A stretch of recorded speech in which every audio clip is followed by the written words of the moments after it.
Good morning, good afternoon, and good evening to wherever you are in the world. Welcome back to the RCI 6-hour Challenge Esports Series, live both on Twitch and YouTube. Barcelona, also known as Circuit de Barcelona Catalunya, plays host to round 4 with 4.657 kilometers in length, 16 turns. I'm John Dalton, your lead commentator for the first half of today. Alongside me is Jesse Lee, and as always, Stewie behind the cameras. Welcome, everyone. Hello, John. Hello, everybody at home. Round number 4 of this championship. It's come and gone so very fast. Already on the penultimate round of the series. The question today remains, can anybody catch Williams Team Razor? I don't know, but today is the wild, wild west of ACC racing. A recent update has changed everything we know about this sim. Today, one of the first big tests these teams are going to have. Yeah, the talking point on everybody's lips for the past few weeks is 1.9 and respectively 1.9.2, which has of course changed the graining aspect of the Pirelli tyres in game. A lot of drivers yesterday in our free to play essentially split were showing us some of the tyre data in the chat, and they were getting down to some very small numbers on treadwear, Jesse. They certainly are. Of course, the 1.9 update, it was absolutely ghastly what you could do to your tires. They've scaled that back in version 9.2, but it is still a concern, especially in this series where you're going to have to double stint at some point. Yeah, of course, limited tyre sets here today for the race. We give the drivers just 4 sets of Pirellis for the 6 hours. So those of you that are any good with maths will know there is a couple of double stints on the cards to be played. And certainly it's going to be the talking point amongst all the teams of when they're going to do that. Typically, look at the cooler temperatures, see if you can get those tyres working in that window and kind of elongate your cold temperature stints. And maybe when the weather gets hotter, you then got some nice fresh Pirellis to tear through later on in the race. But for now, we are, of course, in the qualifying session. Currently at the top of the table is Marco Bischoff for the Kramer Racing 977 with a 1:42.782. Closest man to that, Dyer McCormack, just 0.188 behind. So very small margins, as always. And the top kind of, what are we looking at here? The top 26, Jesse, almost covered by just under a second. Well, you expect absolutely nothing less out of these teams and drivers. You expect it to be very close. Barcelona, I feel like I was just saying this 12 hours ago. Barcelona is one of those racetracks where you do get a ton of different manufacturer representation up near the front, especially in the top 10, and they're all very quite close. These esports pros, and make no mistake, this is the best of the best that you can have at ACC Racing. They're going to be close regardless. You take them to a place like this where it's naturally so, you're going to get a lot closer times. And trust me, there's going to be, I would probably say, about 2.5, 3 tenths from about 10th, 12th place all the way to the top of the grid by the end of this. You just watch. Yeah, definitely so. And Rodriguez there with a massive improvement puts himself up into P4 provisionally for the Williams Chill Blast car. We've got Dom Healy here, no stranger to us at RCI, racing in a few of our leagues over the board. He fires himself up into P24 for the Wild Things Racing Ferrari in the number 31. And just want to say, Jesse, some of these new cars with these new liveries look absolutely fantastic. Yeah, I'm going to say one of the cool things about this series is some of the teams elect to change their livery depending on where they're racing that particular weekend. They have that option here as well, and some of them are absolutely stunning. I love to see the evolution as well as these teams have gotten into this championship, and it makes it a little bit difficult for us up here in the tower to try and determine what some of the cars are sometimes, but they never get less nice to look at. Yeah, absolutely. Especially the 296, the front end of it looks absolutely fantastic, and the 992 in general is an overall package. Again, looks amazing. Maximilian Vede currently in P31 for the virtual drivers by PX3.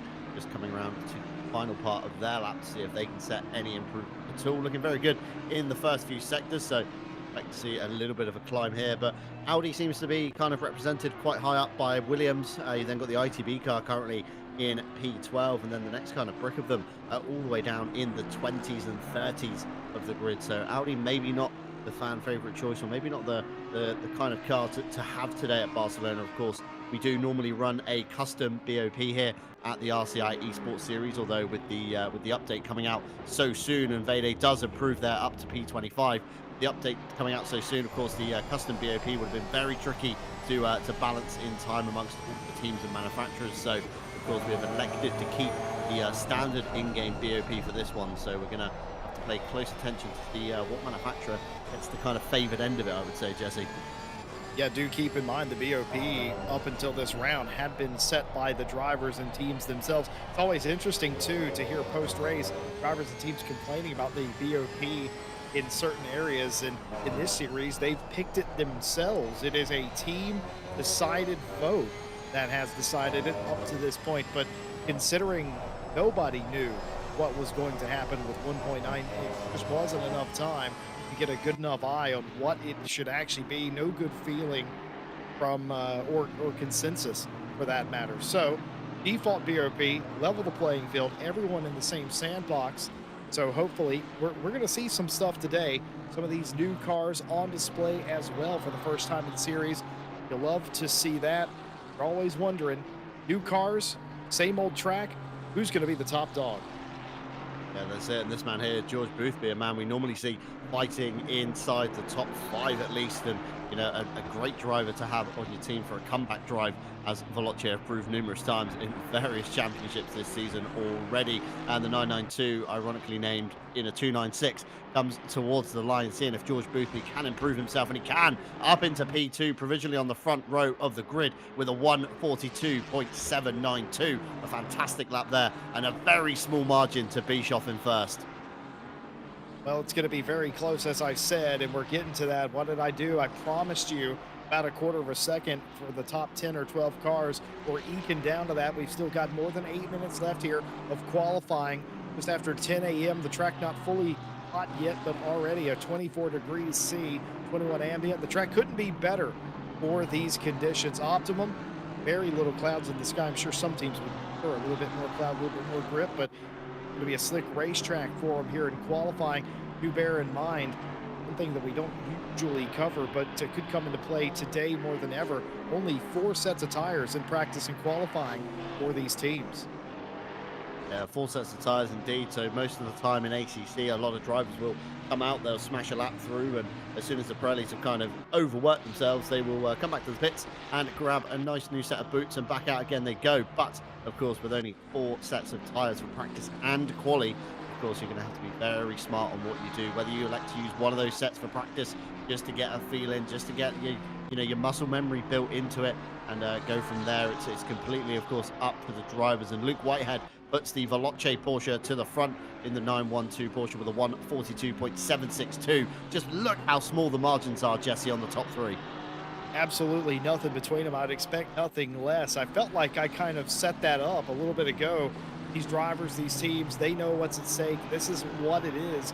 We're not talking about tenths. We're not really even talking about hundreds. We may be talking about thousandths of a second deciding your pole sitter here today. Whitehead on top currently right now for Veloce Esports in the 912.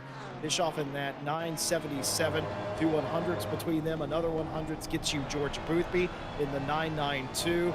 Walshingham behind them, and the 52 Ferrari as well. It's a Porsche and Ferrari fest up inside the top 6, and then you get some Audis and a what appears to be an Aston Martin there, and the lone Lamborghini of Garcia inside the top 10 right now. Just because it looks like that now, probably ain't gonna end like that.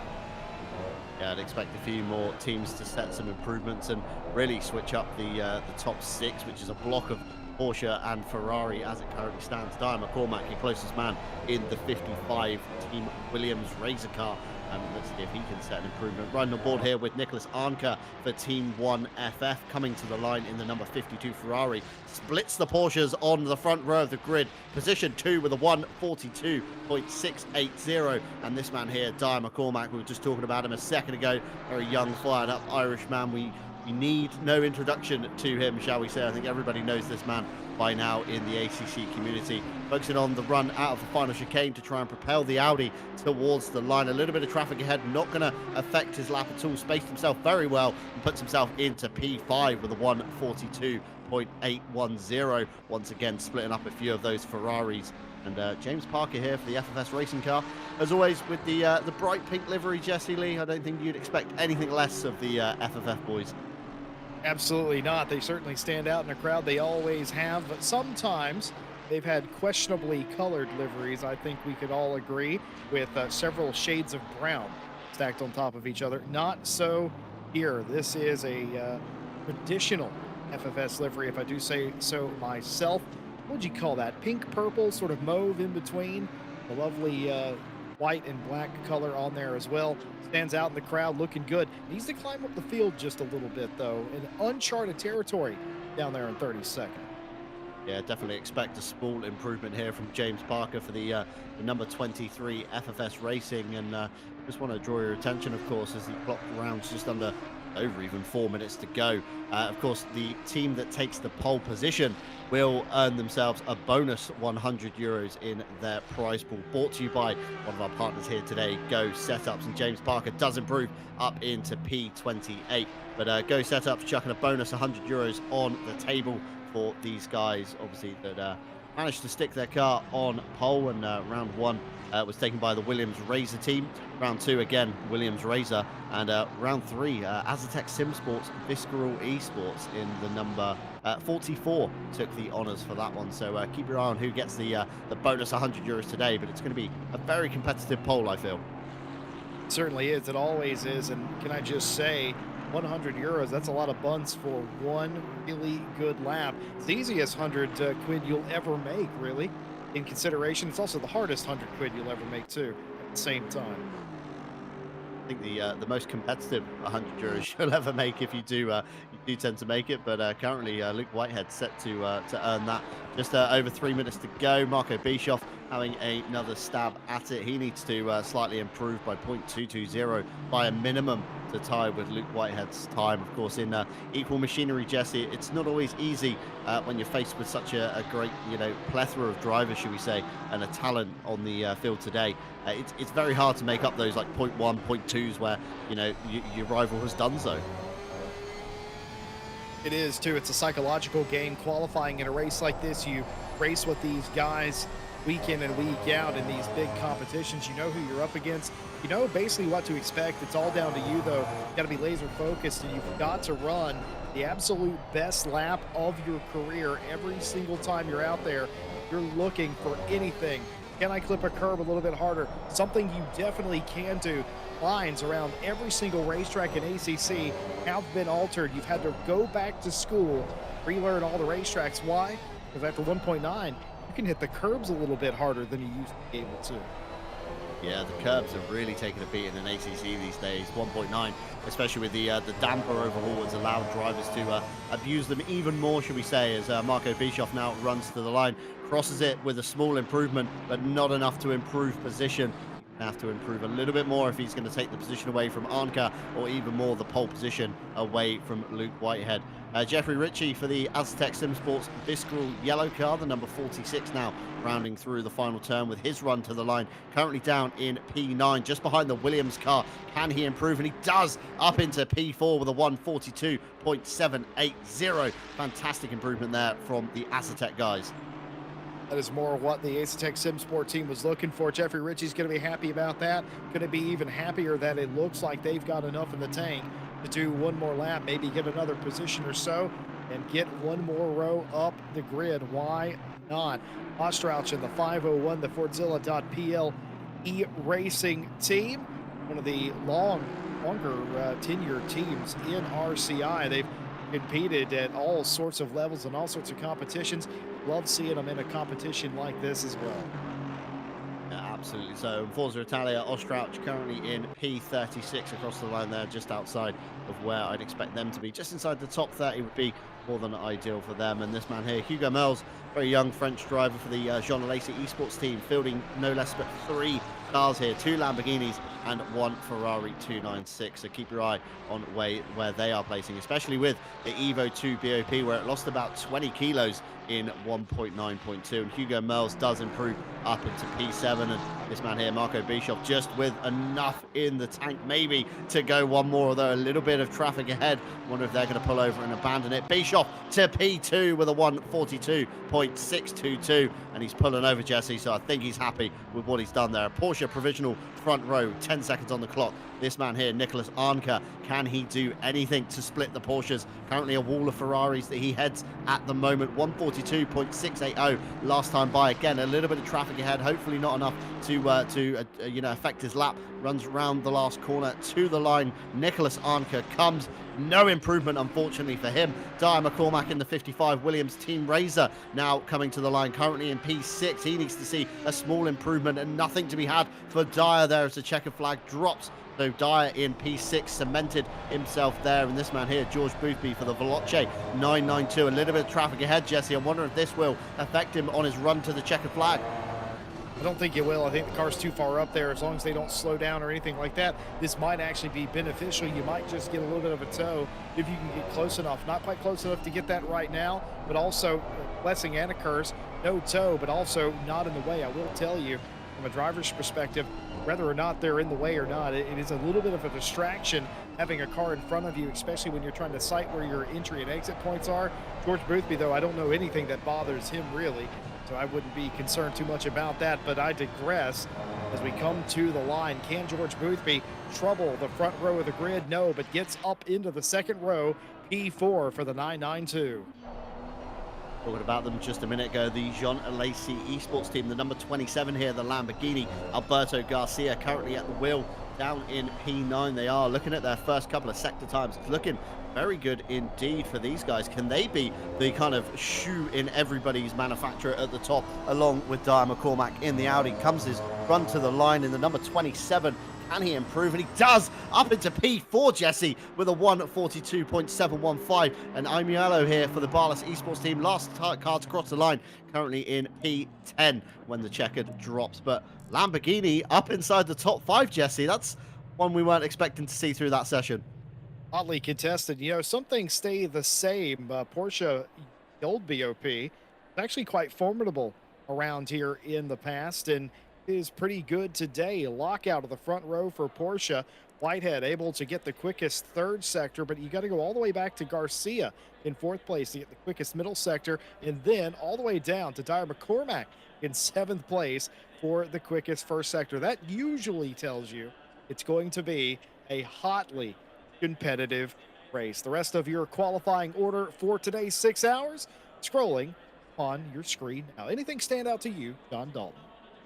Yeah, the number one West Competition racing car. They're very far down in P17. I was expecting them to be a little bit higher up. Of course, Marco Jonker's qualifying that car with teammate Sebastian Apostle. Just a two-driver lineup today. A lot of guys electing for the two-driver combination. Some of them with three down the field on that one. But yeah, Marco Jonker's definitely not where I'd expect those guys to be. So keep your eye on that West Competition car because I think they're going to be kind of big gainers. They're speaking to their team manager yesterday in regards to another event, and he said they were very surprised with how well they'd done in said event. And it's they're one of those teams that just kind of managed to meander their way back through the field very slowly. They play a very safe game.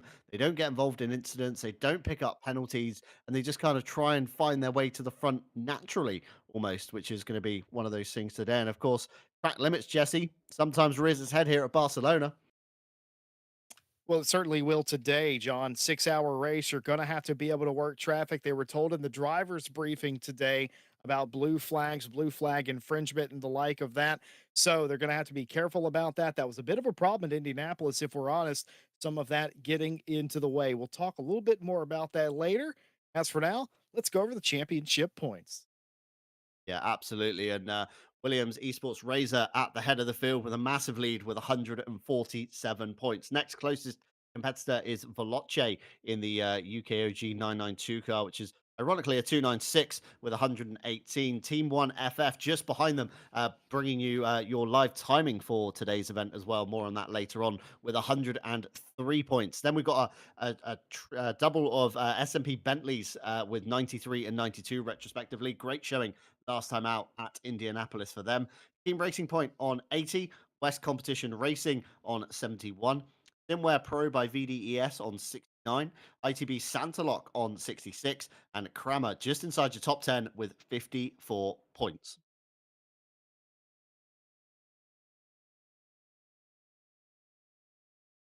Moving on to page two, we have the Assetto Sim Sports Visceral Esports Red Car with 52. The Jean Alesi number one with 52 as well. Ren Velton tied with Jean Alesi number two and Williams Chill Blast car on 47 points each. STR Esports Samantha Tan Racing with 45. Connection Lost Racing, good friends of us here at RCI with 44. The Veloce car driven by Whitehead, who qualified very well indeed for today on 41. John Lacey number three, the Hugo Miles Ferrari we just saw on 36. Simware.pro by VDS number 17 on 35. And that rounds out your top 20 scorers. Down now to the third page, the Gatto Chain Barlas Esports car on 31, the Griffax Engineering car on 30, Pass Sim Racing Team on 25, tied with the Yas Heat car on 25 as well. Renvelton Esports with another car, the Aston Martin this time on 24, Team URL on 22, FFS Racing on 21, Armamentario on 18, Wild Things Racing by ColexG.gg on 17, and Genius Esports on 16 rounds out your top 30 scorers.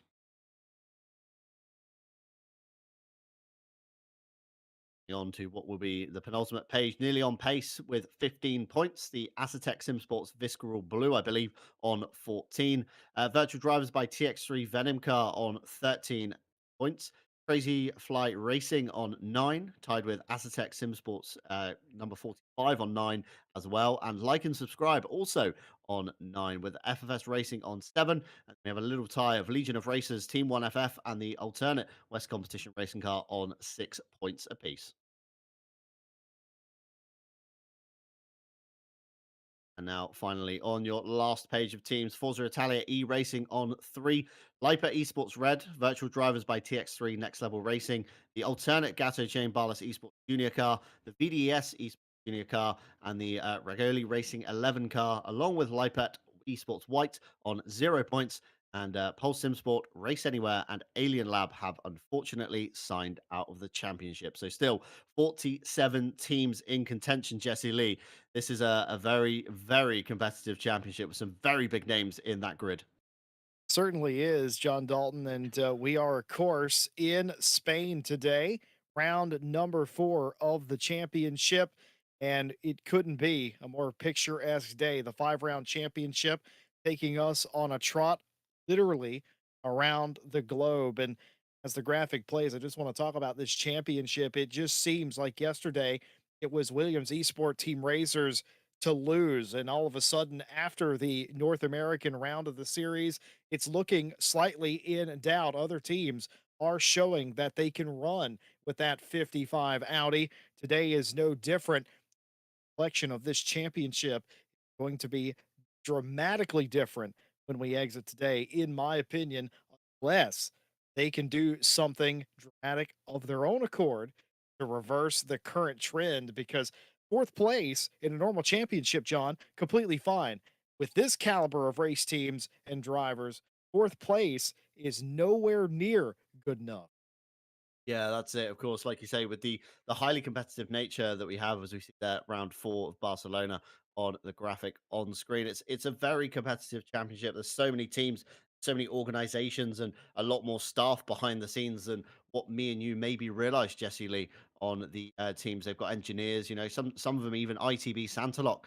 We spoke to their team manager last time out. Round 5 takes us to Paul Ricard for our final round in France. And we've spoken to the ITB team manager, and they have a partnership now with Santaloc, as in the Santaloc of IRL Audi Sport Racing, partnered alongside them. And they're using it as a kind of a psychological thing for their drivers. So the drivers are getting a little bit of mental coaching throughout the race, and to see, of course, what kind of they can do to change their mindset and on the flip side, improve themselves mentally. Because we said it earlier, Jesse, in qualifying, racing is a very mental kind of psychological game almost. Speaking of psychological game, what do you reckon all these fans and spectators are looking at?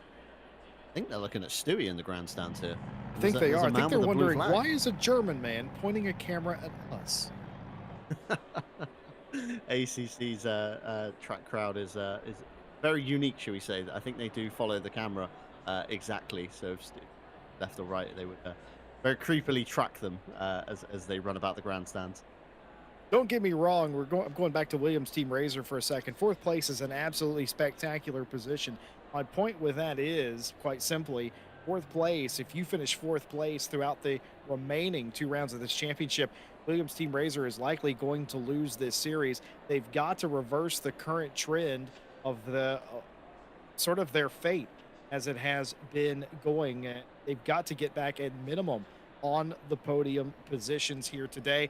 They might be able to do it, but of course, we're always reading the chat. And one of the early messages in our YouTube chat today was the Audi has struggled mightily here in general. Stewie and me know that all too well. Over the weekend, we learned that the Audi may be in a detrimental position as well, which doesn't help our championship leaders over at Williams. It's going to be one of those days. You've got to persevere. You've got to get the result, live to fight that championship out on the final race of the season.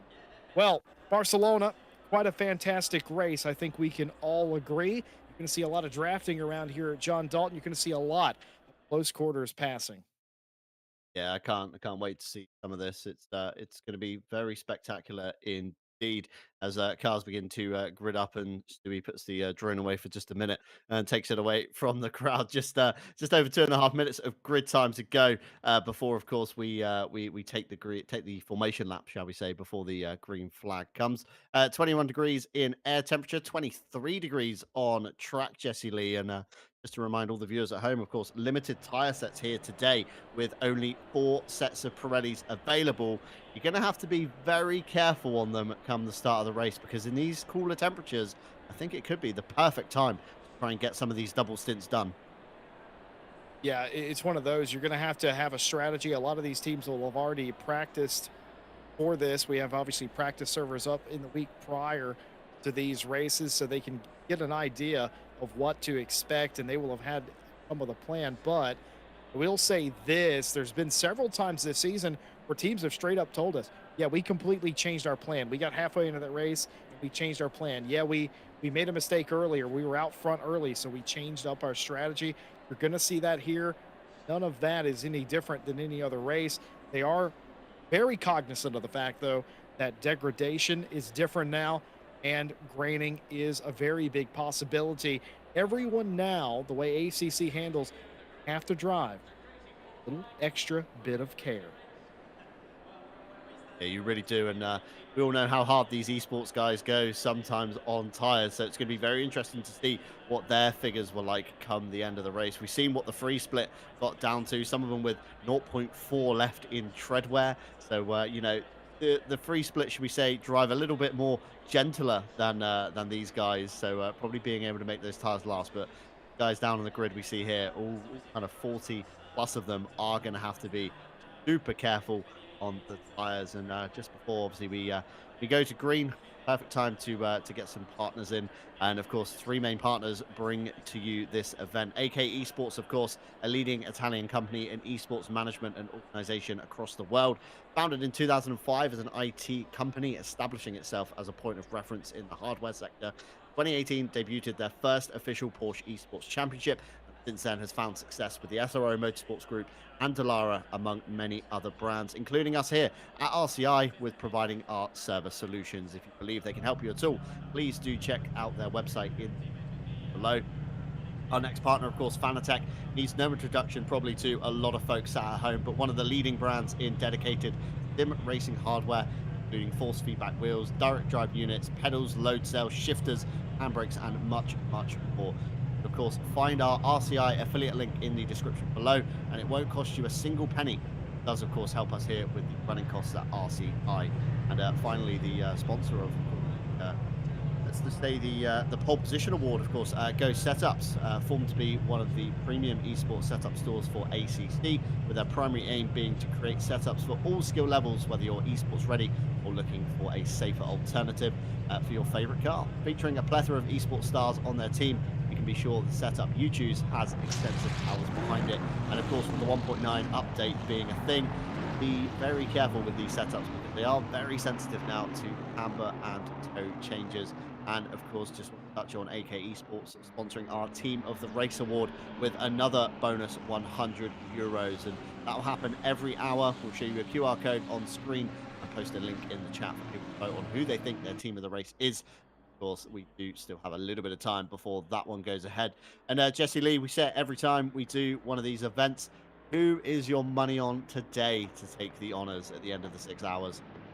Well, I'm going to take the low-hanging fruit for once in my life, and I'm going to say one of the Veloce cars is going to win this race. I don't know which one it's going to be, but one of the Veloce cars will win.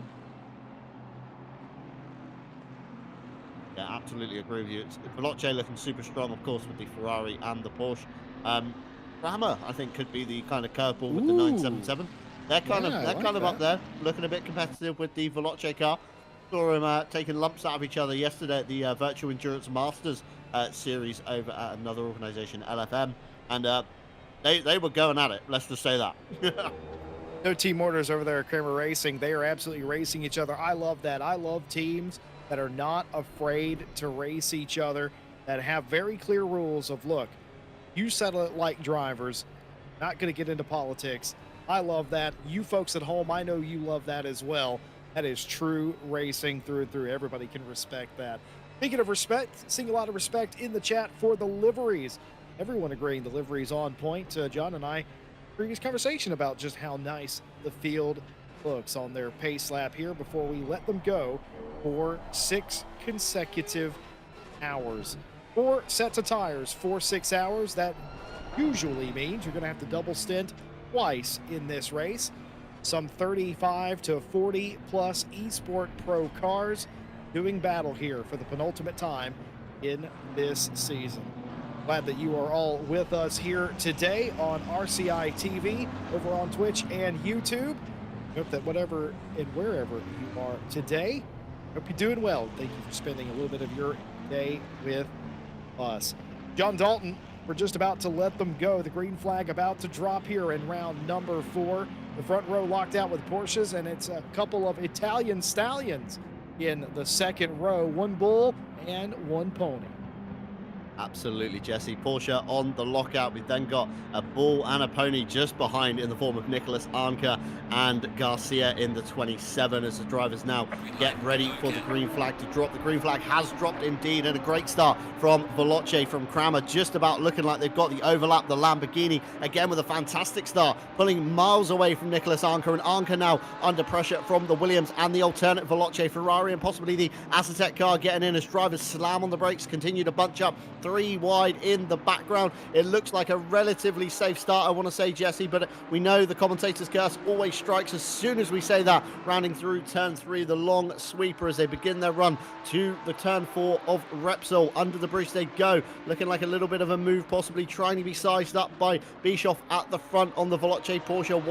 Not Whitehead, sorry, it's Caracas at the wheel. Whitehead was the qualifying driver, but now we have Grantas Caracas, the young driver, in the 912. Rounding through turns 5 now, down to the king of 6. A little bit of contact in the background, cars backwards. I think maybe the number 1 West Competition racing car involved in that. I could be wrong, as we see the fantastic drone shots from above. There's a car snake through the middle sector now, through turns 7 and 8, up towards the fast sweeper, the right-hander of 9. Around the back of the paddock they go. West Competition Racing, I think, are safe. We're going to have to find out who was involved in that one, but Dyer McCormack up 2 places into P5. Nicholas Arnker, the big loser from the grid at the moment, all the way down in P6, Jesse. 3 wide, trying to make it through the tight right-hander at the end of the back straight here. They just about make it, settling down into 2 wide. Still 2 wide as they enter the carousel in the final sector of the racetrack. The leaders heading into the final chicane. That is right before the final turn. The 71 car has gone off and is in the infield, essentially part of the racetrack. Shortly contact there, nearly 3 wide, coming down into the chicane. Several cars get sideways, additional contact. That turns the 333 around. Certainly not the start that they want, but this man at the front here, Grantas Caracas, with a slight lead, with Marco Bischoff just behind in the 977. The Lamborghini of Garcia following them very closely indeed, with George Boothby right behind them as well in the Veloce Ferrari. So you're going to have to see, will Veloce try and work together. Of course, Boothby just behind can, put pressure on Garcia. If he gets past Garcia, he can then start kind of hassling the back of Bischoff's Kramer car and maybe make him drive in the mirrors and allow Grantas Caracas to kind of disappear into the distance. Of course, the young driver looking very racy indeed. Definitely getting a much better run through some of these corners, although, Jesse, got to be very careful on these tyres because we know what can happen in just over an hour's time with them. That's a very good point. What damage you do now is going to bite you in just about 55 minutes time. You cannot have that happen. We talked about the 71 getting turned around. This is exactly what happened. A little bit over the curb. There was a car there. Contact made maybe. And Tim goes sliding around down into the infield grass. 5 seconds after that, the 333 got spun in the very next corner as well. Meanwhile, up front, it is anybody's guess. Grantas Caracas leading Marco Bischoff. Camera Racing right behind them is Garcia in the 27, up one spot off the grid, qualified fourth, up into third place, the 992 with George Boothby in the line. It looks like a freight train. Nobody giving up here, no big gap as they all snake their way through and back down the pit straight again.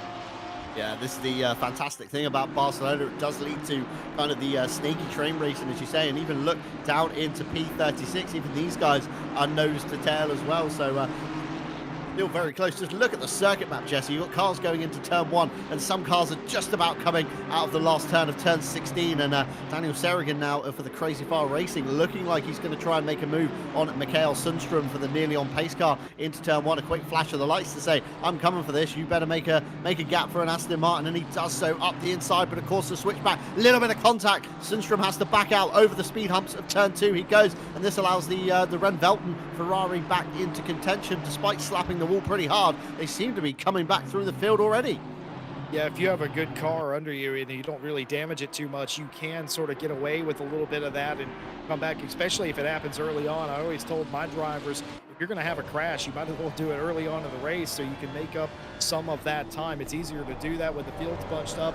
And of course, things like that, side-by-side contact there, that does nothing but help your case. Meanwhile, back up front, the Veloce Esports car, the 992, stalking the top 3 podium positions here. Garcia, Bischoff, and Caracas all pictured here. Still, line astern, as close as possible. If this car had, but it does have a rear view camera, but it's covered up by the safety netting there. That is McCormack behind them immediately. Nobody giving up ground, nobody losing touch several laps into this race. Nobody showing their cards either. Because look at this, they're all virtually running the exact same line. If you put AI on this track, they wouldn't be this perfect. Yeah, I'm pretty sure these guys are all well within like 0.1 millimeter of each other's line. It's crazy to see the kind of line astern, and absolutely Tyre McCormack is the threat to George Boothby as he takes George Boothby takes the fastest lap of the race so far in the 992 Ferrari, and Timu Karppinen for the Grifax Racing car down in P23, looking to try and make a move on the Audi R8 ahead of Manisha, but just not close enough into turn 1, and the Pass Sim Racing car stuck behind the Assetto Visceral car as well of Jamie Nuttall in the 45, and even the guys at the back have got this little kind of train forming, and they're running very, very similar lines as well. But the Aston Martin, Jesse, just doesn't seem to be the car of the pick today. The highest one currently up in P13. Do you know what I've just realized, Joe? This is the first race we've got off this entire season without a serverless desync. No team, no single driver or team desynced the list for the first time this season. That might have something to do with the fellow who did the driver's briefing today. I heard he was a bit stern. Was the guy who did the driver's briefing possibly called Jesse Lee? Some dude whose name's half vowels, don't have any idea. Alberto Garcia continuing to drive in the podium position, still stalking positions in front. No movement here. Nobody stepping out of line. Nobody really close enough to do so. Just look how perfect they are running. This will not continue throughout this entire race. Eventually the tires are going to start to wear, and you're going to see more of that. The 51 of Shea getting a little bit out of sorts. The 95 trying to get by the Racing Point car, making contact with the 51 Ferrari there ever so slightly maybe, but a big moment there early on in the race that does not help tire longevity. Yeah, it looked like a little bit too much curb maybe for Shea in the 51 Ferrari just ahead there. Of course, the Team 1 FF bringing us their version of Pitbull to us and to you guys at home, of course, pinned in both Twitch and YouTube chat. So if you are wanting to track your favorite car, be sure to open up the Pitbull link and get yourselves involved in that one. Of course, in partnership as well with their partner ASAP.de. I believe they are currently hiring some people for various roles in technology and automotive roles, Jesse. They sure are, and they've been a great partner for Team 1FF as well. And I checked out that organization just this week to understand that team a little bit better. Fantastic folks, and if you are mechanically inclined in that way, look them up. They're hiring a lot of different positions over there as well. James Parker driving for FFS Racing in the middle of this pack. This has become a common sight for FFS Racing this season, racing in the mix of it all. Part of me believes they wouldn't have it any other way. Some of the more interesting racing happens in those positions, but still, I have to admit, a little bit further back than James Parker's used to being. Yeah, absolutely. So James Parker, of course, a driver who, again, has been around for absolutely ages in the ACC community, a very well-established name, finds himself down in that position. But like you say, Jesse, some of the more fun and more interesting racing tends to happen towards to the back end of the grid. And, of course, we divert our attention towards the front more than often on the broadcast. But George Boothby looking closer than ever that last lap to the back of Garcia, and Grantas Caracas now with the fastest lap to their name at the front of the field. A very young driver. In his Twitter bio states 16 years old. Not sure if he's turned 17 yet, but on the flip side, you've then got Marco Bischoff behind him. Marco, aged 33. So, you know, two opposite ends of the scale. You normally associate esports drivers with, you know, the young, fiery, feisty ones. But, you know, some of us guys in our 30s, we can certainly do it as well.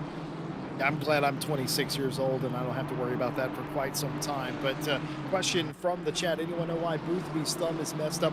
I did know, but I have forgotten what happened. I do know. Out. Do you know, John? I do know.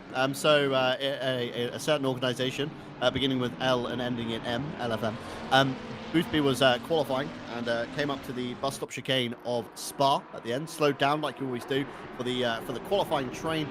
Grantas Caracas, it's very ironic that it's his teammates that's done this.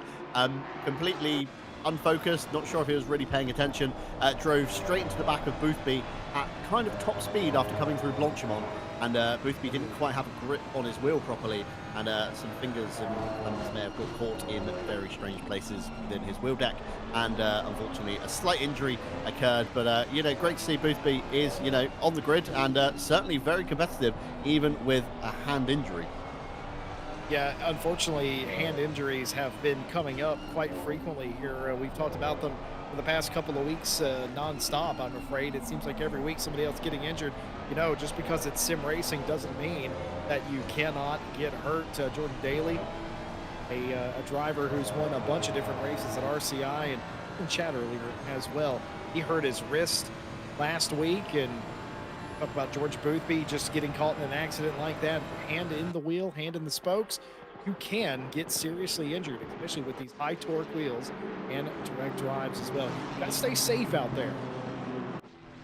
Yeah, absolutely. I think it's why a lot of people elect to chuck an emergency stop button on the side of their rigs, and probably a very sensible investment just in case the wheel does have its moment, or like you know, like George Boothby, you could maybe reach for the emergency stop button if you see an impending danger in your mirror. But unfortunately, it is one of those things that kind of comes with the territory now. I remember when we first started sim racing, Jesse Lee, probably a few years ago now, direct drive units weren't even a thing. You know, the highest kind of torque wheel you could get was probably a G25, I'd imagine. Yeah, I mean, there's been a couple of major breakthroughs in that technology, and just seemed like for a while Fanatec kept coming out with more and more powerful bases as well, and luckily they do come with a stop button. More racing in the middle of this pack. Baikov back here in 33rd place, trying to take a position away from Vetty, who's trying to take a position away from Parker, who is under fire from Killian Ryan Meenan, who is in the 1-2-3, the other pink car in the shot, trying to navigate this, and Baikov able to defend Killian Ryan Meenan for the time. Actually, it's got by Vetty for the time being. Yeah, completely different kind of result at the moment for the SMP Bentley compared to what they had last time out at Indianapolis. Of course, the Triple Eight taking the win, and the 878 we see in shot here just getting passed by Ren Velton's number 71. Came down in P6, so Bentley with a strong showing, and strangely enough, the most bravest team I'd say in the field, Jesse Lee, to pick the only Bentley, should we say? Bentley a winner this series. I wouldn't have ever called that, but did get the win. Sister car, pretty sure, got that win just 3 weeks ago. Alberto Garcia for Jean Alesi Esports. They're in third place. They're still continuing to pace the leaders here. A little bit of a breakaway. Francis Caracas has taken the quickest lap of the race in the 912 Porsche. Has pulled away from Bischoff, the tune of 1.4, 1.5 seconds. Garcia, though, right on the back of Bischoff, and that might be why there is a little bit of separation between the top two right now, simply because Bischoff is having to defend against Garcia now. Yeah, it could be Bischoff's driving in his mirrors a little bit as well with Garcia. Of course, the impending Lamborghini Evo 2 just behind him in shot. He's going to be watching him to make sure, you know, no moves are being had and whether he needs to cover off the inside line. And alternatively, on the flip side as well, you've of course got George Boothby behind in this train as well. Tyre McCormack just behind him, as well as Nicholas Arnker and Walshingham. So you've got some very big names, and Bischoff right now is almost the cork in the bottle as the train begins to stack up behind. I think one false move from Bischoff's going to see him lose quite a few positions if it happens, Jesse. This is where you get paid the big bucks. This is where you get paid the good money to not crack under pressure, to be the Iceman. And that's exactly what Bischoff's going to have to do here, because Garcia is going to get less and less patient and start to make some moves, try to do anything, fill up the mirror, make some dummy moves down to the inside, maybe around the outside, anything to throw them off. And you've just got to be a patient and disciplined driver as the gap continues to form. It's finally a breakaway, and this is the move I'm talking about. Garcia down into turn number one. They're going to be side by side coming up through the S's. This should benefit Garcia if he can stay there. Maybe a little bit of a touch, maybe just a little bit stuck to the inside, gets clear, and here comes Boothby. Boothby smelling the blood in the water, comes up the inside, and they're going to have the inside for the hairpin here in turns 4 and 5, and they should just get this taken care of. And now Bischoff, McCormack, and the light coming into the picture. This is very spicy stuff. Yeah, absolutely textbook move there from Garcia. Set himself up down the main straight in the slipstream, fired it up the inside into turn 1. Around the outside of turn 2 he held, and of course it will give you the inside line for turn 3, and that was just enough as well for the door to be held open for George Boothby to sneak through in the 992 Ferrari. You now see ahead as we ride on board with Bischoff through turn 9, the very fast right-hand sweeper down into turn 10. We've got a fantastic onboard shot here. You can see the whole mirror above of Bischoff, and here comes Tyre McCormack up the inside. Just about manages to miss the back of George Boothby. Switchback's done. Bischoff back through, but that was a very brave move from McCormack. How he pulled that up, I have no idea, as we now see a race replay splitting the two cars of Veloce and Kramer. That was a very, very risky move, but just about managed to hold it off somehow. McCormack had just about an Audi's car length in between there to squeeze through and not cause further incident, but that could have been very, very scary. Turns out to be nothing but a huge move, doesn't come off, and now they have to rethink their position. Just a second, they're actually quite lucky they didn't get shuffled out a few more millimeters. Maybe they would have been passed by the 52 and the 44 who were lying in wait. Yeah, exactly that. You know, pack racing, it's just that. As soon as you lose a little bit of ground or a little bit of momentum, it does, you know, have a detrimental effect onto your race positioning and kind of shuffles you back down almost. And now Nicholas Arnker looking just behind Tyre McCormack, seeing he can maybe size up a move, although he's got Aidan Walshingham behind him for the Assetto Visceral Esports car. Just behind, looking very racy indeed. Again, exact same machinery, so 296 on 296, and the Audi R8. We were speaking to Charlie Crossan yesterday at another broadcast, and he says the R8 Evo 2 has suffered massively in the 1.9 patch. Apparently, on the highest wing setting, it's essentially like being on the lowest wing setting. They've trimmed so much rear wing out of the Audi's kind of aero map, shall we say, and it's a very kind of slippery car now, even at the highest of downforce circuits. Where we were yesterday, they were struggling very badly, Williams, at the Nürburgring. So probably Similar to RCI, saw them in the race yesterday as well with the Audi, and they looked like they were equally struggling as well with Dewey and Christopher Strapen behind the wheel in that series. But the Audi definitely not the favourable one now in 1.9, completely flipped on its head. Stewie and I would like you to not bring that up again. And you're triggering us just a little bit. Arky in the 52, though, trying to keep pace with McCormack in front. Of course, they're thinking about maybe being able to do the same move, but Boothby pulled off on Bischoff just a couple of laps ago. If McCormack's able to get in there, Arky might be able to do the same and follow suit past that car. Luke Southall for STR has had an issue here. What exactly happened coming down into the chicane? But we're running at 18th place at the time. No contact there. Oh, just gets over the curb, unsettles the back of the car. A little bit of contact with the Ferrari. That sends the number 39 to Southall into the dirt. Oh, that's such a scary place to try and rejoin, but they manage it. Horrible place to rejoin on the exit. And of course, it's one of those corners where drivers flick right into the next half of it. Naturally, let the car kind of skate out towards the exit road, and that's exactly where the nose of the M4 was for Samantha Tan Racing. So you know, great heads-up driving to get it back on track safely with minimal time loss, I would say. You know, he might have had to wait for the whole train to go past and find himself all the way at the back of the grid. Timu Karppinen saw him a few laps ago, still behind the Armamentario car of Manisha. Again, another Audi R8, so see how this one goes. Karppinen, you know, no stranger, I think, to comeback drives. They had one just a few rounds ago. Very bad start. I think it was at Indianapolis, and managed to claw their way back up through the field, and looking quite comfortable at the moment in P22, trying to size up a move down into the hairpin of turn 10. Manisha goes defensive, tries to squeeze him to the inside, but I think it's too little too late. There was about an Aston Martin gap there, and Karppinen a flash of the lights to possibly say I'm a little bit disgruntled with how that defense went. Maybe thought he was overly pinched, but possibly the stewards might be looking into that one. And of course, we do have a full team of live stewards here today, and we do thank them very much for their efforts, as always, here at RCI, Jesse. I'm going to say that I think Karppinen has a leg to stand on with that. I'm pretty sure I would argue the very same thing, that I was pinched a little bit. I'm unsure if the stewards will be too awfully concerned with that, though. That's considered hard racing. Castorino making a move, trying to go down the inside here, trying to make a move that he thought about making a few laps ago. But everybody ends up where they are. The interesting thing about Barcelona as a racetrack is if you don't catch somebody in a hairpin, John, the track usually snakes its way around and everything ends up back the way it came. So you really got to get a run down into one of these 90-degree turns. Those are fewer and far in between. A couple of hairpins, great places to make passes. Yeah, there's also a lot of switchback nature corners where the kind of outside will then become the inside for the next turn, like classically kind of turn 1, turn 2. It, you know, switches back on itself, as we saw Garcia make a move just a few laps ago on Marco Bischoff there. So, you know, there's plenty of overtaking opportunities, but like you say, Jesse, it's very easy just to kind of fire it up the inside into one of the hairpins and almost cover off the switchback to stop the other driver fighting back.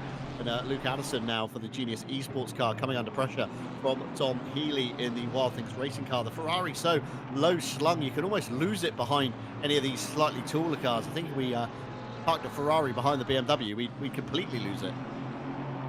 Yeah, it's an interesting party trick that car is able to do. It's got a very low roof line. It sits really low to the ground, and was that a little bit of a slide from James Parker and the FFS racing machine? I think it might have been. Let's right on board with Parker and see exactly what happened. Is this a curb or just over exuberance? It looks like just over exuberance to me. Ignore the rear view camera. That's live and not what actually happened at the moment. But Parker sliding the tires already inside the first 20 minutes. That is going to do you no good. Yeah, that's it. Got a couple of people in YouTube asking about the cars for the Porsche. Everybody in the field, I believe, has elected to take the new machinery. We have no 488s, we have no 991s in the field, so everybody electing the upgrade. And after driving both cars, I think you'd be very, very silly not to take the upgrade. It's a vast improvement on the previous generation of Porsche, and the 296 Ferrari is almost like the M4 when that was first released. It's a very easy, stable platform, although these guys and the way they drive it, I'm sure they're extracting every single second out of the car that they can with the setups.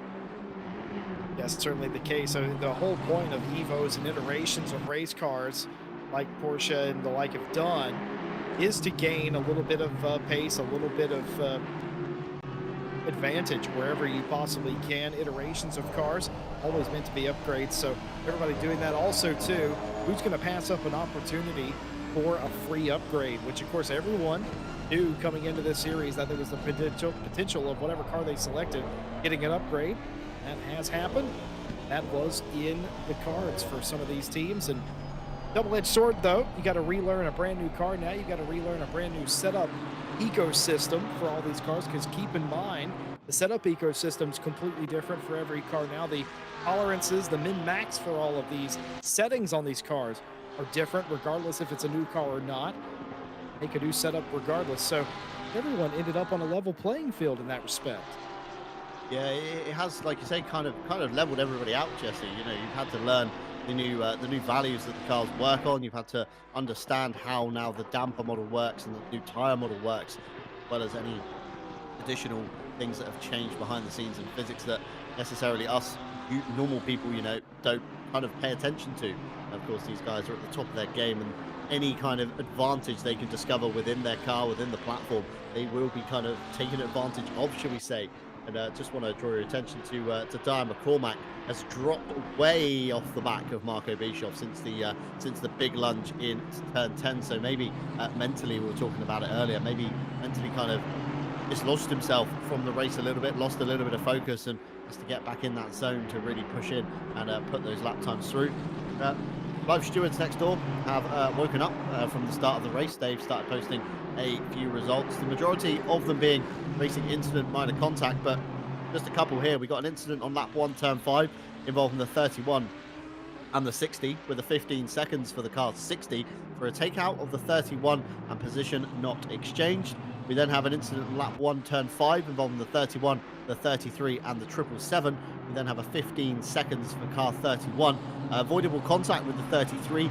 Penalty increased due to a poor rejoin while not holding brakes. So stewards, of course, looking at much more things than we do, essentially, when we see an accident happen up here in the broadcast booth. They'll be looking at telemetry inputs, you know, numerous driver views of said incident, and then make a decision informed on that one. So Luke Addison and Tom Healy with your 15 seconds down the bottom left hand side of your screen, you see there. They will be taken at the next pit stop, and let's have a look to see what we're watching here. We've got the number 45 Aztec Simsport, and we've got the Lipa Esports Porsche on the inside. Porsche just losing out in a straight line to the Ferrari, maybe a little bit of a contact and a little bit of a rub, I think we were watching there for Thomas Radelmeyer in the Lipa car. And Gert Fischer to the inside in the alternate West Competition racing car makes a move on the Pass Sim racing car, the 832, the Iron Force-esque kind of livery car just behind there, the black, white, pink and God knows what else colours on that one, Jesse. But yeah, two big penalties coming in early on.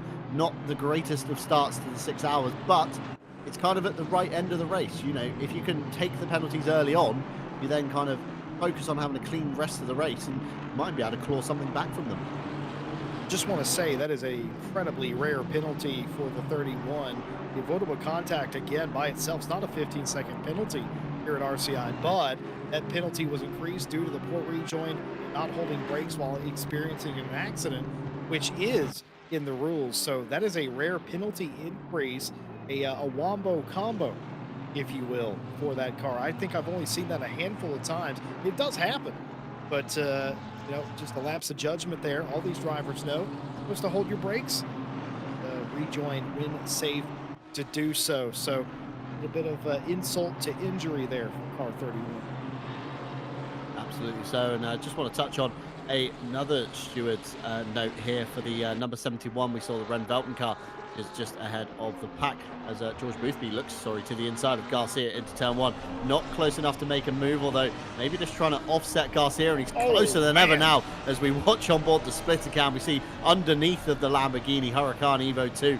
Great view of the rear diffuser on that car, but nothing to be had through turns 1, 2 and 3, and a little gap now for Garcia on that one. But I want to touch back on the Ren Velton, the 71 car we saw in the wall earlier on today. Stewards have deemed it a no further action, with the 71 losing control on the gravel in front of the 163. Unavoidable contact from the 163, which then in turn spins the 71 into the wall. So that's the verdict on that one. And everything else just being a warning for avoidable contact, such as the 878, the 333 and the 23, and the number 17 and the 45, just for avoidable contacts, and kind of pay a little bit more attention, should we say, in these scenarios. Well, we say it every single race, don't we, John, about how the stewards have all the angles. We only really get to see it once, maybe twice if we're lucky, and that's an interesting one with the 71. To us, from our camera view off of this turn that we're on right now, it looked like the 71 got turned, but the stewards are able to go back, review the footage, and determine that, nope, they got loose into the gravel. That's what caused the contact in the first place. Just goes to show you how much goes into making a decision like that. Can I just say, John Dalton, these camera angles look absolutely fantastic. Of course, our broadcast director, Stewie, with all of the cameras for you today, but these cameras, shots in particular, look fantastic. I wish I knew who set them up. Oh, maybe someone called John Dalton might have tried his hand at some camera files. But yeah, certainly fantastic shots on board all of the new machinery. Of course, the 296, the Evo 2, and the 992 being the 3 new cars in the field. And you know, it's great to see these cameras from the splitters, the diffusers in the cabin of the cars. It really shows, you know, how close the racing is and how fired up the drivers are sometimes with their wheel input movements, especially, is what I like to see inside the cabin, and how much they wrestle the car. And you know, normal people like me and you might brake, turn into a corner, they kind of brake, flick it into a corner, they're sideways coming out of the corner, they're really, you know, soaring at the wheel to try and get every single second out of the car that they can. And it's the wonderful thing about sim racing, of course, we do have essentially an infinite amount of time in our kind of universe. You know, we can fire up the game at any time. We don't have to take a car to a circuit. We don't have to pay for the car. We don't have to pay for, you know, the circuit hire, for teams, for engineers. You know, we just fire up the game and off we go. So we do really have unlimited time to really extract all of the pace out of these cars that, you know, you can do as a human being. And it's a wonderful thing to see, of course, the esports racing, where they are literally at the top of their level, and some of these guys on the field probably have more hours in ACC than I have in my whole Steam library combined, for example. Certainly there is a dedication to your craft. There's a dedication to sim racing. And also, too, one thing that goes by a lot, but I try to bring up whenever I can, there's a natural talent. Not saying that somebody that doesn't have natural talent can't rise to the level of an esports pro, because they certainly can. I've seen that happen a lot as well. But there is a certain type of talent that you have to have that helps you as a driver, that gets you to that next level, that helps you compete at that level time and time again. And every single one of these teams, these drivers have that. Nearly 3 wide into the chicane. They might think about doing that. No, 2 wide, but still contact there between Jardier. That car I just saw, that was 15th at that time. We're up into 12th now, so that must have happened just a little while ago. Yeah, Jardier making some moves there. Also known as, of course, Jaroslav Honzik, another man who, again, needs no introduction to who he is and what he does. Of course, a very well-known name in ACC, and we see him regularly across RCI and many other events. We now see another replay from the Connection Loss racing car going around the outside in the horseshoe. A little bit of a rub with the 474. I think that's the Simware Pro by VDS Junior car there through the final sector. So Stewart's probably going to be having a look into that one as well. And we've got a couple more Stewart's reports by the looks of it, Jesse Lee. We got the incident on lap 3, turn 1, involving the 899 and the 777. 5 seconds for the 777 for forcing the 899 off track. We then have an incident on lap 2, turn 1, involving the 334 and the 42. We have a 15 seconds for car 42 for severe avoidable contact. I've not seen that one before in the Stewards reports. And incident on lap 8, turn 11, involving the 501 and the 777. A warning for the 777, avoidable contact with position conceded. So, of course, if you can let the guy back through that you might have done a wrong on, then, of course, Stewards will be in your favour on that one. And I'm going to look at... sorry, I'm getting my Lukes confused here. I was looking at Luke Addison, thinking it was Luke Southall in the Samantha Tan car with a penalty, and trying to figure out what happened there. But no penalty for Samantha Tan, all is well. And we ride on board here with the 474 VDS Junior Esports team. It was indeed Connection Loss Racing now at the back of this train of almost all Aston Martins with a couple of Audis in the mix as well. So Audi and Aston Martin not having a wonderful time here today. It's probably going to be a long afternoon for some of these drivers. One of our eagle-eyed viewers at home noticed as we were taking the grid walk prior to setting out on the pace lap today that it was a front-engine rear-wheel drive fest at the back of this field today. And fortunately, that is just what you got around Barcelona. And keep in mind, that doesn't mean that they're going to go to Paul Ricard and it's going to be the same thing. Do remember in ACC, the BOP, the standard BOP of which we are using today, it's different for every car on every racetrack. So you could load up, go to a different racetrack. The results could be completely different. I mean, keep in mind, we were at Indianapolis 3 weeks ago. What won that race? Front-engined Bentley. Yeah, the kind of car that nobody ever saw. I would probably confidently say winning an event here at the RCI 6 Hours Esports Series, but the SMP guys hustling their way to the front and holding it there, so kudos to them. George Boothby still stuck behind Garcia, allowing Grantas Caracas now to streak away from the field 4 seconds to the good. And let's just have a look at this race replay here. Martin Lawrence behind the Ren Veltman car just gets into the back of him. Very, very careful indeed there, Martin Lawrence. Got to be careful. The stewards watching down on everybody at the moment. And this is what we're seeing now, the little train of Aston Martins. We've got 2 Audis in the mix as well. And Ren Veltman still coming under fire from the 404 Connection Loss Racing. Very adept door number, should we say, on that car, Jesse. Well, the car's not found, but it is found in 40th place. And can I just say, that looked like bumper-to-bumper traffic there, trying to get through the chicane. Every car into the one in front of it. I will add just a little bit of time to the pit stop, of course. Just a tiny bit of damage. I would normally call it insignificant, but it's hard to tell in a post 1.9 update world of just how much is damaging. Some cars can take more knocks. The Porsche, for instance, can take a little bit more damage before it starts to affect its dynamics. Can't say for many of the other cars. I haven't seen too many of them damaged. Pavel Jarzabowski looking to go around the outside. Is he selling him the dummy? It is. It's going to go wide for the Aston Martin. And Jarzabowski for Forza Italia is going to make that move. And now everybody jumping on the white Aston as they snake up the inside. And that car continues to drive off of the racetrack, trying to get out of the way. Yeah, it's the only problem in turn 1. You lose your momentum through 1 and 2. It kind of has a knock-on effect on your run through 3 up to 4.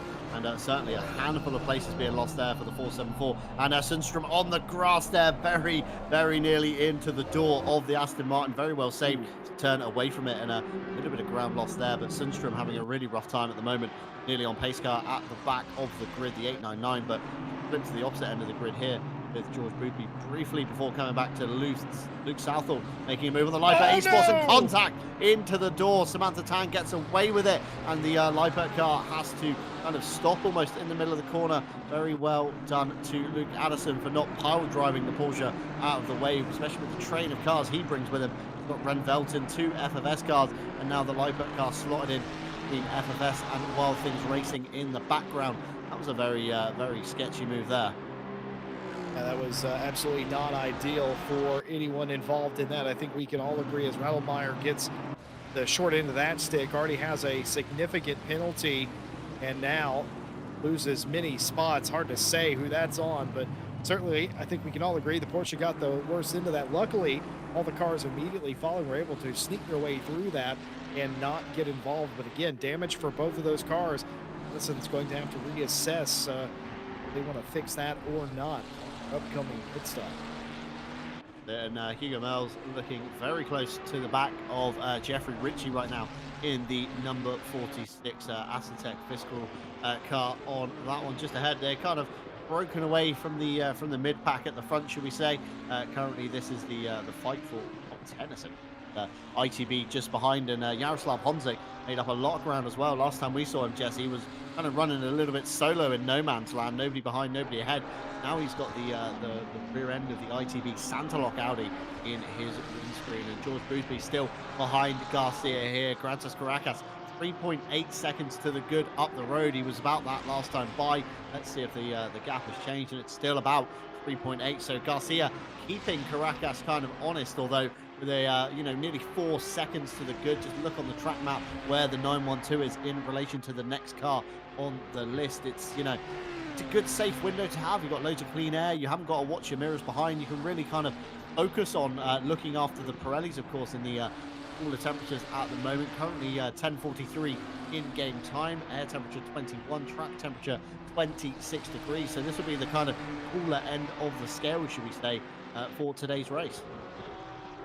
Could very well be. We don't know exactly how hot it's going to get. The drivers have a general idea, of course, by the practice server, but it's not going to get any cooler. I can tell you that. A 6-hour race, we're going to end in the heat of the day this afternoon in sim time, so it's only going to get worse. So the tire pressures are off here. You're going to have to keep adjusting them. 4 sets of tires, as we said earlier. You're going to have to make adjustments to the car all day. You have to keep up with the racetrack. In a 1-hour race, obviously you got what you got. And in a race like this, you can never give up. You're trying, in the best case scenario, to stay ahead of the racetrack. All these teams will know that, and they're going to try and sort of guess what the happy equilibrium point of the race session is going to be. A little bit of contact there between a couple of Ferraris. Aiden Walshingham nearly sends the, I think that's the 52 around, and they about get that sorted out. Yeah, the 52 there, just about getting it under control. Nicholas Anka just ahead of Rodriguez and Walshingham currently here. Race replay time. Have a look with Nicholas Anka. Ferrari on the left-hand side of your picture. Dyer McCormack on the inside of the hairpin. Walshingham into the back of Anka. That's going to be some hefty damage, and that allowed, of course, Rodriguez through in the Williams Chill Blast car up into another position gained, and Walshingham now down to P8. Williams into P7, and Anka just about scurries away with P6 still. And a couple of Veloce fans in the Twitch chat, one of them kind of thinking that if George can get past Garcia, of course, the dirty air effect will be much less, and George might be able to drive away from Garcia and up to the back of Caracas, making, of course, a Veloce 1-2 provisionally early on at that point. And another chatter in Jointed saying Caracas from another planet. So reference to an alien. We knew that already, though. We already knew that. All of these drivers, especially the ones at the sharp end of the field, these are all absolute aliens. And I couldn't do this in a million years, but it's fascinating to watch them wheel these race cars around here with such efficiency like they are doing. I agree with that sentiment about Boothby too, by the way. I absolutely think that there's a little bit left in the pace of that driver and that car, even with a busted up finger. I think it's very possible that if he were to get clear, that he could make this very interesting between the top two. So we'll have to see. Playing it very coy, but not right here. Luke Addison's going to get sent off of the racetrack in the second hairpin, and that is not exactly what they had in mind, as they've been sent well down the order now. Yeah, down to P34, I think they'll filter out. And Daniel Brewer backwards as well in turn 4. What's happened here? Let's have a look. The virtual drivers by TX3 in the middle of the Forza Italia and the Connection Loss Racing. Connection Loss Racing into the back of the virtual drivers by TX3. 404. Possibly brakes not found there, Jesse. Yeah, definitely 404 brakes not found on that particular car, but I can't tell you what they're about to find, and that's probably a penalty. I'd be very confident in saying the stewards are going to pick that one up. And a couple of no further actions as well coming through. We've got a lap 12, turn 8, involving the 95 and the 163. No further action found, with no incident found at reported lap and turn number. So possibly somebody thinking they've been done wrong by, and our stewarding tool not detecting it. No, what's happened? Detecting it. Yeah, what's happened there, John, is somebody has, the way this works in this series is the teams report their own incidents to race control live as the race is going on. So somebody has reported an incident and they've got their numbers wrong, evidently. Yeah, possibly so. Incident lap 8, turn 16, involving the 899 and the 501. A warning for the 501 for avoidable contact. Incident lap 13, turn 10, involving the 95 and the 163. 5 seconds for the 95 for forcing another car off the track. So a few penalties coming in as well. So a few of the red 15s and 5s and 10s stacking up on the left-hand side of your board. And if you're new to watching ACC and you're wondering how do these drivers serve these penalties, well, they are tagged onto their total pit stop timer. So a full service in ACC will keep you stationary for 30 seconds. That's for fuel and tyres. And then, of course, the 15s and the 5s will be added on to that one. So it's going to feel like an eternity when you sat in the pit lane, Jesse, listening to everybody stream past you on the start-finish straight. Yeah, 5 seconds here is a long time, especially whenever the margins are just this close. Darren King there pictured as we're going to flash you back to just moments ago. This is what happened right before the live pictures. Move being made here. Could this be a clean overtake? Yes, it is. It looks very nice indeed. It's overtake getting done there. One of the best places to do it. If you can catch somebody napping, go down the inside. Can indeed take it from them. Igor D. Oliveira Rodriguez for Williams Esports in the number 5. We saw them make up a couple of positions thus far. Remember, they got by Walshingham just a few laps ago. We got Archie right in front of them now, trying to finish that off. They split the two of them whenever they nearly had contact. Now looks to be the quicker of the 3 cars right now. Definitely so with Rodriguez in the Williams number 5. Williams, again, very quick team, need no introduction, but the Audi R8 just not being the favourable pick now in 1.9. And alongside Rodriguez in that car is Max Wojna, second driver in that lineup to see him later on. And Dyer McCormack also partnered with Tinko van der Velde. So got to bear in mind, Jesse Lee, of course, these drivers that have taken the start of the race may not be the driver's quickest lineup, shall we say, the quickest driver in the lineup. So we might see a few positions being changed here and there when the pit stops start cycling through in around about 15 minutes time. Have to keep on top of that to see who's double stinting. Some drivers may be electing to double stint this very beginning of the race and maybe stay in the car as well. Keep the hot driver in there. What I can report to you is Manisha in the 121. They've had contact, and that might have been with Garrett Fisher. Notice both those cars have fallen outside the top 25 now, up in turn 3 and 4. I believe there might have been some contact or extracurricular activity. Affected the 121 the most as it disappeared down the board for the time being. A lot of little contacts here in some of these tighter corners. Cars not handling as well. Some driver error sprinkled in there for sure, and some mistakes cropping up here. Yeah, you got to bear in mind as well, a lot of drivers are kind of still adjusting to the 1.9 update. Maybe haven't practiced Barcelona as much as they were hoping. Maybe they've not done enough kind of long runs in the car even. You know, it's all very well being quick over one lap, Jesse, but we know that, of course, endurance racing isn't won on, one lap pace. It's not won by where you qualify. Certainly, Grantas Caracas proving that to be kind of alternate, qualified on pole, still in first position, 3.5 seconds to be good. But there's still a lot of room for error. There's still a lot of room for going a little bit too hard on these Pirellis. And said earlier on the grid, I've seen a few teams from yesterday's race that we held here for the free-to-play split, where of course a lot of drivers were getting down to 0.4, 0.5 of tread wear, and these drivers fighting as hard as they do. And of course, a lot more kind of inputs that they do with the throttle, the brakes, steering, especially pushing Pirelli tires even harder than the lower splits in RCI do. It's going to be very interesting, I think, come the 4th hour to see what truly happens to a lot of these. They were 22nd place, down in 30th now for the Armatario team. Garrett Fisher, who was 23rd at the time, down to 25th right now as well. Don't know if they took each other off the racetrack or what exactly happened. No real bad damage to either car. They do continue on with their races.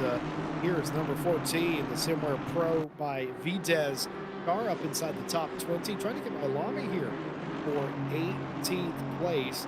A lot of drivers making calculatory errors here, but you don't see them happen.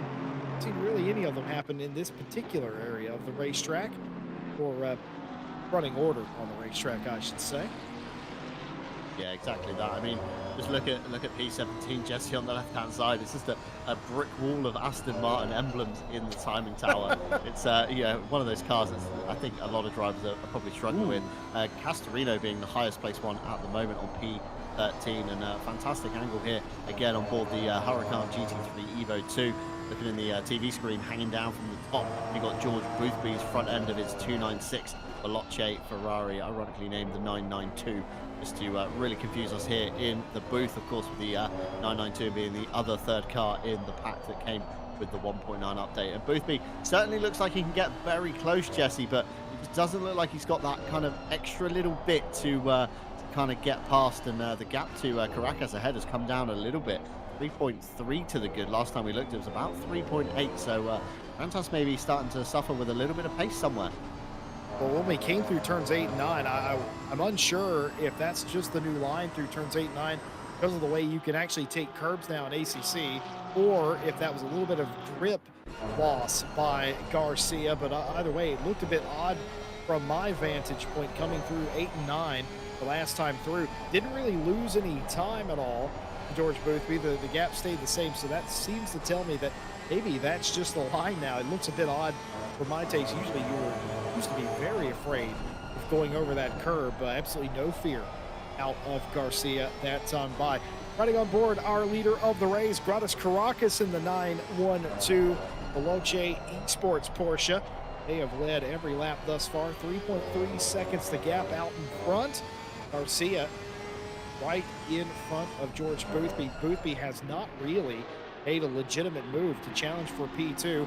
Just been pacing the second place car. Yeah, I think Boothby's probably just playing the smarter game. You know, we talk about it a lot in endurance racing, where it's one of those things where you really do have to kind of pick your battles wisely, should they? You know, there's no point of Boothby here lunging up the inside of Garcia at every opportunity, you know, making it awkward in every braking zone and putting him off his line.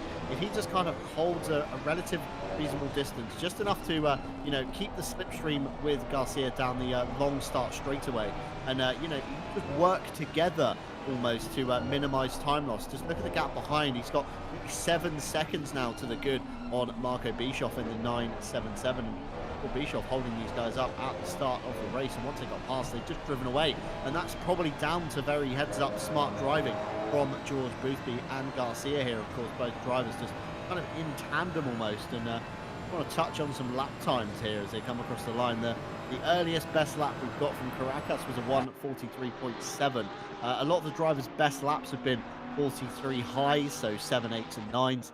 A few drivers lower down the grid in the 44s, but now these guys are running into the mid 44s, so tyres definitely beginning to drop off. And last time by for Marco Bischoff, a 1:44.8 for him, and the two guys ahead, 44.2, 44.3, and 44.5 for Caracas at the front. So time's definitely tumbling, Jesse. So I think these Pirellis are, you know, been pushed a little bit too hard. They've lost their kind of optimum ideal window, and they've now just got to elongate it out, as Stewie here puts on the screen exactly what we were talking about with the last laps and the best laps.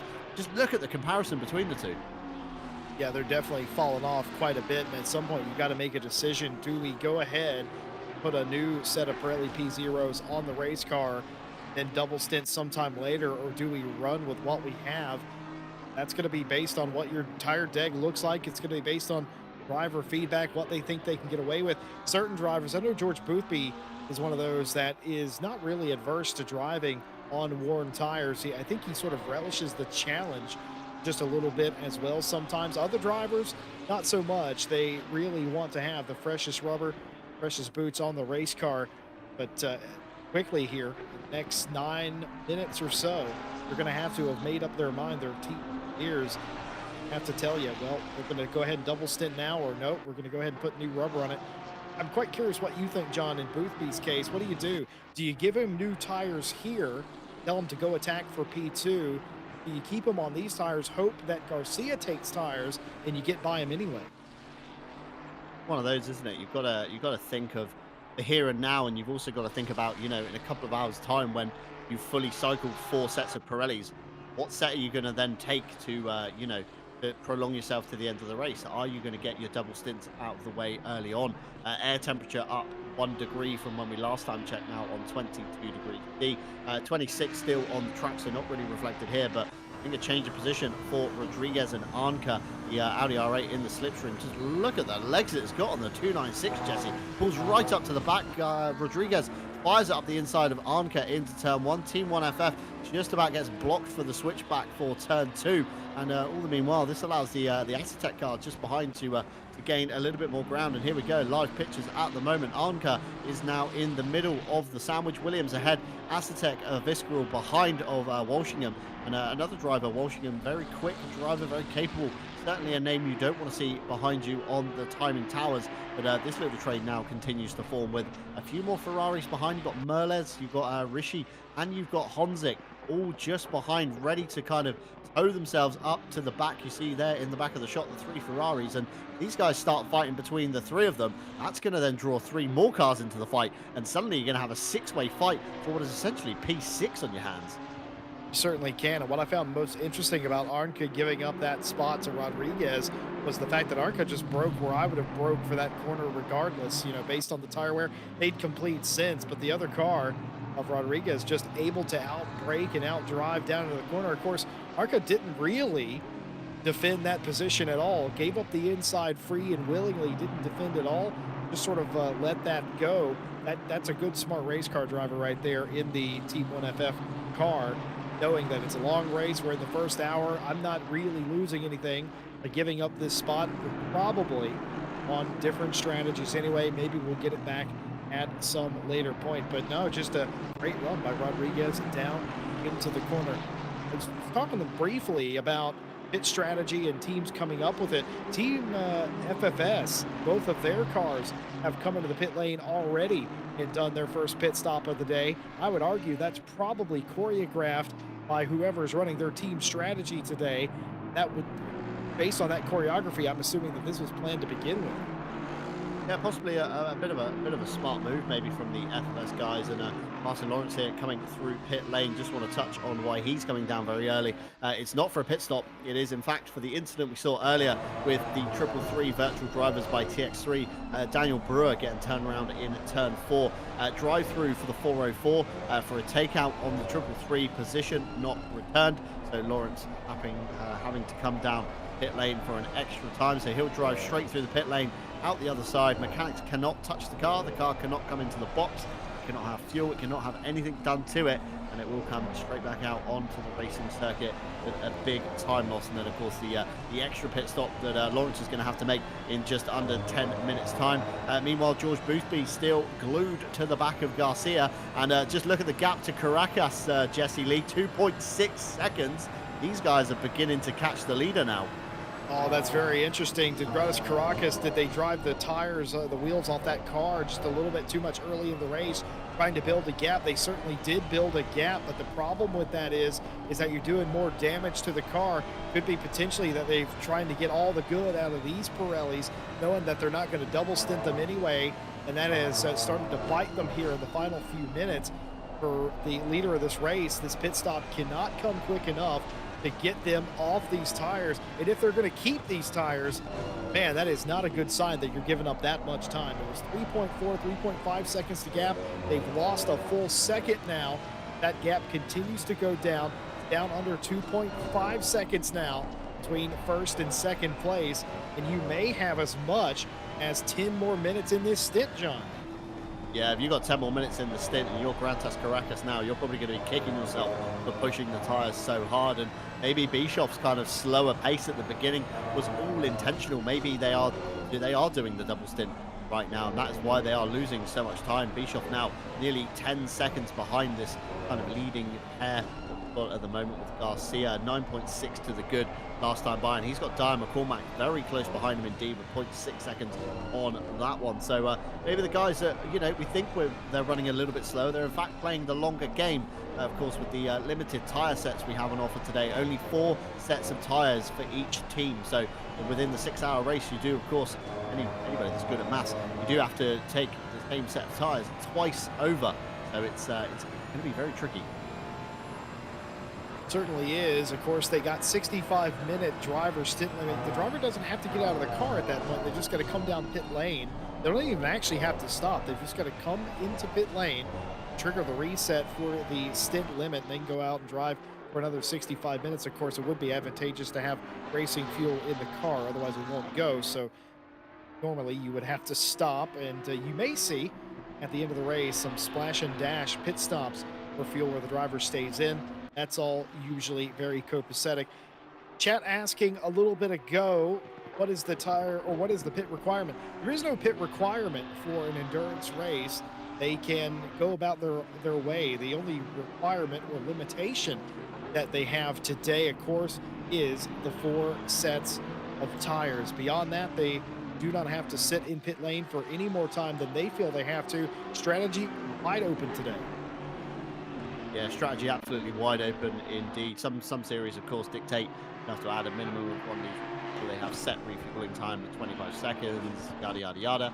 But completely up to the driver's choice, and that will come into play towards the end of the race, of course. If you are due a splash and dash, do you overfuel the car in your final pit stop and then just take a drive-through towards the end? Of course, you said it earlier, Jesse. We saw that at Indianapolis. Indeed. All you got to do to reset your stint timer is cross the pit in line and then cross the pit out line. You don't even have to stop, and then you get another 65 minutes to go. So possibly some drivers might even elect to do that strategy. We'll have to keep your eye on that one as we get to the closing end of the race.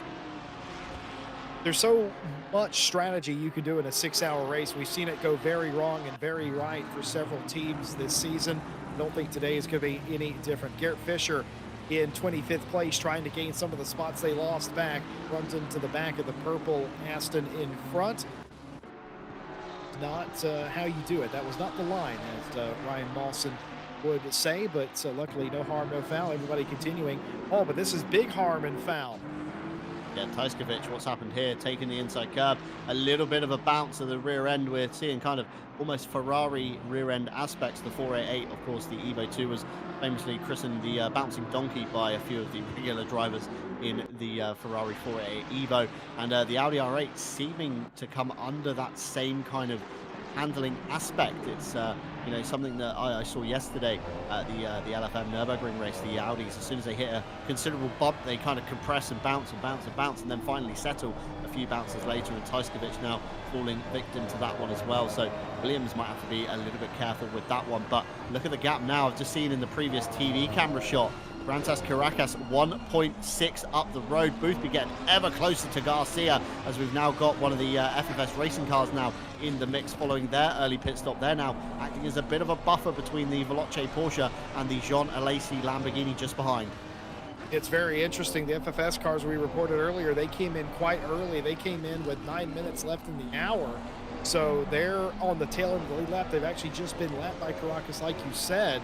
So they're actually not on the lead lap. They will, of course, filter back on once everybody else pits. But that very early stop for those cars has put them directly in front of this battle. They're not really yielding to these cars. They don't technically have to yield, but they cannot impede the progress of lead lap cars once a blue flag is displayed. And that's exactly what you saw there. The FFS car, when given the opportunity, just dropped back to the back of this pack right now as Garcia continues to try and run down Caracas. It was 2.5. The last time we showed it to you, it was 1.5 in the third sector loop. But as they got to the start-finish straight, it ballooned to 1.8, of course, as working the lap traffic. Darren McCormack here in the top 5, looking to gain a position. Do they do it here into turn 1? Have a look, race replay, pulls out the slipstream behind Bischoff up the inside. Bischoff, not much kind of defense mounted from him, braked on his usual point, and through he went. And this is now the live pictures we see down into turn 5. McCormack now up into P4. 11 seconds till the next car ahead. That's, of course, George Boothby and Garcia, who are welded together trying to catch the back of Grantas Caracas' Porsche on that one.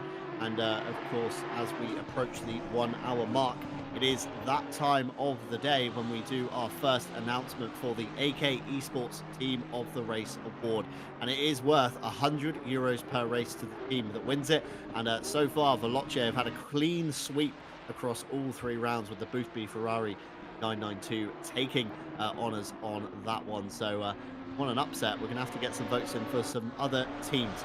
We've got a QR code in the bottom right hand side of your screen. Give that a scan with your smartphone if you're watching from home. Alternatively, in the YouTube and Twitch chat, should be a direct link to the form to fill out to vote for the team of the race. It could be anything, whether it's greatest comeback, fastest car on track, best livery, or just your favorite team at home. And we'll leave you with the QR code for now. We are going to go to a short break so myself and Jesse can get a little bit refreshed, come back for another hour of pure racing. But at the moment, Grantas Caracas leads from Garcia, from Boothby, from McCormack, from Bischoff, and the second of the Williams cars, number 5, and then a wall of Ferraris inside your top 10. So give us 5 to 10 minutes and we'll be back with you.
Good morning, good afternoon, and good evening to wherever you are in the world. Welcome back to the RCI 6-Hour Challenge Esports Series, live both on Twitch and YouTube here at RCI TV. We're, of course, bringing you round 4 from the circuit to Barcelona, Catalonia. I'm John Dalton, still your lead commentator for the next few hours, and alongside me is now Les Stevenson. Welcome to the box, Les. Thank you, John. And yeah, it's been quite an interesting start to the race, hasn't it? Absolutely so. Relatively clean start to the race, should we say. Only a few incidents within the first lap or so. Stewart's been very busy with a lot of no further actions, minor contacts, etc. And pit stops have cycled through. And just looking at the timing tower on the left-hand side of your screen, Francis Caracas with under a minute from pit in to pit out.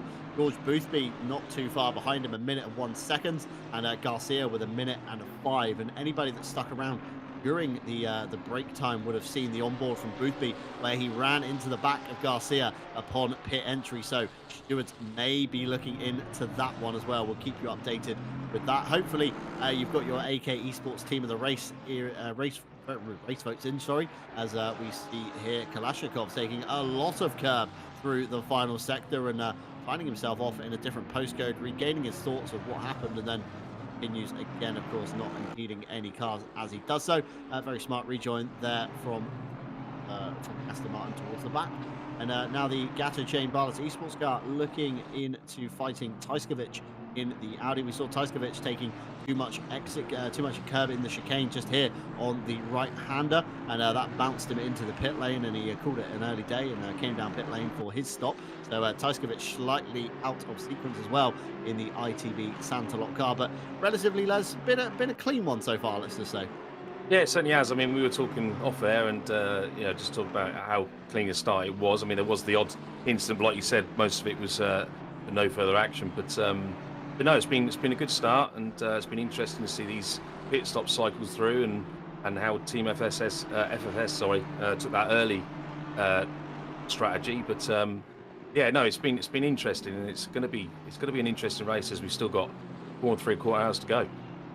Yeah, just under 5 hours to go, and FFS Racing with the kind of very early stop that kind of threw them out of sequence. We've got James Parker in P24, and then we got Ryan Meenan in the other car in P22, so they found their way back up the order after being near enough dead last from taking the early stop, so throwing themselves slightly out of sequence, maybe trying to get into some cleaner air on the early time. But certainly the talking point on everybody's lips is, of course, tyres, the 1.9 update. And looking at the pit stop timer, we're thinking Garcia in the Jean Alesi Lamborghini has taken new tyres. So we're going to have to keep an eye on the gap at the front. Of course, with Caracas' fast stop, that's definitely no tyres taken there. And we already saw the pace falling off quite badly for Caracas towards the end of the last stint. And his last time by on his lap was a 1:45.3, whereas Boothby had done a 1:44.8. So keep your eyes on the leader as well, because I think Caracas is going to be hemorrhaging some time soon. Yeah, I mean, it's in the Porsche as well, which we're hearing is pretty savage on its rear tyres, should we say. But certainly looking at the tyres at the moment, though, it wouldn't necessarily suggest that Garcia did take tyres. I don't know, maybe he's just easing them into this cycle. But yeah, it looks like Boothby's really starting to catch him up now, and even with that bit slower pit stop. But, yeah, let's see if the battle commences. Yeah, absolutely. So, of course, Boothby switching around from Garcia in the sequence of pit stops. We think Boothby has taken no tyres and Garcia has taken tyres, of course, 6 seconds to the good. As you say, Les, it's, not kind of representative of the pace of the Lamborghini on that one. Being told in our chat that the 27 didn't change tyres. So a particularly slow stop then for Garcia on that one, possibly fixing some of the damage that occurred into the pit lane. And a couple of Williams team orders we're seeing here with a little bit of a switch around in places. Rodriguez ahead of McCormack on that one in flying formation.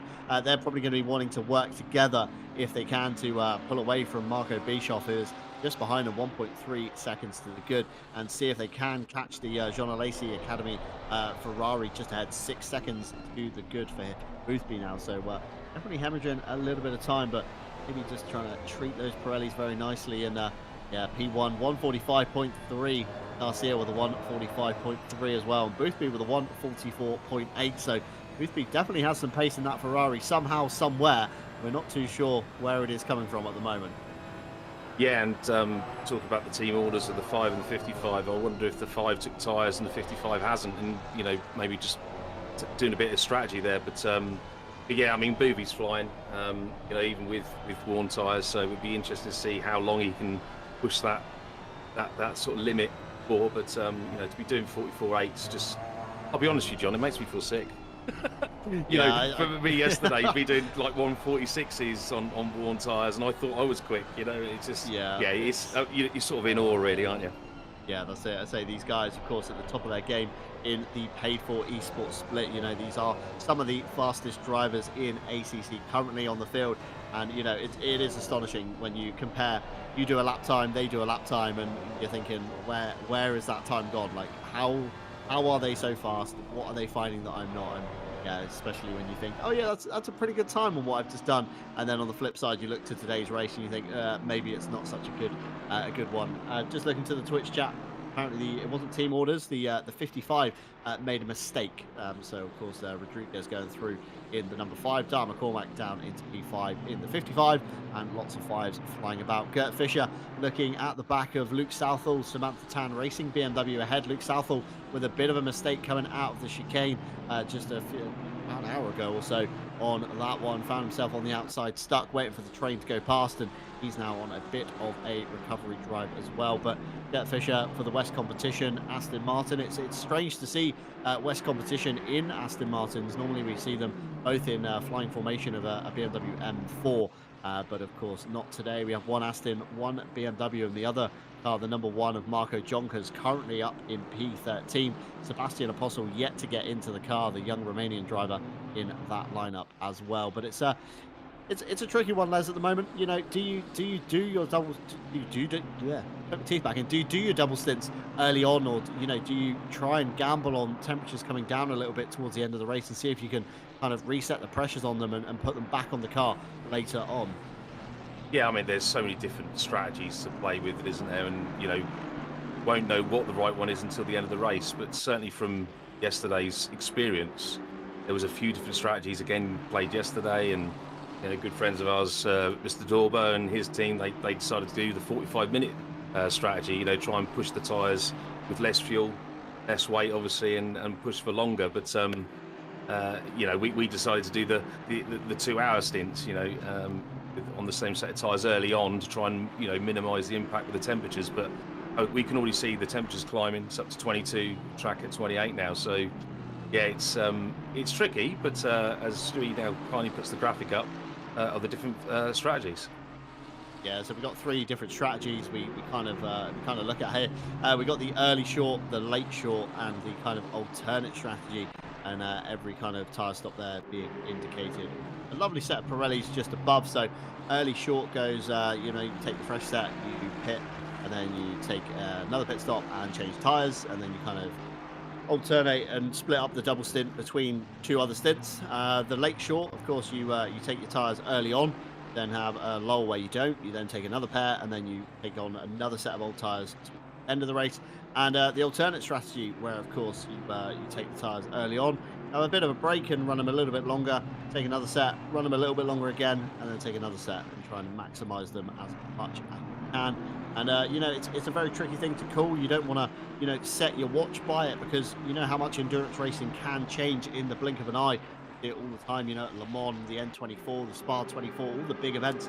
Think, yep, we're pretty kind of solid on where we are, and then all of a sudden get slapped back into another position where you didn't quite think you were. A spin could obviously impact the tyres quite hard, so that's again something you want to try and avoid here. Hitting curbs a little bit too hard early on when they're not quite up to pressure, another factor that can affect the tyres as well. So got to be very smart, especially in the 1.9 update, where of course graining is subject on everybody's lips, and very curious to see how this goes. And now we've got Veloce in flying formation. Boothby has caught Caracas very quickly indeed. Caracas churned out a 1:45.5 last time by Boothby with a 1:44.9, nearly half a second quicker. So the Porsche really struggling in the later stages of these double stints on their tyres. And Boothby, right behind him, you've still got a fair chunk of time to go, Les. You've got at least another 45 to 50 minutes on this set before you can then come down for another pit stop.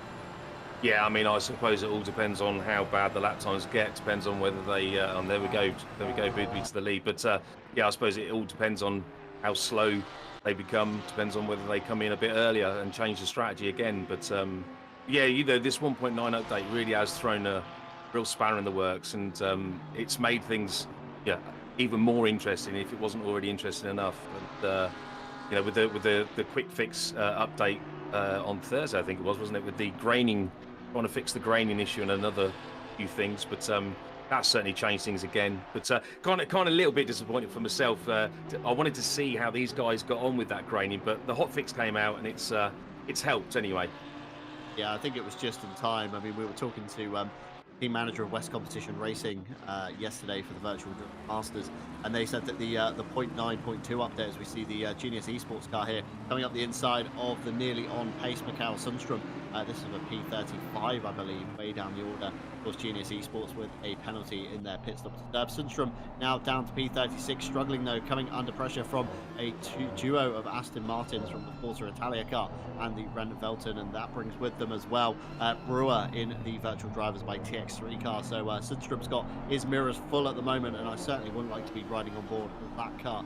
But speaking to the team manager yesterday, they were struggling quite badly in the SRO series, and then of course the update came out just the following day, and it's he almost said too little too late for the M4. The M4 really struggled on tyres, but now with the update it's certainly a lot better, and Forza Italia sizing up the inside of Sundstrom into the inside. This allows Ren Velton almost around the outside to the inside of turn 2, all over the curb, a little bit squirrely. Doors bang, we got Forza Italia and Ren Velton into the tyre bale on the left, and suddenly Mikael Sundstrom has a lot of breathing room. Oh, that was such a shame. It just, unfortunately, getting on the curb, the Forza Italia, we're going to see a replay now. Just just a little bit too close, unfortunately, and that's going to be an interesting one for the stewards to sort out, that's for sure. Yeah, definitely so. I mean, I think that was kind of Ren Velton thought they were, further to the left than they were. The Italia car probably on the outside, thinking that Ren Velton would move left slightly to allow him off the AstroTurf and back onto the circuit. But yeah, just one of those incidents, I think, and wouldn't like to be the stewards in that scenario. And looking down to the left-hand side, we've got a drive-through for the 878 of Bykov in the Bentley. And just looking at the stewards' reports, there's no report from them on that one, so we think this could be the first of track limits. Myself and Jesse touched on it earlier, and Barcelona is one of them circuits where it's very easy to pick up track limits, mainly in the kind of middle sector of turns 7 and 8 when you snake to the left, to the right before going up the hill. The right is very, very easy to breach track limits. And to the inside there, pass Sim Racing doing just that, making a pass on Samantha Tan Racing of Luke Southall, the number 39. And now that allows Gert Fischer to get a little bit closer to the back of the BMW M4 and possibly make a move down into turn 4 if he's very brave. But the pass Sim Racing car up to P27. Yeah, it's good. Yeah, good stuff to see. And they just talk about those track limits. Another one, another favourite, of course, of getting that track limit is that last corner. New Holland, and on the exit curve there, just going a little bit too wide. If you catch that sausage curve a little bit too much, it will drag you over, and before you know it, you just got yourself another track limit. Yeah, absolutely. And turn 9 here, where they've just gone as well, the exit curve there, dip a wheel into the grass, and that is always track limits as well. Tyskovic still coming under fire from the Barlas Esports car behind the Gatto chain, number 163. Currently Porco at the wheel of that one, and with him he brings Killian Ryan Meenan in the 123. FFS Racing Ferrari just kind of almost lose the Ferrari behind another car. We've said it earlier, myself and Jesse Lee, and a little mistake there from the Barlas Esports car, runs himself too deep into turn 13, and this kind of nearly makes him come under pressure from the Ferrari behind. But a great run from Tyskovic out of the last turn 16, as we were just saying with the exit curve there. Very easy to pick up track limits, but possibly Porco going to come under fire from Ryan Meenan into turn 1 if the Ferrari can get the slipstream of the Aston. I can't even see the Ferrari at this point. There it is, just ducking out onto the entry curb, and it's a very low slimline car. It's very easy to lose in a pack there. Yeah, it's I don't know about you, John. It's not the most attractive of Ferraris I've seen, I must say. And but yeah, it was totally hidden away there behind the Astons, tucked away in sucking up those exhaust fumes, and then just pulling out at the last second. But yeah, no, you're saying about a good exit. I mean, I think a little bit of that, of course, was a poor exit from the Aston as well. But yeah, the slipstream not as effective as I thought it would be, to be honest. Yeah, we were talking in qualifying that slipstream is probably going to be one of those things that's very crucial here, and Ferrari possibly just not being able to make the most of it. But I do agree with you on the Ferrari styling aspects. I mean, the front end looks great; it looks very aggressive, very good indeed. And then you spin around to the back of the car, and it's almost like the designer kind of gave up halfway through and thought, I would just bonk a bit of a square with 2 lights in it and we'll call it a day. But the front end looks very aggressive. It's one of those cars you certainly don't want to be seeing in your mirror. And Ryan Meenan now trying the outside of the hairpin of turn 10. Can he make it stick? Of course, would become the inside for the next kind of long right sweeper, but nothing to be had. Tucks back in behind the Gatto chain car, and all the meanwhile behind it brings into the battle now Karppinen and Nuttall in the Aston Martin and Ferrari. So a little Ferrari Aston train starting to form here, and all the meanwhile this is allowing Tyskovic ahead in the R8 just to kind of drive away from these guys up the road. Yeah, really were, and it's such a technical track, the circuit of the Catalonia, yeah, getting around those tight and twisty corners, which of course you've already alluded to, is great for the switchback. You can be on the outside of one corner, and then before you know it, you're on the inside for the next corner for try and get that move done. But yeah, I love this place. I love Circuit of Catalonia, and along with Imola, they're my 2 sort of favourite alongside Silverstone. I mean, obviously the home track Silverstone, but yeah, no, it's really well depicted in this sim, and I love this place. Yeah, absolutely. So it's a very kind of tight technical circuit. It's certain aspects of it, as we see a door open there on the Jean Alesi car. Darren King, aka Dolking on YouTube, nearly allows the Simware Pro by VDES Aston up the inside. The number 14 looking closer than ever on this one, and of course the Lamborghini receiving a BOP update in the 1.9.2, lost about 20 kilos I think at most circuits, which made it a little bit more agile in the corners, and certainly kind of less of a barge in the hands. I did think when I drove the Lamborghini Evo 2 the first time round, it was very kind of reminiscent of the previous iteration. It didn't really feel much better for an Evo 2, but losing the 20 kilos certainly helped it. Lucas Barca for the Lipa Esports up the inside of another Aston Martin there through turn 4, kind of set this move up I think from the corner before. Got a good drive off as you'd expect with the Porsche. Up to the inside of turn 5 it goes, and a bit of a textbook move there, no contact and clean pass. Yeah, classic move, and yeah, a bit of a misfortune from one car for the other to gain a good advantage. But got a nice train here as well, haven't we, as we come out the last corner. But the Lamborghini, I did think it'd be a bit quicker than what it is, especially in the hands of someone like Darren King, but and his team, to the John Alesi team. But maybe just struggling a little bit with the tyres. But yeah, it's good to see the recent hotfix giving a bit of a BOP advantage as well. Yeah, say Lamborghini on the flip side, of course, the number 27 John Alesi car up in P3 at the moment. So certainly the number 28 struggling with something, not quite sure what, but just outside the top 10 for them. And Timu Karppinen has now found himself being overtaken. No, he hasn't actually. Ryan Meenan's still ahead, sorry. It's the Jamie Nuttall car behind that is still pressuring him into turn 4 of Repsol, but nothing to be had there. Timu Karppinen, a driver that we see quite a lot at RCI. He's quite a solid, consistent pick, I would say, for the Griphax Engineering. Very capable drivers. He makes a little mistake, opens the door for the Assetto Simsports visceral white car, and that allows Jamie Nuttall to the inside, and that's of course going to give him the inside for turn 6. And I think the move was already signed, sealed and delivered before they even got to the braking zone. So Nuttall slots back in, Karppinen down to 23rd, Nuttall up to 22nd, and Assetto slowly gaining some ground. They can now focus on the back of Killian Ryan Meenan just ahead in the FFS racing car. Yeah, Karppinen really hung the carrot out there for them to take, and they took it. And it was a great move, really. Loss of traction was a massive advantage for the car behind, for Nuttall to take. But yeah, good move and nice and clean. That's what we like. Then about the technical aspects of the circuit, of course, you kind of get one corner wrong, and it allows the driver behind to make a much better drive off the corner towards the next one. And sometimes you get a move signed, sealed and delivered before you even arrive at the braking zone. And looking back now from the diffuser of Marco Bischoff, we've got Aidan Walshingham still in the Assetto visceral car behind there, and certainly Walshingham, a driver that is no stranger to fighting Bischoff. They constantly come up between each other in major events, SRO and VEM to name a few to hand. And I think these guys are going to be going at it. I think they are both on probably what looks like, let's just have a look at the lap times quickly. very similar lap times, very similar pit stop times. So probably both drivers on a worn set of Pirellis, and it's going to be the fight of which manufacturer, which platform can look after those Pirellis a lot better. Yeah, I mean, you've really got to hand it to the 992 at the moment, with Boopy at the wheel. To be setting out 44.7s at the moment with these worn tyres is quite phenomenal. Everyone else is sort of really, apart from Garcia, everyone else really is in the 45. So yeah, no, it's certainly making it interesting. But it does look like the 992 is starting to really sort of pull away now. 4-second gap.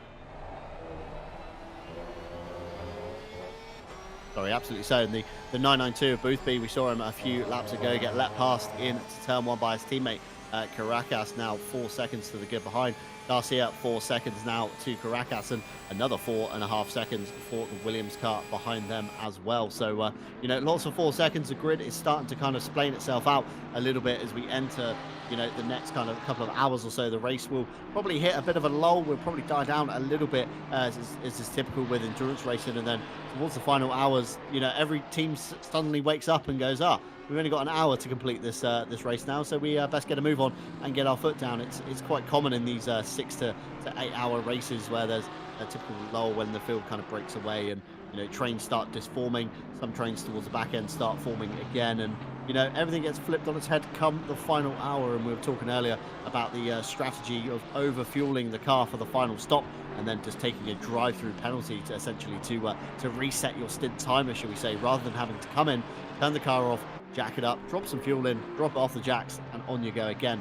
Of course, minimizing time loss, and that's a crucial thing with endurance racing, Les, is minimizing that time loss in the pits and trying to get as much time on track as you can. Yeah, of course it is, and I've said about this before. Yeah, this is why I love the endurance aspect of racing in general. It's not only is it talking about strategy, it's about minimizing time in the pits. Also working as a team to really sort of decide, or having your team members other than it's in the car currently to make those decisions or help you make those decisions for you. So yeah, no, it's crucial to make sure you minimize time in the pits, whether you need tyres or not. It needs to be a minimum amount of time taken in those pits. But yeah, no, that's why I love endurance racing. Absolutely. We touched on it earlier with obviously the driver lineups. A lot of drivers here electing to do the old two drivers stint split, essentially. So a pair of them share the car 6 hours, whether you do 3 and 3, whether you do 4 and 2, or whether you do 5 and 1. The second driver just has to take a minimum of 1 stint. Even if you put him in for a minute, he does an outlap and comes back in, that still counts. Although, of course, you'll be coming down pit lane for an extra stop as well. So it's always worthwhile getting that move in. And speaking of getting the move in, Aidan Walshingham now past Marco Bischoff up into P6. He's now got his sights firmly set on the back of Tyre McCormack's 55. Williams Team Razor Audi just ahead. So we have to keep our eye on that gap to see if it kind of completes down a little bit. Julian Naumann on to the back once again of Sundstrom. We've got the Forza Italia car just ahead. We saw those two clashing earlier through turn 2, and possibly a move to be had on Sundstrom here just ahead for the nearly on pace team. Sundstrom, of course, represented Team Sweden at the FIA Motorsport Games over in France at Paul Ricard just last year, and it's great to see the transition of sim racing to the big stage essentially. Yeah, and it's seeing the these teams getting involved, real life sport, race teams getting involved in the sim is great, and the working partnerships that we're seeing evolve within the sim community is great to see. And it's just winding the clock back slightly, go back to that move into turn 1 with Bischoff and Walshingham. It really was a great bit of trust there from Bischoff just to allow that allow the Ferrari that inside and trust they're going to take the curb without understeering or bumping off that curb and into them. But yeah, it was very tight and close, but equally no contact. Looking at a replay of the Forza Italia car and Mikael Sundstrom once again. Sundstrom getting bullied through turns 1 and 2. Last time out we saw this, he had to take, of course, a shortcut across the speed bumps. So a little elbows out racing there, and that's allowed Julian Naumann in the Ren Velten Aston to catch on to the back of it. And just behind these two as well, George Boothby in the Ferrari is now encountering traffic, but Naumann says, you know what, you can have this. I'm getting out of the way of you. I'm not going to put a fight up. And of course, in GT racing, it's not like Formula 1 where You do, of course, have to dive out of the way at the first sight of a blue flag. You can hold your line, and it's, of course, up to the faster car to find their way around you safely in doing so. And the stewards, of course, will be watching down from the box as the Wild Things racing car comes into the pit lane. Dom Healy in the number 31, a little bit out of sequence there. Maybe they're starting to struggle really badly with their Pirellis and thinking, you know what, let's call it a day, let's call it early, let's chuck a new set on and let's really look after the next set we chuck on the car. Yeah, I mean, it's like we've already said, you know, the difference in strategies. But yeah, like you said, if they're, you know, if the times are really slipping away, then is it really worth staying out? Can we maybe change the strategy again and go for a bit of a short stint this time round, and then maybe lengthen it towards the end? But yeah, they've come in. They've obviously decided that new tyres are the way forward. Absolutely so, and Garcia looked a bit slow coming out the chicane there. Not sure if that was just my eyes or whether he was slow, but coming to the line now, Caracas now 4.8 seconds to the good, and Garcia now got the gap down on Caracas to 3 seconds, so that is tumbling down all the time. Just want to touch on their last lap times: 1:45.3 for Caracas and 1:45.2 for Garcia. So it's a small margin, Les, but we know the smallest margins can make the biggest of differences, especially when you add them up over a 65-minute stint.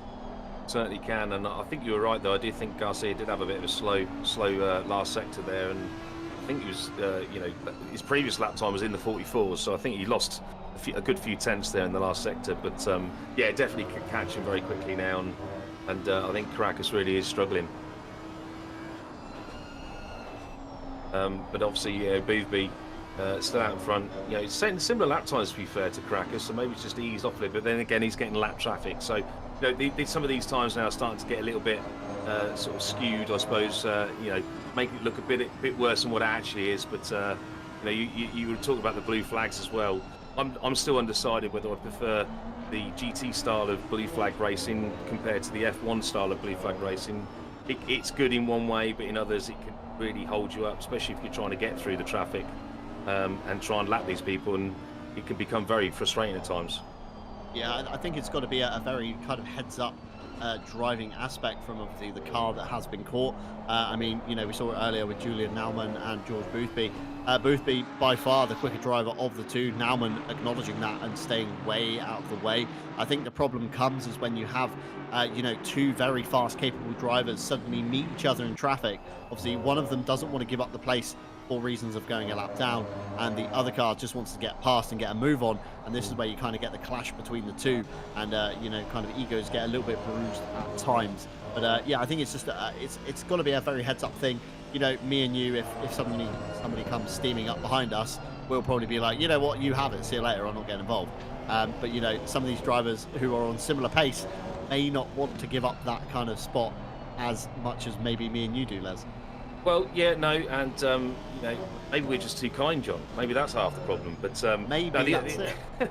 The other issue, of course, is when you come across, you're trying to lap a car, and then you realise the car in front of you is actually battling with another car, full position, just in front of them. So it's like that's when it becomes really tricky, and that's why, in some respects, I do wonder whether the sort of the F1 style of blue flag rules is better. But you know, either way, it's the way it is. It's the rules, and you just get on with it. Yeah, absolutely. Kind of swings and roundabouts in both aspects of it. And just want to draw anybody at home the attention to Pit Wall. If you are looking for a link to the Pit Wall and live timing, we do have it provided today from Team 1 FF, very kindly indeed, while we still try and resolve our issues with Pit Wall here at RCI. And they have provided it, and on the basis of, we give their partner a shout out. So asap.de, if you do want to check them out, they are hiring people for various roles in the automotive technological kind of industry. So if you are looking for a new career path, then sure to check them out. And of course, our partners here at RCI as well that make all this possible with AK Esports, Fanatec, and Go Setups nonetheless. And of course, AK Esports sponsoring the Team of the Race Award, and every hour we'll of course chuck a QR code on the screen and a link in the chat. But we do still have a few minutes to go until that happens. And Go Setups, of course, sponsoring the Pole Position Award, this time taken by the Veloce 912 Porsche on that one with Luke Whitehead at the wheel. And just coming back now to the fights on circuit, we've got somehow, this isn't a timing bug, I don't think, but Mike Noble with the fastest lap of the race, all the way down in P37. And his teammate here, Jan Willem van Ommen, in the number 23 FFS racing car, now looking to make up a spot on Jaroslav Roth in the Connection Loss Racing. And that's Marco Bischoff ahead as well. So possibly Van Ommen looking very competitive. Maybe chucked on those new, fresher Pirellis a lot sooner. We do know, Les, they are slightly off sequence. So if they've got their double stint out the way early, they might have elected for a fresh set of Pirellis now. So that's both FFS teams that have been in, isn't it? Yeah, with Mike Noble at the wheel as well. But I mean, Mike Noble, let's be honest, it doesn't really surprise me to see him have the purple lap time. But yeah, it must be a fresh set of tyres. Obviously, it would have made sense with the new driver getting in the car. But clearly on a very different strategy to everyone else. So yeah, very interesting. I'm just looking at the times as well. I'm just astonished at this pace that Boothby is putting in on these worn tyres compared to everyone else. I mean, we got Garcia similar lap times, but I think we're told that Garcia did take new tyres. So unless I've got that wrong, of course. But yeah, no, yes, it's like I said, it's making things very interesting. Yeah, I think we had somebody in the chat confirming that Garcia maybe not taking the fresher tyres. So, oh, sorry, yeah. Representative of the pace, of course. But yeah, still, Boothby chucking in, low 145s compared to his teammate Caracas, who's nearly in the 146 region on his tyres now. And just want to kind of touch on pit stop times for next time when we come down the lane. If a car has taken tyres, you'll be looking for about a 1 minute 13 to a 1 minute 11 stop.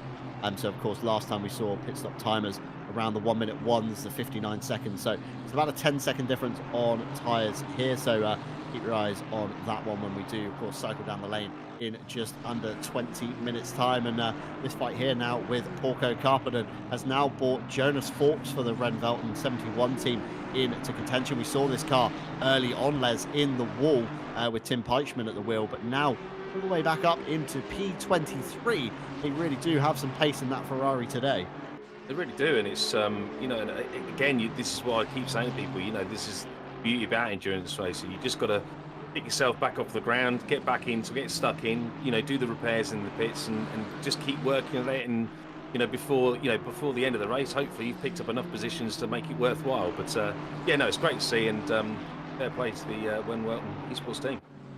Yeah, definitely so. Of course, Ren Velten fielding two cars in the form of the 71 and the Aston Martin as well. I'm just seeing a replay here of Daniel Brewer, FFS car there, banging doors maybe ever so slightly through the hairpin. Doesn't want to give up the position into the horseshoe section either, and finds himself on the outside in the FFS car, making up a spot. That was Mike Noble in the 1-2-3, currently fastest lap of the race. Of course, that will probably change once the front runners then get their hands on another set of tyres. And I'm gonna wonder if the guys at the front will look after the Pirellis next time by a little bit better.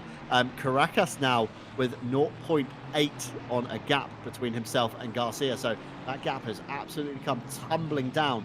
Last time by for Caracas a 145.6 and Garcia hit a 145.3, with Boothby still running 145.1s. So Boothby still very competent in that Ferrari. Maybe the Ferrari just a little bit better on tyres than the Porsche and the Lamborghini, but the Porsche certainly the worst of the two when you chuck the Raging Bull into contention. And Ostrauch now looking at the back of Wyckoff's Bentley, the 878 SMP with an early drive-through for track limits, finds himself all the way down in P32. A very stark difference to last time out at Indianapolis, where SMP, the only Bentley team in the field, fielding two cars, definitely had a much better run than today. Yes, yeah, exactly. And I can only go by from experience. Sorry, just seeing Mike Noble's time there, 43.7. That's pretty darn impressive with race fuel in it. But yeah, no, just going back to the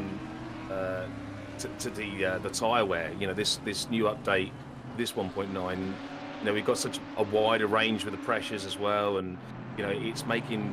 It's certainly a massive learning curve at the moment for most drivers and teams, but yeah, it certainly seems to be you need to sort of really look after those Pirellis for the first sort of at least 5 or 6 laps.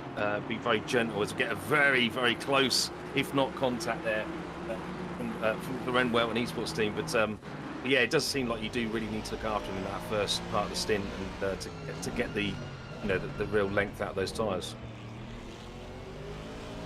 I'm sure there wasn't contact, but it did look extremely close. It did look close. very close, I'll agree there. Jonas Forks around the outside of Timu Karppinen in turn 4. Absolutely stellar move there. And we now see Hugo Merls sizing up the back of Marco Bischoff's 977 into turn 1. They go. Bischoff gives him a little bit of room, but not enough for Merls to take advantage of there. And Garcia now on the back of Grantas Caracas. And just behind, he's got an FFS racing car who we know is on fresh tyres. And they're going to want to be capitalising now, Les, on what they've got underneath. And they're going to want to dispatch of Garcia quite quickly, although Garcia is going to want to find his way past Caracas at the same time. So this fight's just got very, very awkward indeed. It has, extremely awkward, and you know, you feel for the FFS team really, because they're like, what do they do? Do they take the opportunity and get past if they can, or do they want to interfere with the with the top 3 guys, with their racing? So it's very, very tricky indeed. As we see a move now on the outside. Yeah, move around the outside. Garcia tries it. No move, no grip out there. And that allows now the FFS racing car to split the two. So Caracas has a little bit of breathing room, although the pace of that Ferrari, just look at the gain already in the horseshoe corner. Great drive off the corner from Caracas, even on the warm tyres. But certainly the car behind the FFS car is going to be catching quite hard indeed. That's the number 35 Mike Noble car we're looking at. We know they're on fresh tyres. They kind of offset their strategy by pitting a lot earlier than everybody else in the first stint. Flash of the lights there from Noble saying, I want to get past, I'm on fresh tyres, come on, let's get a move on. Let's not waste any time doing this, because now Caracas runs the risk of being shoehorned out of position by Noble, and then of course affecting his run through the next few corners, which will allow Garcia to catch back up after the failed move into turn 10. Yeah, I mean, Caracas is going to want to use that FFS Ferrari of Noble to really block the charge from behind of the Lamborghini John Lacey Esports team. But I think we're going to see a move now, almost certainly now into the next tournament. Yeah, as we do. I mean, you kind of want Noble there to be as aggressive as he was with the Lamborghini. As we see now, the Lamborghini trying to make the move himself.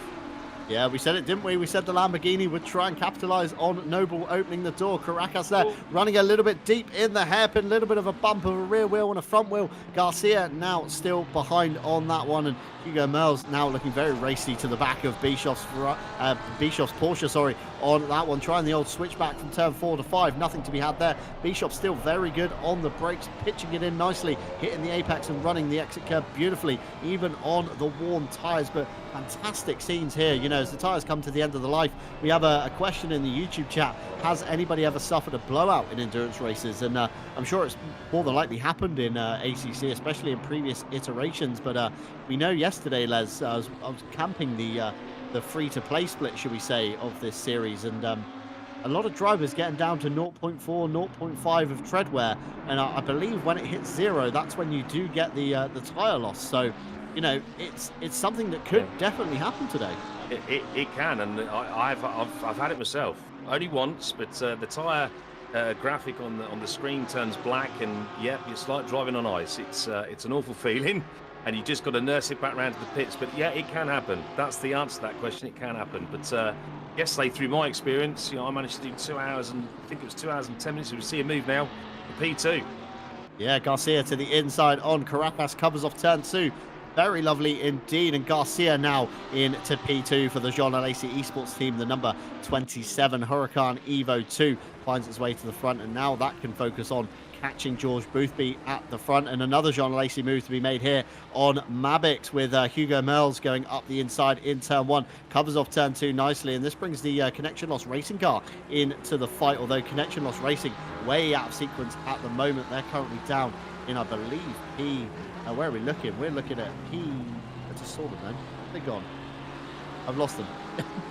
P39, Stewie's just said on my ears. Thank you very much, Stewie. So nearly the last car on the road. Wild Things Racing, the only car behind them. We saw them come down the pit lane just a few laps ago to push themselves out of sequence. And Jonas Forks now looking to try and make a move. He's dispatched of the Timu Karppinen car. The past Simsport car has gone backwards somehow. ITB has lost a place. And ITB contact with Ren Velton. Jonas Forks just almost drives through the Audi like it wasn't even there, Les. Oh no, yeah, almost like the Audi was just a brick wall. Trying to drive through the brick wall, but we see a replay now. Just a bit slow on the exit there, and unfortunately the Ren Welton car didn't look like they anticipated the slowing down of that Audi, and unfortunately turned them round. The past Sim Sport car and Timu Karppinen in the Griffax engineering car did very well to avoid the sideways Tyskovich ITB Santa Lock car. It's very upsetting to see that when it does happen, and hopefully ITB can fight their way back through the grid. Absolutely, rotten showing so far. Very bad start with spinning themselves on a curb and then getting involved in an incident. So Stuart definitely will be looking at that one. We'll keep you posted on any results. And Lucas Barca for the Lipa Esports dispatching very nicely of Samantha Town Racing, and that allows Gert Fischer in the West competition Aston around the outside in turn 9. A little bit of a wiggle on the inside from Samantha Town Racing, just about manages to keep it together, and Gert Fischer up into P26 along with Lucas Barca into P25, and a little bit of a gaggle of traffic here as well. This is Baikov's 878 Bentley. We've got Naumann in the Renvelt and Aston now at the head of this field. We've got Ostrauch in the Forza Italia car sandwiched in the middle, and all the meanwhile we've got another FFS racing car. I'm not sure if that's Noble in P35 looking to make up more ground on the fresh set of Pirellis. He's absolutely tearing this field apart with the new boots underneath him. Oh, new boots are really making a difference. I mean, the traction out of the corners is just unreal, and the braking especially. The braking, as we see him turn now at the Forza Italia car, I can't quite see. Yeah, that unfortunately they've gone round, but and Noble then gets through on those as well. So yeah, you can really see in the braking zones as well the traction is, and the braking zones, phenomenal difference with new boots. It's quite incredible. Yeah, just as a comparison, Noble last time by at 144.2, of course, with a little bit of traffic, a little bit of delays. But your leader, George Boothby, is running at 145.1. Alberto Garcia now at 145.6. And Grantas Caracas now all the way down into the 146s. Les, he's having a rotten time on those tyres at the moment. Really is, and I just wonder if it's worth them thinking, come on, let's get you in, let's change these tyres and possibly driver. Could be a bit of tiredness, you never know. I mean, they're pretty used to these 2-hour stints by now, I would have thought, but you never know. A bit of tiredness what we're creeping into. But I think it's time to start thinking maybe to get them in for at least a new set of boots anyway. Yeah, absolutely so. Number 5 Williams car with a 145.7 last time by on Caracas. So just losing ground every single lap. It might be worth, like you say, pulling this stint early just to get another set of Pirellis on and, look after the next set a little bit better. And Bischoff now to the outside. Big slide on the inside from Jeffrey Ritchie in the number 46 Assetto Visceral car. And Nicholas Anka just ahead in the Team 1 FF car, who've only provided our pit wall link for today. A big wobble there from Mabix, and that's allowed Jeffrey Ritchie up the inside. That was a little bit of a weird wiggle. I've not quite seen the Porsche lose it there before, and certainly Marco Bischoff's car was looking a lot more stable than that just a few laps ago, even on these worn tyres. So not sure on that one. And we now see Rodriguez onto the back of Caracas, and he's going to want to try and get a move on as quickly as he can. I'm not sure. Dyer McCormack, just to draw your attention to that car. Number all the way down, just dropping down the order, the number 55, currently in P19, just losing positions. Not sure if he's still on the server or not circulating. I'm not seeing it on the track map. So possibly an issue for the Williams team racer car. Oh, that really is unfortunate. And they're our championship leaders currently, aren't they? And I can't see them on the map, like you said. I can't see them in the pits. So I don't really know what's happened there, but hopefully we'll find out in a minute. But that's really unfortunate, and it's not nice to see. But I'm really impressed with this number 5 car. Really, top Audi at the moment. I mean, in showing P3 at the moment, but as we see, Caracas now looks like they've finally taken the pits. Yeah, Caracas down the pit lane, possibly hearing. Sorry, not Caracas. That's is that? Oh. No, it's Walshingham. Walshingham in the 44 Ferrari, the Assetto Visceral car, coming down pit lane, possibly calling their stint a little bit early. Maybe they know that Caracas is quite slow on those tyres. Maybe they want to chuck their own fresh set of Pirellis on and catch even more ground to Caracas, obviously, if they stay out on the worn tyres as well. So quite interesting on that one. The Gato Chain Barlas Esports car of Porco, the number 163, still being a cork in the bottle with these guys behind. The Past Sim Racing Sport car of the 832, still no way around. Obviously equal machinery, very tricky indeed. Forks just behind in the Ren Velton car as well. We're still waiting for an update from Stuart on that incident to see if anything will come to it. Stuart's been quite quiet for the last half an hour or so. Last time by was a lap 38, turn 1 incident involved the 95. No further action for something to do with the pit board entry. But yeah, just, nothing to be had for the stewards for the meantime. They are still awake in there. They haven't dozed off, so kudos to them. And a big thank you for them for giving up their afternoon. And a big thank you to you guys, of course, at home for tuning in to RCI TV. None of this would be possible without you behind your screens watching on for your favourite drivers, as Jan Willem van Ommen gets very close to the back of the 333. I think that's Daniel Brewer in the virtual drivers by TX3 Audi R8 with a slightly scuffed rear end there. So not sure if there's been a little bit of a contact along the way, but we do, of course, appreciate every single one of you at home, whether you're watching on Twitch or YouTube. We do appreciate all the likes, follows, etc., subscriptions that you do give. So kudos to everyone at home, including all the team managers that I know do tune in quite intently to the broadcast to follow what's going on around the grid, not also to only do with their car. But Mike Noble, look at him, up into P28 already on those fresh Pirellis with the alternate strategy, possibly working quite well for FFS Racing. Yeah, it certainly looks like it, doesn't it? And we're being told now that 55 have pitted, but I still can't see them on the timing board, so I'm a bit confused, John, what's actually going on. But we're being told they've pitted. I can't see them on the map still, but what, I'll tell you who has pitted is Garcia. Garcia appears to be in the pit, and I'm absolutely shocked that Caracas hasn't pitted yet. I was almost certain they were going to be pitting, but there we go. The 55 is finally showing. We finally found it, and it couldn't be a more hilarious colour to see. The green-fronted Team Razor car now has Tinko van der Velde at the wheel rather than Dyer McCormack, so driver swap there, which would probably indicate as well a fresh set of tyres. So keep your eye on what they can do in the next few laps or so. And Jeffrey Ritchie now finds himself up into P5, just behind Nicholas Arnker in the Team 1 FF car. These guys locked bumper to bumper after dispatching of Marco Bischoff just behind, outshot there in the red-fronted Porsche.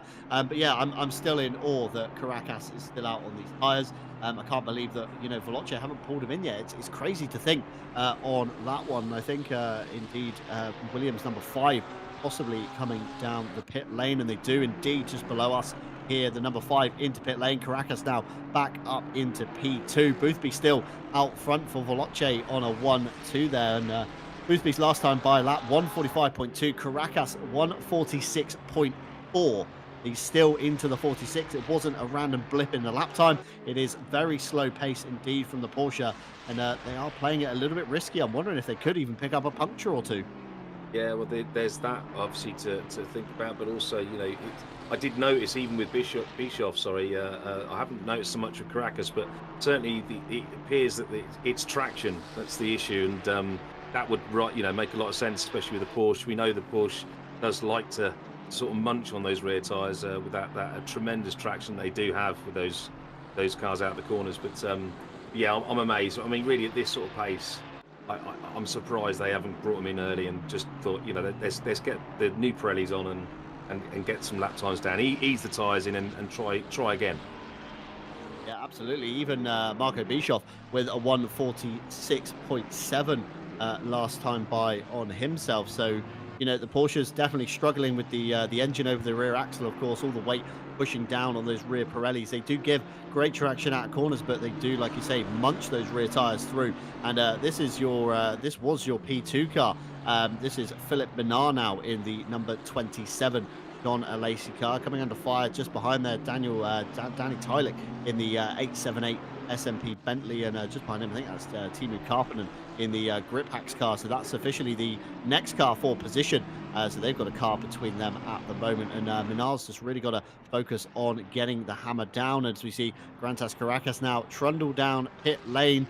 Might have been too little too late, just with 5 minutes to go on the stint timer at a rough guess. He's definitely going to be taking a fresh set of boots. We're going to have to see who goes into the car next. Of course, Luke Whitehead is his teammate as we ride on board, trying to find his pit stop. Of course, we don't see it from the TV perspective, although quite late in the lane for the Veloce guys in the 992, and in comes Caracas. So that's going to be a full service for them. That's going to be fuel and tyres, and more than likely, I would say, Les, at this point, probably a driver swap. I would have thought so, and I could just imagine those Pirellis right now going, just literally, you know, they're so worn out, you know, they're absolutely knackered. I would have thought, but anyway, yeah, it's I think about time. I mean, probably a little bit too late, but you know, I'm not the strategist, so they've obviously got some sort of strategy in mind, and they've gone with it and stuck with it. But I mean, at the end of the day, 46s, I suppose, is still better than sort of hitting too early on. But I don't know. For me personally, I probably would have been a little bit earlier than that. But anyway, they've pitted now, and they're going to get a new set of boots on, and let's see if they're going to change driver as well. But we've got Tinker van der Velde now in the 55, so it'll be interesting to see the pace of the two Audis now, and maybe they do swap positions back, and we'll see how that one goes too. Yeah, absolutely. Of course, Tinko fresh from the SRO event at Monza this week, taking the maiden victory in a Ferrari 296, ironically not the Audi R8 he is in today, although no stranger to, of course, big pressure and big asks from the Williams team. And as we approach the 1 hour mark in game, it is, of course, that time once again when we ask you guys at home to vote for the AK Esports team of the race, and it is worth €100 per race. Every hour, Stewie will pop up a QR code on the bottom right hand side of your screen. We'll post a link in the chat for people to vote on who they think is the team of the race. And that time is, of course, now, ladies and gentlemen. It could be your greatest comeback, fastest car, best livery, or just your favourite team at home. And Veloce have taken a clean sweep so far with the 992 George Boothby car, netting themselves 300 bonus euros so far in the season. That time is now, and of course it is the time when us up here in the commentary booth do deserve a little break. So bear with us 5 to 10 minutes while we duck away, get ourselves lovely refreshed. We say goodbye to Les Stevenson, and we say hello again to Jesse Lee back in the box when we come back from our short break. Please bear with us.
Good morning, good afternoon, and good evening to wherever you are in the world. Welcome back to the RCI 6-hour challenge esports series live, both on Twitch and YouTube. And of course, round 4 being played host here at Barcelona. I'm John Dalton, still your lead commentator at the moment. Alongside me once again is Jesse Lee. And Jesse, what a fantastic time to come back to as we see Luke Whitehead glued to the back of Tinko van der Velde's number 55 Williams Audi. Yeah, we did. Of course, we saw the 55, one of the earliest pitters on pit road that time through. Been scratching my head trying to figure out what the Williams Team Razor car's strategy is, because surely that's going to change up what they're able to do. That limits them later on in the race, but maybe they have planned out for that. Maybe they're going to try and do a full 1 hour run while everybody else does a 30-minute stint at the end. Maybe that's exactly what they're hoping for near the end of this race, and we'll see if that is how it works out. But right now, they find themselves in a battle with the Luke Whitehead car, which we are riding on right now. My goodness, that last hour, not only did it fly by, it really shook up this top 5. Yeah, absolutely shaken up. Of course, you still got the Boothby 992 Ferrari at the head of the field. You still got John Lacey in P2, but of course, this car we ride on board with the Veloce 912, the big loser in the last sequence of stops. Williams have now overtaken them with the number 5 and the number 55 retrospectively as well. Still Rodriguez in the number 5. I'm very surprised to still see him behind the wheel.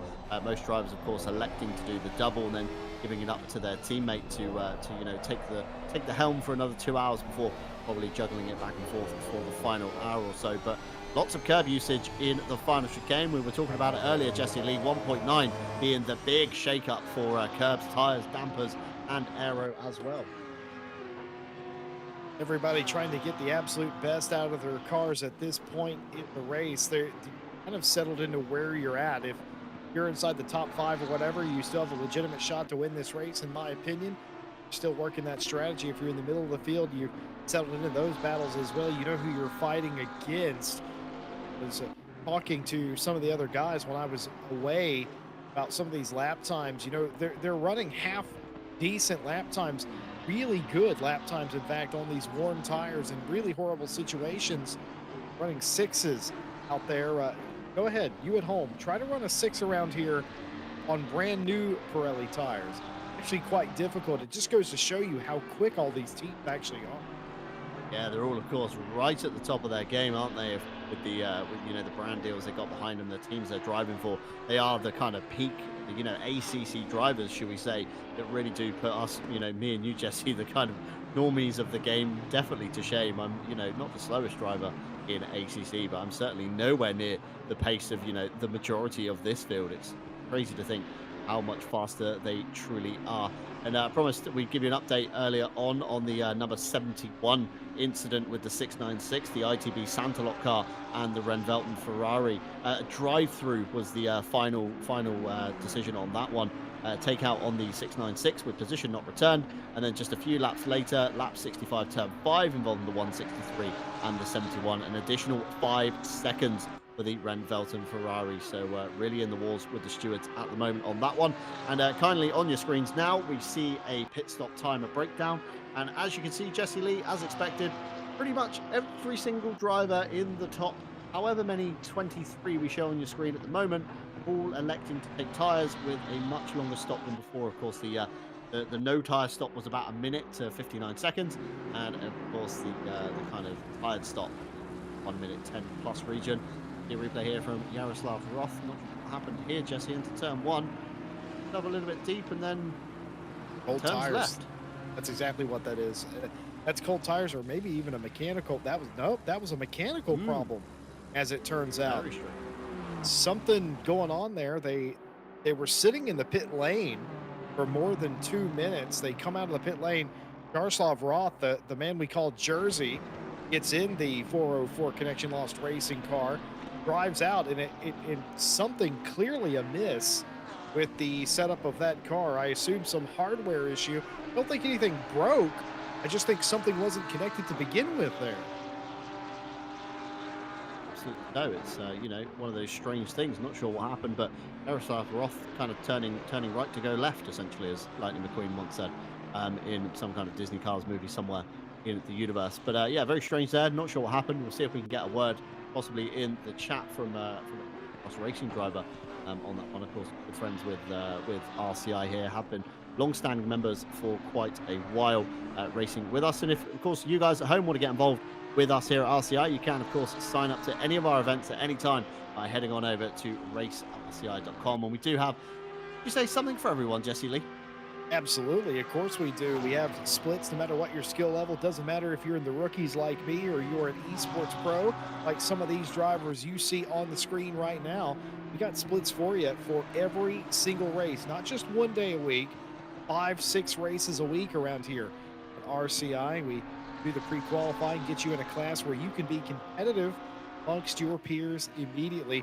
Absolutely fantastic what we're able to accomplish.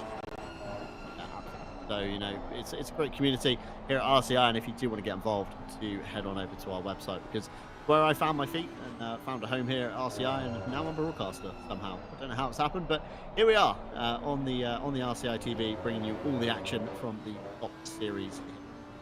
Yeah, those pit stop timers all roughly the same. Nobody really gaining, nobody really losing, and you know, it's about in the same aspect. I would say it's pit stops on back end of it, but the majority at the top definitely with roughly the same spot, and a few drivers being shaken in and out of the cars, namely this man here, Joshua Allen, replaces Hugo Merls in the number 29 John Alacia East team. He now finds himself just behind Moreira, who has given way from Walshingham in the number 44 Assetto Visceral car in the 296 there as well. Just got a word quickly. Sorry, Jesse, just to interrupt. The connection loss racing wheel disconnected in the pits. Not sure why. So I imagine Yaroslav Roth kind of headed himself out to you know, fire himself down the pit exit lane, got to turn one, and realised the car wasn't going to turn at all, and somehow just about got it stopped in the gravel and kept it out of the wall. So yeah, very upsetting there from the 404 guys. Yeah, that's absolutely horrible. That's an excellent report as well. But yeah, that's pretty in line with what we saw as a move down into the first turn. Whitehead trying to get by. Van der Velde hasn't been able to do it. He's going to run off the racetrack here off of turn 2. Incredible scenes. Nearly, almost, absolutely ran off the racetrack. We'll be furious about that. Yeah, Luke's going to be super fired up in the 912. Again, these guys, no stranger to fighting each other. You know, Tinker Van der Velde and Luke Whitehead, both SRO drivers, both have competed at the highest level in ACC. They know each other very well in D2. Very different machinery kind of aspects, of course, with the Porsche, with a great drive off the corners. And speaking to Charlie Crossland yesterday, apparently the wing in the Audi, even at the highest rating, is still a very low drag, very low kind of draggy wing. So the R8 very good in a straight line, not so good maybe through the corners anymore, but the Porsche kind of on the flip side, very good through the corners, and still it's mediocre in a straight line. It's a lot better than the old one used to be, but certainly not as quick as that Audi ahead in the form of Tinko Van der Velde and Williams. Whitehead still trying to make that move, of course, has the fastest lap of the race thus far. That team does. Certainly looks the stronger of the two cars in this picture right now. Keep in mind the 55, your championship leader. They can ill afford to lose position. Joshua Allen, we saw a little bit of this earlier on. This is the continuation. Allen's going to try. He's juking, he's jiving, he's going around the outside. Can't quite make the pass that way, but I love when you just got to try it. You never know, maybe outbreak them. Able to do it there, lives to fight another day. Speaking of, round number 2 down into turn 1. It almost worked before. Will we see the last of the late breakers down into turn 1? Still in the tuck. Does he pull out? Yes, he does. Whitehead on the inside of Van der Velde. He's got him side by side. Will there be a push off the track? There is. It's a retaliatory push down to the inside. The Audi absolutely defenseless. Whitehead takes the spot. Yeah, I would say that was almost certainly like a retaliation on the move, and more bumping through turn 2 between Allen this time and Moreira for the Azatec versus Jean Alacy car there, and Moreira just coming out on top at the moment. But I'd say from Whitehead, that was almost a certain kind of reverse hip and shoulder to say, you know what, you want to play that game? Let's play that game. We can go door to door, wheel to wheel, whatever you want, and we'll see who comes out on top. And at the moment, Luke Whitehead, fastest lap to his name in the position number 4, and now he has his eyes firmly set on the back of the Williams number 5 with Rodriguez, who is ahead but by 4.4 seconds, and Rand Velton number 71 off in the gravel. Let's have a look what happened here. We got Marco Bischoff, or the Bischoff car behind him. It is not sure who is in that car now, probably a change of class in that one, and something's wrong with that car. Oh no, something's definitely wrong. But then the Forza Italia car collected them for some reason into turn 4. Not sure what happened there, Jesse. That was a weird one. That was interesting. I don't know if something was wrong with the 71, or maybe because they're a lap down, they were letting cars through. That's also a possibility. Ended up getting clipped anyway. The 977, now driven by Henrik Gamble, was what I was trying to find earlier on. And we now look at Salvalainen in the Griffax engineering car, now onto the back of the Leipert Porsche, the number 42 of Barza, who we saw making moves earlier on in the race. And Salvalainen, again, another driver, no stranger to us here at RCI, Jesse.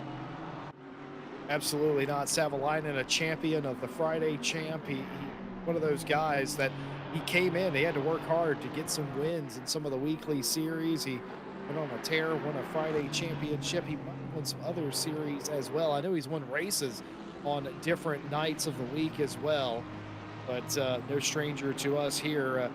Different colors to what we're normally. He drove a blue car for a while and then a red car, the Mercedes. A little bit different for Savalainen, though, the Aston Martin, but still getting it done, making the pass there. Yeah, absolutely. And an updated note of the 404 Connection Loss Racing officially lodged a retirement with us here at RCI. Unfortunately, wheel and force feedback issues for Yaroslav Roth, and Martin Lawrence can't breathe. He's not kidding, apparently, due to some spring allergies. So I'm guessing some hay fever kicking in for Martin Lawrence. And a hip and shoulder from Joshua Allen on Moreira. Sees him go past in turns 6 and 7. Not sure if that will be too frowned upon by the stewards. Might be worth giving that position back, because we've seen some very harsh penalties being given out already today from those in the box next to us. And while we're talking of stewards, just want to touch on a few penalties that have popped up. Litterscheid in the 51 with a penalty. That's for the lap 70 turn 1 involving the 71 and the 51. 15 seconds for the 51 for another severe avoidable contact. So a lot of severe contacts today, and a lot of no further actions as well. Yeah, I felt like I kind of saw that coming. The severe avoidable contact, not something we normally see on a weekly basis, but I think that the term is very apt for what's going on out there. Stewards not allowing that to get away. If you make contact and both kind of get away with it, so to speak, nothing of value gained or lost, they're going to let that go. That's how the stewards roll here. But if you do gain anything, position time, by blowing the old chrome horn, as we'd call it in America, you're getting some spicy water for that. And I've seen that on more than a few occasions, and I hardly doubt see that come. I think the chrome horn being kind of very adept. Maybe we'll rename it in GT Racing to the carbon horn. The amount of carbon fiber these cars, of course, carry across the front end, and might be a bit more kind of worthwhile next time somebody makes a move. We'll pull that one out, Jesse. For you youngins out there who don't know what that means, cars used to have these things called bumpers, and they used to be chrome. Used to literally be chrome. Using the old chrome horn, using the bumper, getting them out of the way. Cars don't have those anymore. So it's a little, it's a lost art, in my opinion. You do that now in a modern car, you're going to bust the carbon fiber, you're going to bust the whole front fascia off of the race car, and probably wreck the car that you're pushing. Rather, besides, back in the day, it used to be quite effective. Just ask anybody who ever raced at Bathurst. Absolutely so, I would say, in the touring car era of obviously the 80s and 90s, especially the chrome horn being the chosen weapon of choice, should we say. And now is indeed the carbon horn. We'll start using that here at RCI. Hey, I like that. I like that indeed. Air temperature 23, track temperature now up to a whopping 30 degrees. It's only going to get a little bit hotter as we reach 2 o'clock in-game time, and then it might tail off a little bit at 3 o'clock. But of course, the Spanish sunshine shining down very nicely here at Barcelona today. And if you didn't get your double stint out of the way the first time, I think you're going to be kicking yourself a little bit seeing these temperatures climbing up. I absolutely agree with that, John. I think the right thing to do, and of course, hindsight's always 2020, but I do believe the right thing to do was to do your double stint as early as possible, and maybe even still, if you have to do it again, do it now. Get it out of the way because this obviously temperature is climbing. We started with 26 degrees C track temperature. It's up to 30. It's still going to continue to climb. It's just half past noon at this point. It's going to get hotter as the afternoon progresses as well. So you haven't completed your double stinting, which it wouldn't have had an opportunity to do. Get that out of the way sooner rather than later. You're going to dig yourself a hole you can't come out of. Yeah, certainly something you don't want to do there is digging yourself a hole. And this man here, Sean Arnold, at the head of the field. Welsh driver, not seeing too much of this guy, Jesse. I'm not sure where he suddenly sprung from in the Veloce camp, but certainly putting on a good display of pace at the head of the field. Currently keeping Minar at bay nearly 6 seconds to the good last time by. Rodriguez about 5 seconds back from them, and then Whitehead 3 seconds to the good. Once again, running a 1:44.3, so a little bit slower than Boothby. Maybe he's looking after the tyres a little bit more. Knows the Ferrari is a little bit lighter on tyres, and of course, would use that to the advantage when the temperatures start getting hotter. If everybody behind is on a real mad charge and pushing the Pirellis like crazy, going to soon burn through them. Meanwhile, Sean Arnold's going to be on a kind of lovely worn set that aren't too destroyed. It's all about the strategy. It's all about where you deploy your strategy as well. We're getting to that point now where you're starting to set it in stone. A couple of teams have already done that. A bit of a head scratcher for me and you, and I'm wondering if maybe you can put some logic on this. We reported earlier that the FFS cars came in about 10 to 15 minutes earlier than they would have had to in their first stop. They've continued to do that, obviously. Both of those FFS cars are pitting every 45 minutes, and they're double stinting their tires. What's going on? As speaking of what's going on, some racing here. Oh, some contact leading to a spin. How many times have we seen that today? Yeah, quite a lot in turns 1 and 2, and Joshua Allen being the big loser there, allowing Moreira back through up into P6. Joshua Allen now down into P7 again, and Babin in the 6 there, getting involved in a fight. I think P-shot brief there. Joshua Allen though down into P6, and Moreira up into P. Yeah, the timing's really catching me out here. I'm really struggling to calculate this one. It's a super bug. There we go. Timing flicks through. Moreira P6, Joshua Allen P7 in the Jean Alesi car, and now this fight will continue. We saw earlier Joshua Allen finding a way past with a little bit of a hip and shoulder check, so I'm not sure Moreira is going to be as kind next time by when he sees the Jean Alesi car up the inside, Jesse. I gotta say, we made it through 3 rounds of this championship, and I think largely there was no bitter rivalry, but today I'm just going to tell you the truth. There's a couple of teams that are going to leave here mad at each other. Oh yeah, for sure. It's going to get very, very, very heated up in the championship, should we say. I think some rivalries are going to open up for when we do head to the final round at Paul Ricard in just under a month's time, of course, when we round the head, and everybody gets a divvy of the €11,000 prize pool plus any bonus prizes they've of course picked up along the way for team of the race or the pole petition award, of course brought to you by AK Esports and Go Setups, and not forgetting our other partners who make all this possible. Of course, Fanatec, you'll see all their logos cycling around in the bottom left hand side of your screen. All the links down in the description below for any inquiries on they need from them. But Philip Minar looking very good indeed at the moment, keeping the Lamborghini very honest, although losing a little bit of ground ahead to Sean Arnold. So, not as quick as a Ferrari. Ferrari last time by 144 flat. Philip Minar 144.3. Rodriguez behind a 144.3. And Luke Whitehead, you guessed it, a 144.3. So all of the top 5 keeping each other very honest indeed in lap times, Jesse. Yeah, if you think about this, we're almost halfway into this race, this 6-hour race, and this is the gaps we have. 6 seconds between first and second, 4.5 to second to third, and just under 2 3/4 back to 4th place. That's all that's in it. That's one bad turn for these drivers, and you're back on top of each other. You catch lap traffic at the wrong place. You catch a big group of lap traffic. It's a whole thing. Or you get into one of these battles like these two are embroiled in. Herrera got the spot from Allen. Allen would very much like that back. Yeah, Allen certainly wants it back for the John Alesi Ferrari team. Definitely wants a few extra points into their tally for their championship standings come the end of the race. Currently, the Jean Alesi Ferrari, the last of the cars in the championship fight, currently at P19 in the standings coming into this round. The Lamborghini, the number 27 in P12, and the Lamborghini number 28 in 14 overall. So Jean Alesi looking to try and take a bigger haul of points from this race. Of course, Minar looking very good in P2 at the moment. And then you've also got Alan inside the top 10, and then 28 still struggling just outside in P15 at the moment. Side by side go Forza Italia and Virtual Drivers by TX3. That's Henort and Jarzabowski there, the 501, just making the move stick through turns 1 and 2. So Forza Italia can now focus on to the back of the next car up the road, which is the Bentley of Tylik in the SMP East team. But quite a big ask there. 10 seconds to the good is Tylik ahead, and a little bit of traffic between them and some some faster cars, we say. So they could even help Jarzabowski maybe when they get to the Bentley and get past, and obviously slow him up.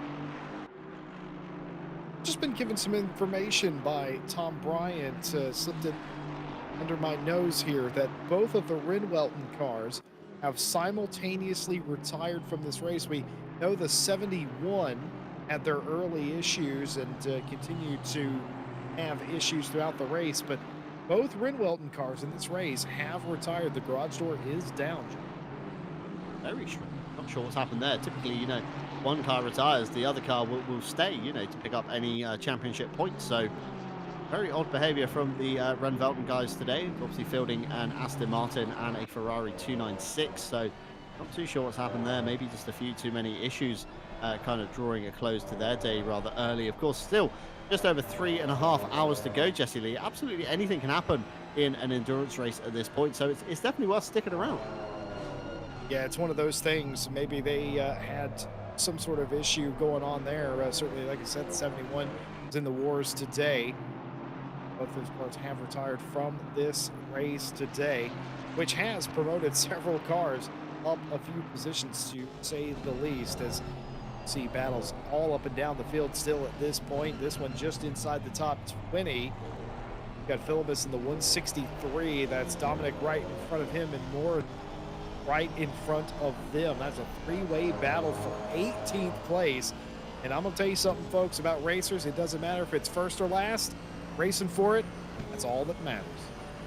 Exactly that. You're going to have extra points on the table. You're going to be bringing a few extra points into the garage when you get back, and it's certainly going to prove good for your sponsors, for any partners you have along the way. Of course, you kind of forget that these guys, although they display a lot of logos on their car, they are in fact affiliated to a lot of these companies. So putting on a good show is very crucial to keep obviously the teams and the partners of said team very happy indeed. Do bear in mind, top 30 in each race gets championship points into the season. Top 20 get a share of that sweet, sweet prize pool. These positions inside the top 20 are especially valuable. Yeah, and that's exactly where Fidelibus is right now, teetering on the edge of the top 20. So he's going to want to try and make up a few positions if he can. He's got Dominiak ahead and Merman ahead of him. Number 45, Assetto Visceral Esports car ahead of them as well. And then a big gap to the next kind of train of Aston Martins. We see a lot of Astons now just kind of making their way through the middle to late teen stages of the grid. They've not had a great showing so far, highest being the number 95 car of David Pertile, currently in 12, just ahead of Sebastian Apostle in one of the kind of only-ish BMW, should we say, other than the Samantha Tan car. There's not too many BMWs being represented in the grid, as well as the Bentley. Yeah, we talked about that, I think, early on in the championship, how it was odd that just so few BMWs were selected in this championship. And the ones that we have, they've done somewhat decently. It just was not a popular selection. I was quite surprised how many Astons were picked in relation to BMWs. I expected a more even spread, didn't get that for the series. But beyond that, the BMWs have shown that, yeah, they have pace and come out here and do good things in these. See Apostle up there in 13th place at the sharp end of the field. Sure, but different teams, they have different goals. Of course, they have different sort of pace when it comes to cars, and not just about one driver. If it was just you or me out there, you pick a car you're comfortable with, but you race with a team with 2, 3, maybe 4 drivers even in some cases, then you've got to have a car you can all agree on. Sometimes that means taking the middle road like the Aston. The Aston is a perfect middle road. Yeah, absolutely. The Aston, a very kind of, I would say, beginner-friendly car. At least it used to be in 1.8. I've not driven it since 1.9, but definitely one of those cars you can kind of pick and be fairly consistent and stable with. And it is a really good platform, especially if you've got a mixed skill of drivers in your team on what they want to take you. Like you say, you've got to find that middle ground. And ITB Esports just ahead here for the Santalog Racing partnership they've recently developed. Chatting to them the other week about that, and just saying that Santalog is essentially bringing a lot of their kind of back-end staff to the team. So a lot of driver coaches are now working with the drivers in the lineup of ITB. So trying to coach them through a race, like mentally as well. We touched on it earlier about mentally being ready for a race. It's very psychological aspect of racing. You've got to stay in the zone that you're in. You've got to stay highly focused at all times. You've got to be consistently on it every single lap of every single turn. And mentally, if you're in the wrong state of mind, you're not going to be hitting those times that you need to be hitting to get to some of these higher teams. So it's great to see, obviously, the crossover between IRL teams versus esports teams. And we were speaking to Charlie Crossland just yesterday, and he said that Williams has 2 very different sectors. They do have the kind of dedicated side for IRL racing and the dedicated esports side, but equally they do share a few staff members between the camps to make sure that all the drivers are kind of happy and obviously well together in what they do.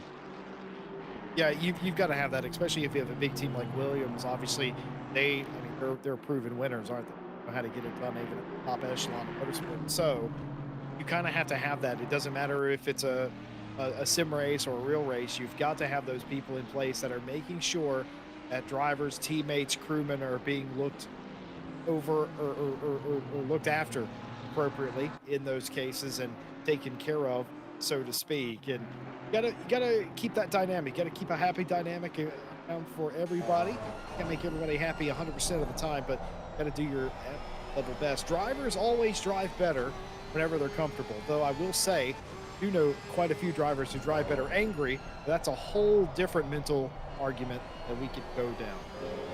Yeah, for sure. You don't want to be standing outside the sim rig, poking your driver, upsetting him, making him angry, and then trying to get him to drive faster. It's not always. Is that what I've been doing wrong? I think that's where we've been going wrong with the RCI esports team. Maybe we should stop poking our drivers and just let them drive and see how they do. But yeah, of course, all joking aside, Luke Whitehead currently in the 912 Veloce Porsche, trying to catch the back of the said Williams car. Just ahead there, you see on the onboard camera going through their hairpin, and we see now the Simware Pi BDES trying to make a move on the Gatto Chain Barlas Esports car, the number 164 ahead there, but nothing to be had through the outside of turn 1. Of course, would become inside for turn 2 if you can make it stick, but then equally becomes the outside once again for turn 3. So a very switchback nature of Barcelona. You do of course have to kind of keep a mental note of where you need to place the car at any given time for the next few sequence of corners, because you might think you set up a move very well into turn 1, but sometimes it might not come off come turn 2 and turn 3. And just want to touch back on, obviously speaking earlier just now, Jesse, about the choice of cars with manufacturers, and you have to bear in mind that some teams are bound to a certain brand. Okay? Mercedes run quite a successful esports team, and every single one of their drivers picks a Mercedes in ACC. Yeah, I think if you have that brand loyalty, that brand identity, that certainly can help you in some respects as well, where you are dedicated to a certain car. Some of these other teams that don't have that brand recognition or that brand loyalty, they're more journeymen in respects to cars. They go around, they try to pick what's best for any individual series. That's a blessing and a curse. Yeah, you have the freedom to do that, but it also never really master one true car, because you're driving several. And if you are a bigger team and you're doing multiple championships like a lot of these drivers, don't be disillusioned to think that the RCI 6-hour esports challenge is the only series that these drivers are doing. They raced yesterday in a big series. They raced on Friday in a big series. They'll probably race sometime this week in a big series as well. So they're constantly moving around. And if you don't have a manufacturer loyalty or a brand identity, you're likely going around to whatever car you feel is most advantageous for that series.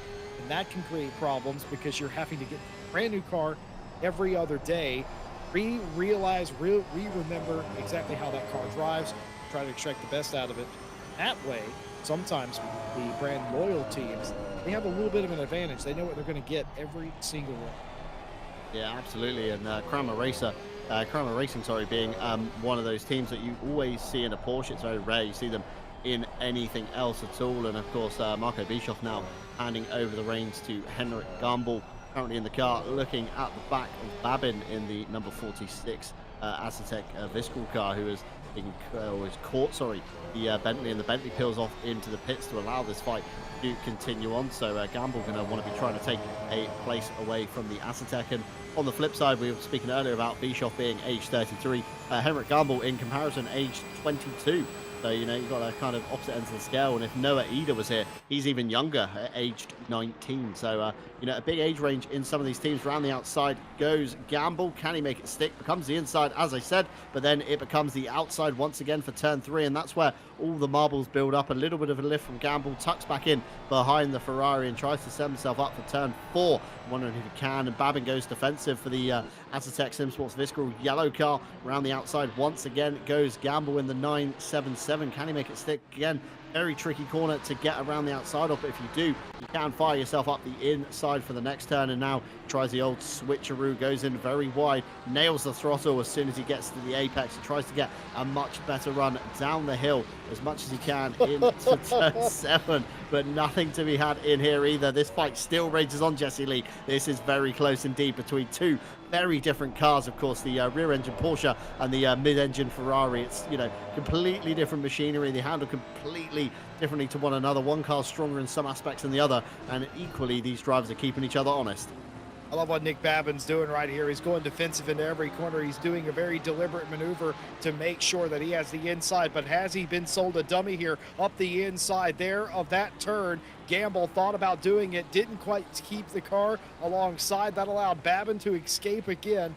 I think you're going to see more of the same, trying to gain a little bit of an advantage, get away just a little bit through the chicane section. Look at what this has done. This battle for one lap is the only lap that they've been fighting this heavily, and that has brought the Yas Heat car back into this fight. Edgar's in the 939 is right on the back of this group now. Gamble sizing up the competition. Babin doesn't go defensive down into turn 1. Too much of a gap between the two. Goes all the way over onto the curb as you normally would do, but no movement there from Gamble. Didn't have the overlap, didn't have the run that time through. But my goodness, aggressive driving, clean driving for the most part as well. I gotta say, I love a good defensive drive, especially when it's predictable. And it just sets up excellent battles like this, but I can say they are very much slowing each other down. Edgar's is right there.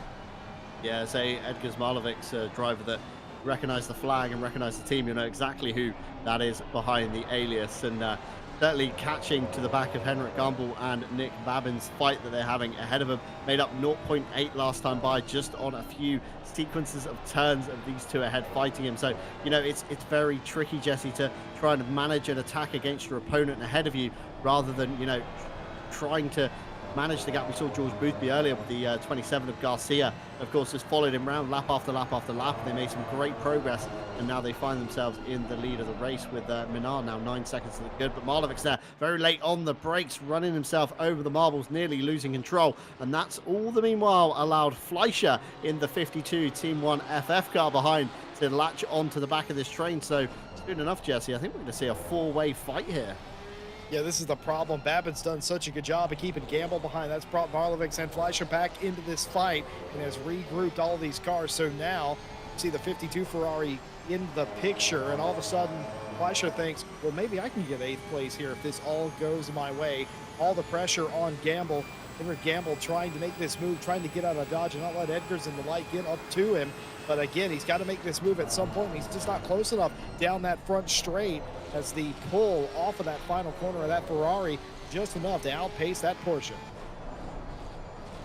Exactly that, yeah. It's just enough. The Ferrari's just about enough in a straight line to fend off a charging Henrik Gamble, and just can't make anything stick into turn 1. He's really going to have to get an amazing drive out of turn 16 to really kind of almost bump draft the Ferrari, I would say, Jesse, into turn one to be able to size up and move. And all the meanwhile, they are catching the other Assetto car ahead of Moreira. So I'm wondering if Moreira is possibly going to have to, get a move on and maybe even concede 2 positions. Otherwise, you're going to have Henrik Gamble overtaking both of your cars if you're not careful.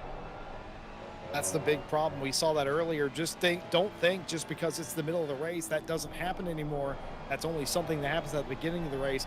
Not with drivers of this caliber. It can happen at any point because the trains never really go away. They may break up and form their own little mini trains, but they still can cause these huge accordion effects where a car could end up being propelled 4 or 5 positions ahead of where they otherwise would. I tell you what, feel like an absolute hero of a driver for your team. You're able to do that, and you're not doing anything special. If you're the tail end of one of these trains right here, you're not really doing anything special. You're just not messing up. You're not losing time. All of a sudden, you let everybody else make the mistakes. You've gained a bunch of spots, and you look like the smartest person on the racetrack. Yeah, that's all you've really got to do, isn't it, Jesse? You just got to stay honest to the train ahead of you. Make sure you don't kind of lose them and break the toe, and make sure the guy behind you doesn't kind of catch you in a manner that then puts you under threat of losing time to that train ahead of you as well. Just looking to the front, keeping an eye on the gap between Menard and Arnold, 2 drivers that not really seen too much in ACC, but Arnold certainly keeping Menard at bay. 9.4 seconds to the good now on that Lamborghini. We're going to have to see how that kind of translates if they are double stinting this set of tyres as well. Of course, they do have to double stint 2 sets of the 4 that we give them in order to get to the end of the 6 hours. And you're not seeing a puncture in the first double stint, Jesse, although I think Caracas probably got very close to it. Certainly could have been the case, as some of these drivers are going to continue to push the limits as the track continues to get hotter and they continue to bring every bit of performance out of some of these cars. It's not going to get better. It's only going to get worse as we go on. We talked a little bit about Sean Arnold leading up with a little bit of contact there. Ognarodikov may have received a little hip check from Herbano whenever they came through. Absolutely flash of lights from Igor Ognarodikov from the Simware Pro car. Initiative of that move. But back to Sean Arnold, our leader of the race right now. Some of you may not be familiar with Sean, but absolutely rapid driver in his own right, incredibly quick. It's more accolades than I could probably announce or go over. But little backstory: Sean Arnold is a Welsh driver, and he has put on quite a show just today alone. So if this is your introduction to him, this isn't anything new for Sean Arnold. Doing his job. Great job. Yeah, absolutely. No, I mean, having a car handed over to you from, George Boothby, currently in the lead of a, a prestigious event where there's money on the line. It's, very tricky to not let pressure get to you. And Sean Arnold hasn't done that at all. He's kept the car clean, he's kept it honest, and he's kept it out of trouble. That's the main thing with endurance racing, and still managed to fend off the Jean Lacey car of the number 27. But the number 28 here now going to be coming under fire from the number 14 behind. Switches it, tries to cover it off. Contact is made. Contact made at the fastest part of the circuit, Jesse. That could have ended a lot worse than it did there. The flash of the lights from the number 14 to show his disapproval. I hope stewards are looking into that one. Well, there's a couple of things I'm thankful for here. I'm thankful, 1, for good net code. Thank you, AK Esports, for that, number 1. Otherwise, that would have been a huge crash. Number 2, I'm quite certain that a pre 1.9 patch, that might have just been a horrendous spin, but fortunately able to save all of that. Everything worked out for the best, and literally that's the only good outcome, is the one that we got there. So it could have been, very detrimental to both cars there in the wall past part of the circuit. I just want to touch on Philip Menard. We're a little bit confused at who he is, possibly. Just found a little profile on him. Apparently, not sure if this is still up to date, but he drives on a Logitech G29 wheelbase, Jesse Lee, and he's currently P2 in a major esports championship. So it kind of proves that hardware isn't the be-all and end-all of things. Well, I'm not gonna say who it is, but I know somebody who is still quite fun. Older metal set, despite the fact they've upgraded to way better equipment. So it really doesn't, it does matter, but also at the same time, if you are good enough you can use just about anything with drivers. Standard controllers do incredibly well in pro field.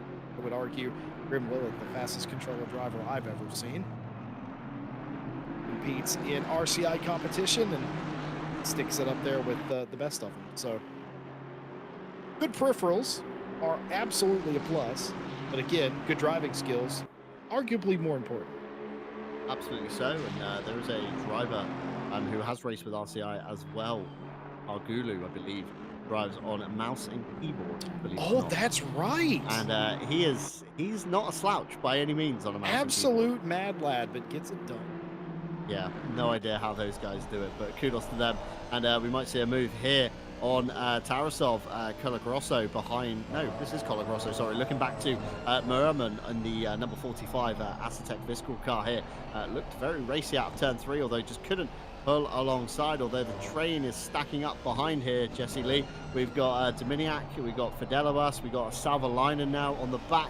We've got Palowski for the ITV Santalot car now coming into the mix as well. And like you say, Jesse, top 20 gets points. And everybody in this train is going to want to get every single position they can to get enough points on the board come the end of round 5. Yeah, top 30 get championship points in every round. Top 20 at the end of the championship get paid. That is exactly what everyone's trying to do. And right here, being inside the top 20 in every race, sort of almost guarantees that you get something for your troubles all season long. These positions matter. It really wouldn't matter. If it was outside the top 30, John, we'd be saying the same thing, because drivers aren't. They want every position they can get. Drivers are slightly greedy sometimes, you may have noticed, but the Lerman here in the 45 Assetto Sim Sport car trying to keep the cork in the bottle at this point with all the cars right behind him, and it's creating a log jam effect. Eventually somebody is going to have to give way. It's like one of the cars giving way says, I do not want to sit in that traffic jam. It's coming in pit. Absolutely, probably the right thing to do. Of course, with the stint timer looming, it's going to be a time when you want to be considering your pressures, considering what we're doing with the car next time it comes down pit lane. And Rodriguez now finds himself to the back of Minar. And just look in the mirror of Rodriguez. How do you see just a very tiny purple squint behind? And that is, of course, the front end of Luke Whitehead's 912 Veloce Porsche now coming into effect as well. So we're about to have a three-way fight for what is essentially P2 and the bottom step of the podium. So drivers honours at risk here. And just want to touch on a question in the YouTube chat. Somebody has noticed the Bentley is now down to 37th, and that would be for an incident on lap 81 turn 2 involving the 334 and the 878, a drive-through for the 878 for a takeout of the 334 with no position returned. And that is this man here, Daniel Tylick, in the 878. And I think we're going to be catching a little race replay. Here we go. Slipstreaming on the back of the virtual drivers by TX3 car. To the inside he goes, not really alongside to make a move. The guys get through the corner side by side very cleanly indeed. So not sure what that was about, but that was a move on the virtual drivers by TX3 car, promoting them up into P36. And yeah, just a bit of a shame really for SMP Esports. Of course, a great showing last time out in Indianapolis. It's kind of been flipped on its head now, possibly with the 1.9 update, maybe making the Bentley that slightly bit worse. But only one of them running at the moment that I'm seeing on the scoreboard in the 878. Yeah, I will say, we looked at the championship points prior to the start of today's race. The 878 is actually in front of the 888 in the championship by a singular point. If it continues this way, that'll obviously be the reverse of that today. Been feast or famine for the 888, which is why they are behind their sister car. They have either won the race or they finished the mid-40s, I think, in round number 1 in Kyalami, South Africa. So that was no good there. Turned it around in Italy, finished 4th, but got the big win at Indianapolis 3 weeks ago. We're racing here. Oliveira Rodriguez trying to make the move, trying to go around the inside here, and they've just about got the position. They're going to take it away from there. Yeah, it's all done and dusted there. The 5 car is still in front of Whitehead, and I'm going to be honest, I'm not sure what I've just seen. Whitehead up to P2. I think it's Rodriguez up to P2, Whitehead P4. I think timing is What have I just seen? The timing and scoring, yeah. folks, has gone absolutely insane. If you heard that colossal brain fart, it's simply because I'm looking at 3 different timing screens and they're all saying different things. What's just happened?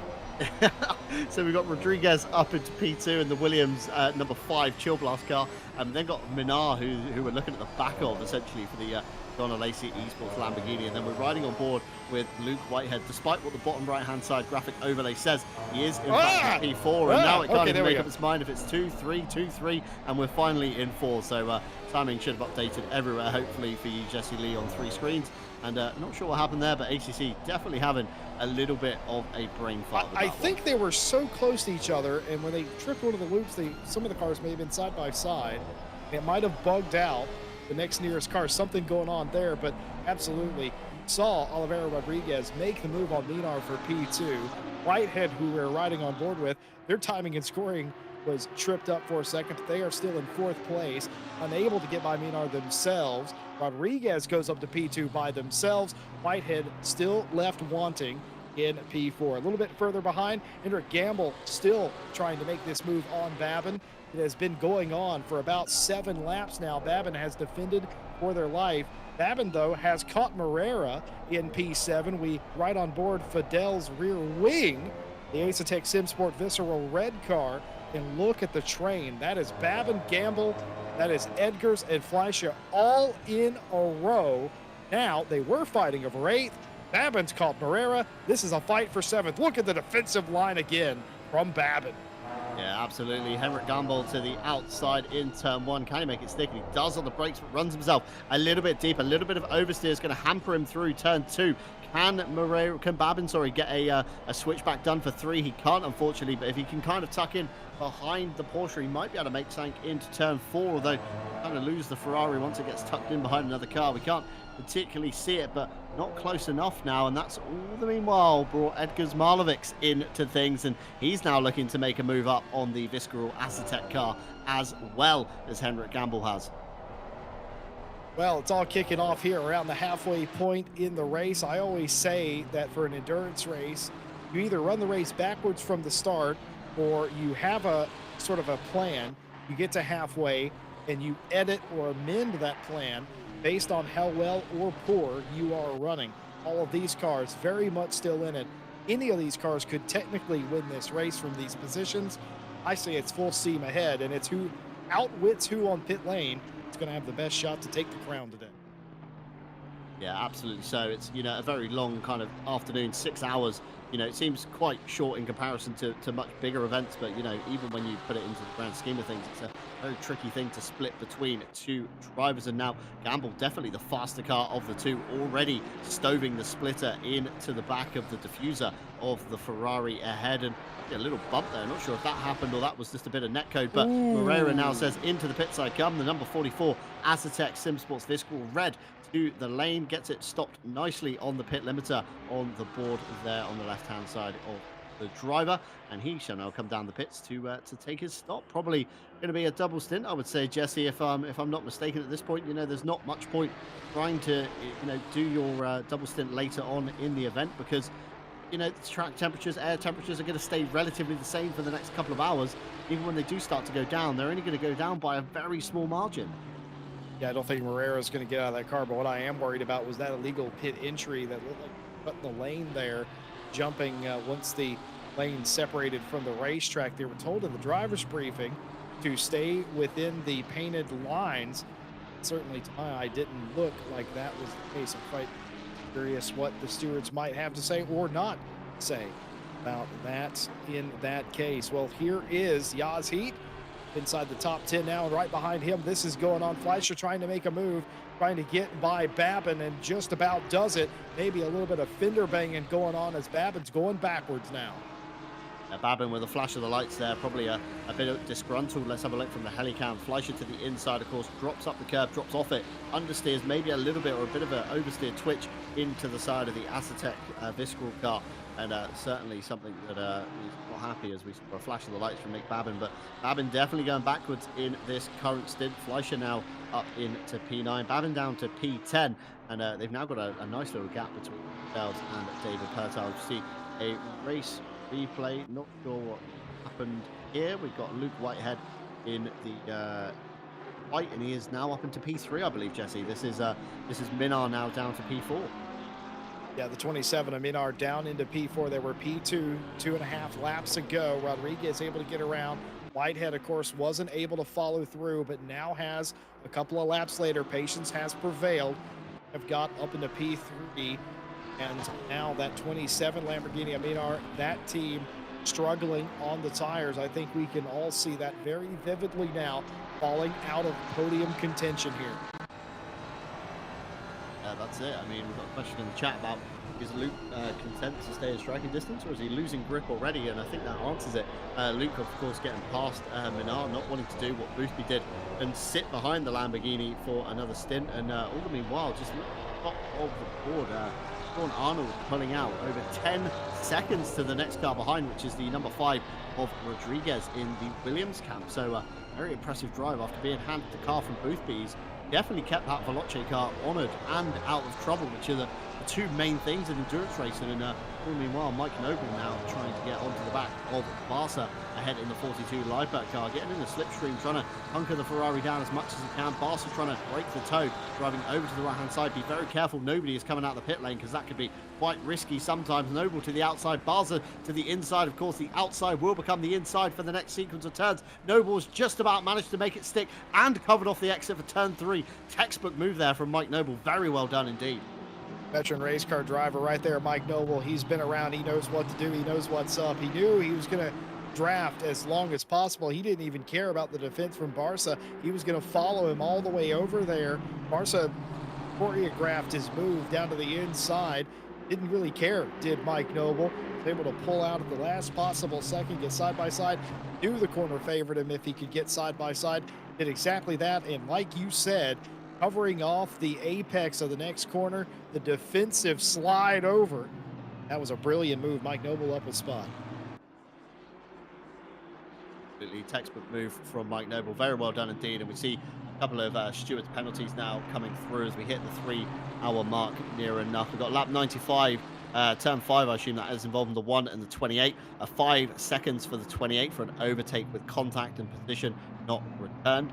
That is, of course, the Sebastian Apostle car, the number 1 of the 28 of Herbanos for the John Lacey team. As we see Moerman out down the pit lane for the Assetto Sim Sports Visceral white car. Gets it stopped nicely on the line, just about. Looked very fast indeed there. But as we come up to the halfway mark is of course, the time again when we do have a small break in the broadcast.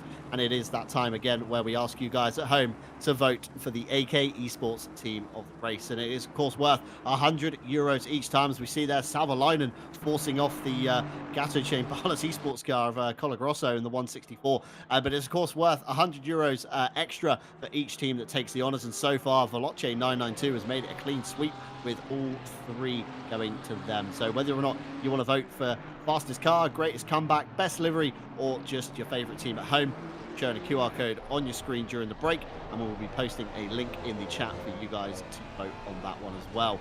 But of course, from myself, it's time for me to hand over to a different set of commentators. It's going to be myself and Jesse Lee leaving the booth. It's going to be Tim Peck and Sarah Stant in the booth, and Tim Peck will take you through to the final stages of the race as well. And just want to say a quick thank you again to our partners, of course, AK Esports, Fanatec, Go Setups, and of course live timing brought to you by our friends at Team 1FF in partnership with ASAP.de, who ironically are currently hiring people for various roles in the automotive and technology sector, so be sure to check them out.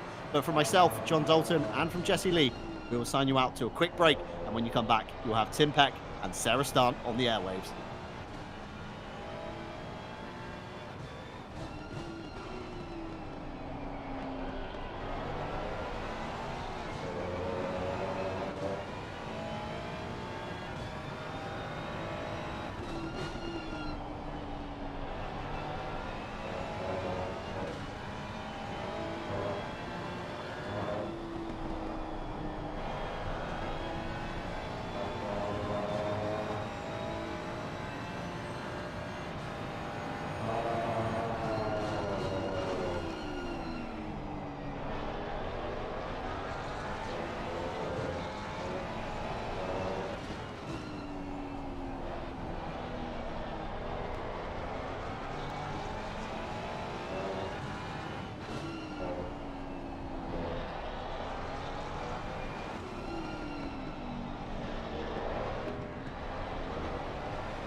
Good morning, afternoon, and evening to wherever you are joining us from.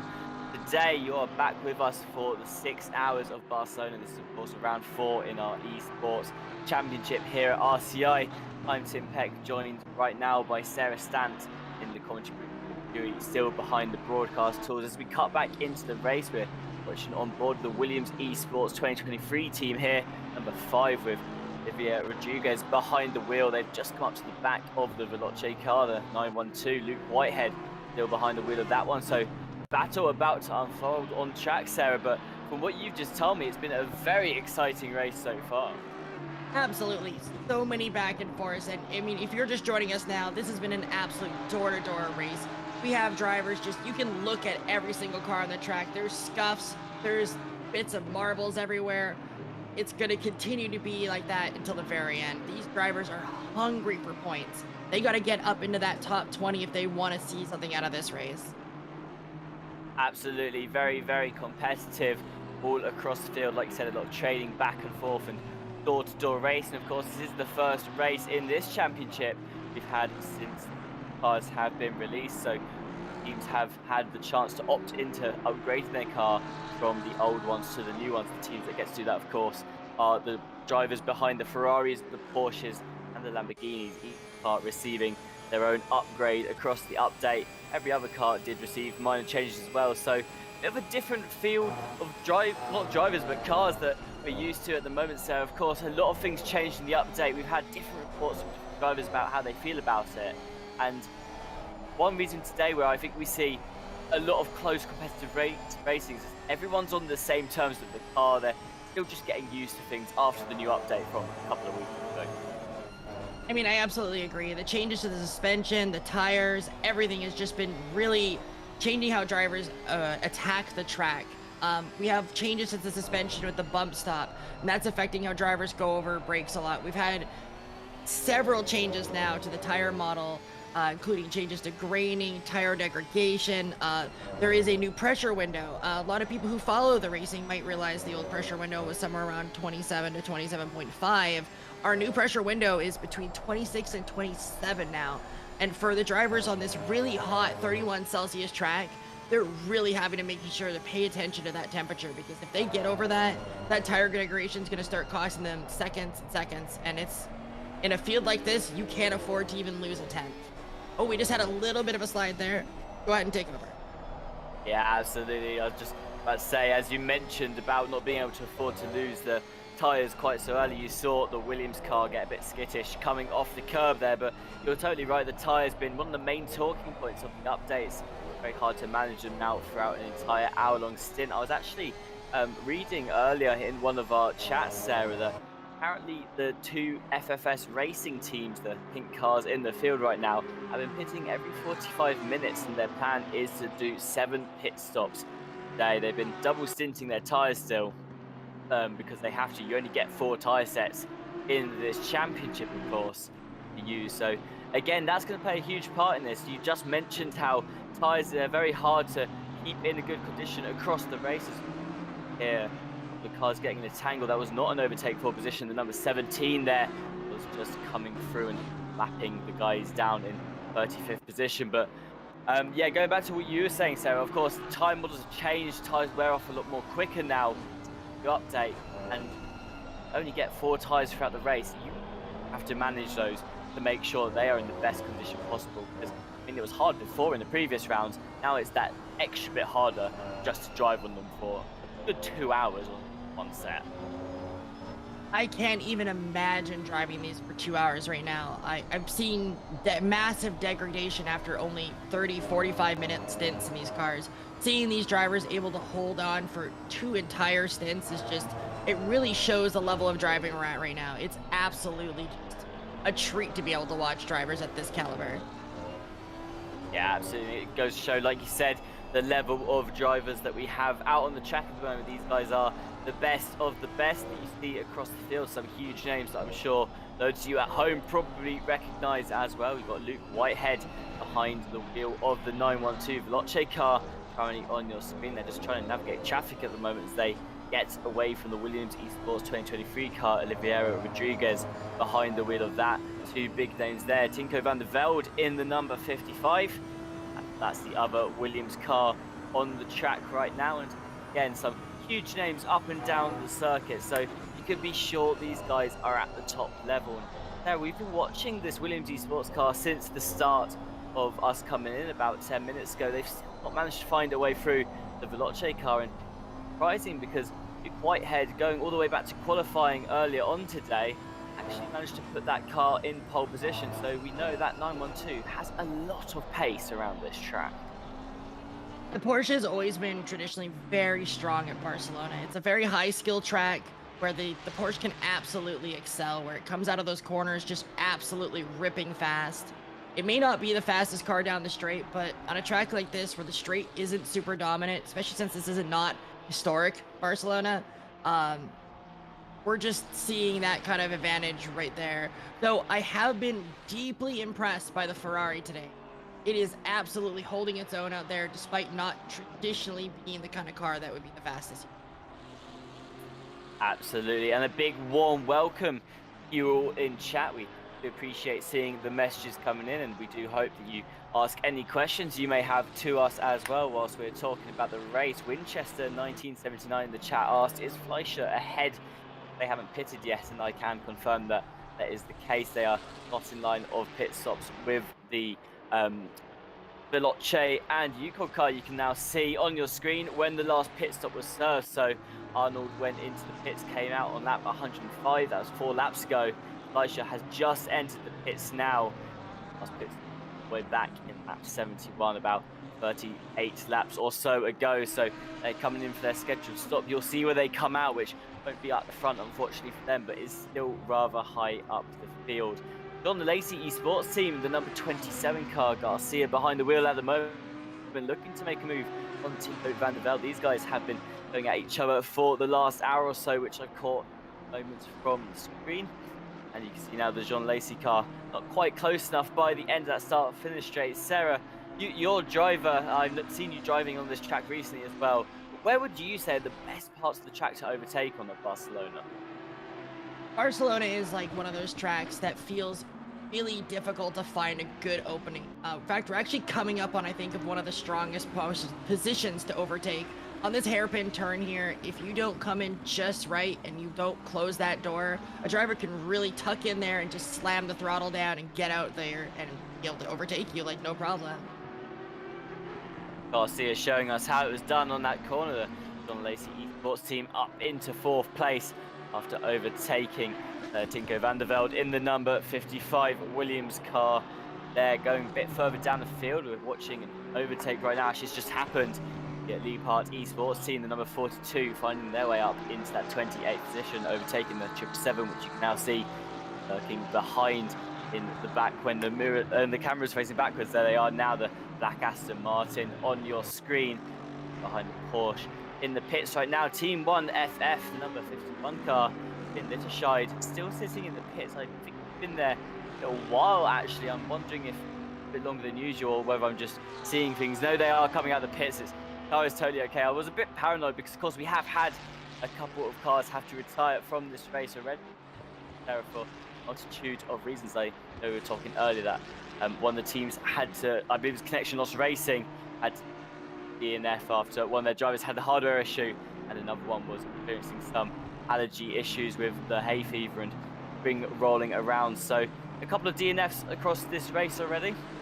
Cars that are still in though, fighting at the top points. Your leader of the race, Sean Arnold, behind the wheel still of the Veloce Esports car. This is the 992. I believe it's friends with Yas Heat car, but 992, they've done so well. We were talking earlier, Sarah, you expect to see the 992 close to the top. You've got drivers like George Boothby, Malnowski, even Caracas behind the wheel of that 992. Now you've got Sean Arnold in here for round 4 as well. And again, just a phenomenal driver, has loads of pace, and you can always be sure to see the Veloce teams towards the top of the field. Absolutely. They've really shown this series just what their team is really made out of. So this race, we've definitely seen a lot out of the Jean Alesi team. they're definitely trying to push to be that sort of upset kind of racer. They really want to kind of dive in there. And there's always the omnipresent Williams team, as we're looking at right here, with Olivier Rodriguez. Really trying to get up tight behind that driver there to see if he can find any opening in that chicane, because if he can find that opening, he's going to exploit it with that just absolutely swift straight line with that with the Audi.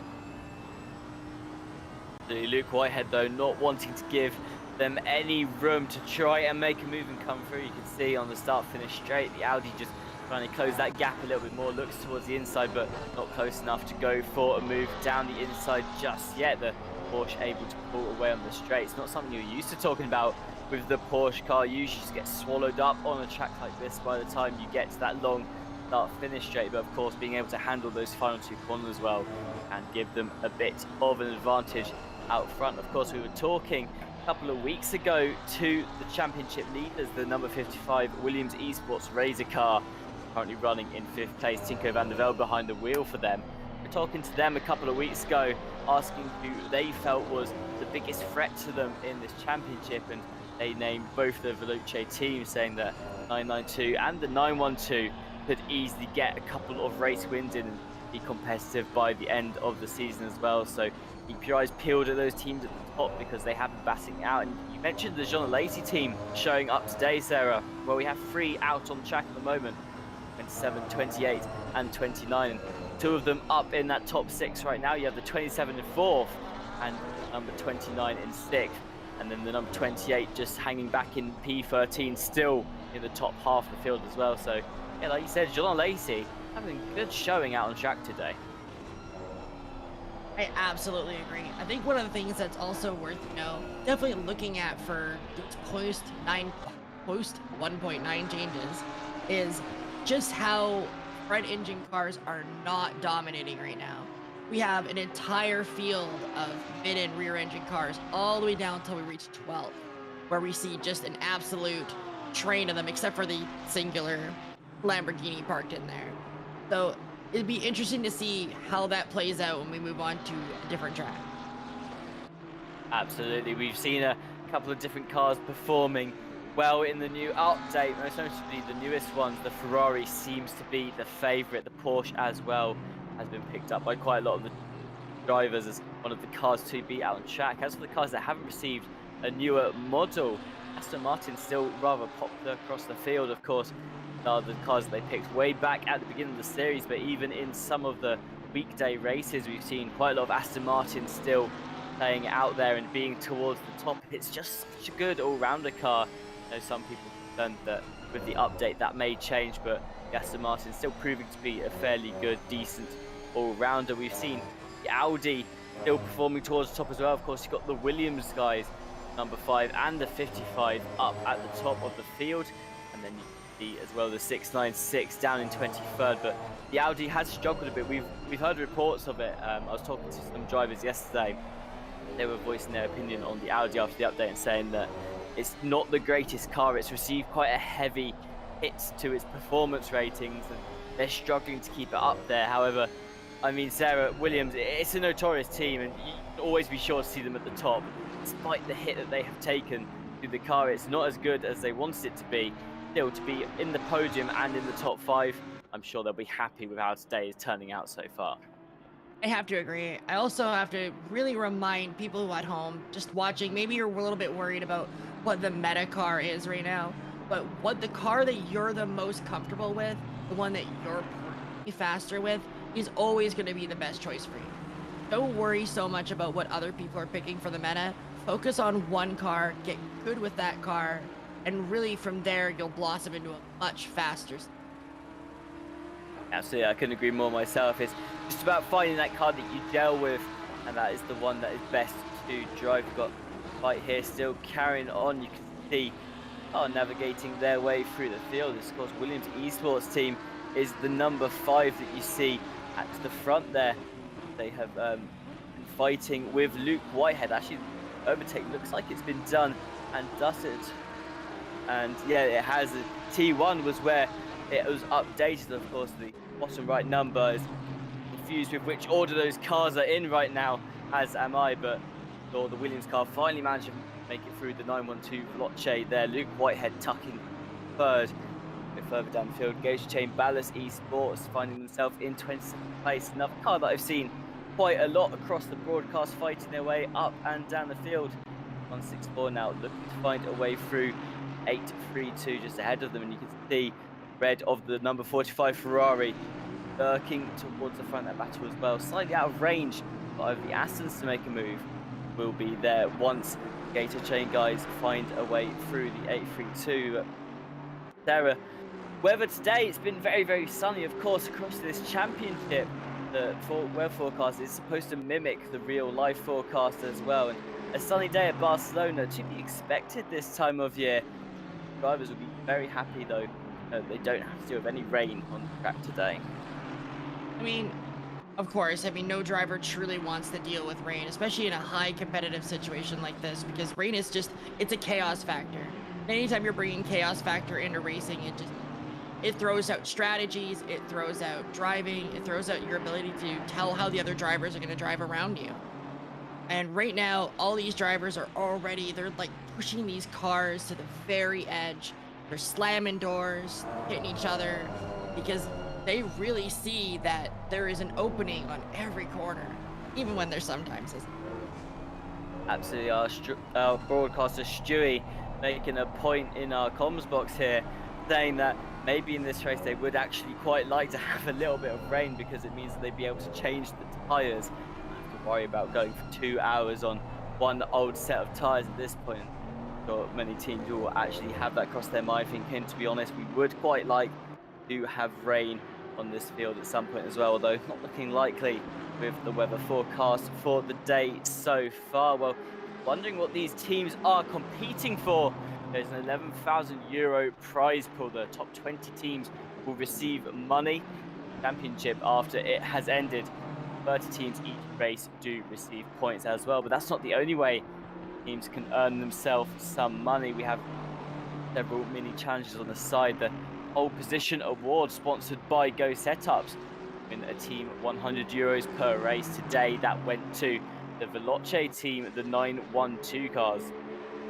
Now see towards the top of the field in P3 as well. We also have the AK Esports team of the race, which you guys have been voting on every hour or so. We show a QR code on the screen. You guys can vote team you think deserves team of the race. That can be for a multitude of reasons, whether you think that they've been the fastest out on track, they've done the best overtakes, think that they are your favorite team, vote for them and help them to win an extra €100 per race. So far, every single one of those has gone over to the Veloce 992 team.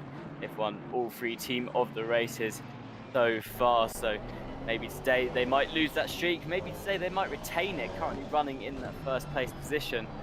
Well, they are looking for another good race today. I believe started down in P5 as well, so going up in the right direction too. Going back to the race, we're currently riding from the rear view of the number 14, the Simware Pro by VDS team.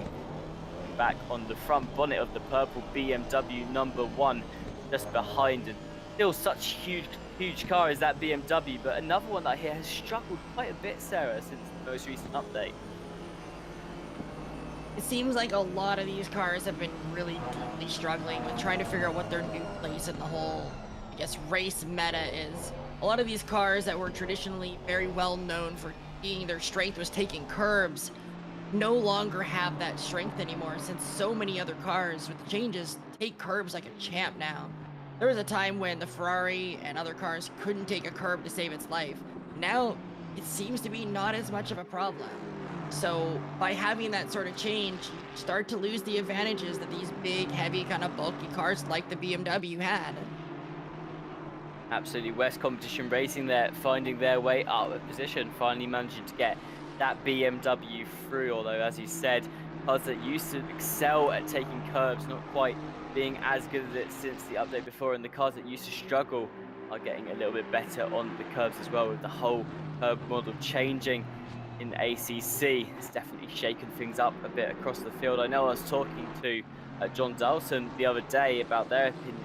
They were saying that in ACC pre-update, hit a curb or the grass the wrong way, that probably the end of your race. I mean, you went off the track, a lot to just recover, get the car going back in a forward position. But now it seems that cars, they can go off track and almost paint the car going in that forward direction.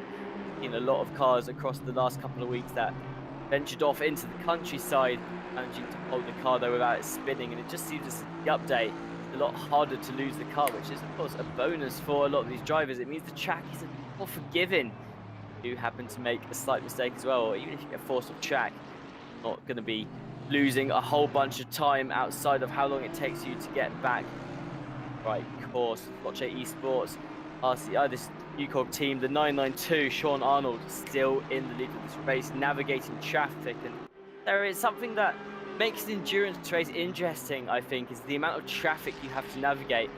Just about how much pace you can get out on the track when it's empty and it's in optimal condition, but how quickly you can find your way through the cars that you're having to lap. And it's that which, again, the Veloce car, they've done so well at doing. But they've got this second lead as well. Keep pushing through the traffic at a good pace, not getting held up for too long, but nice open air ahead of them. Such a phenomenal job of navigating the field.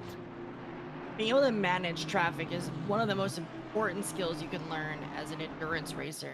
A lot of people get obsessed with putting down times that are just the razor thin times, driving the cars in the most uncontrollable ways, which works great if you're trying to qualify, but it's really not the kind of way you want to race when it comes to this sort of endurance. Look up and down the pit wall. You'll see drivers driving probably 1-2 seconds slower than their actual possible lap times, because they know if they can keep that car together, they can absolutely push for so much longer, because if you hit that wall, that's a whole lap down. That's the end of your race. So the last thing you want to do is to be the one on that team who put that car into the wall.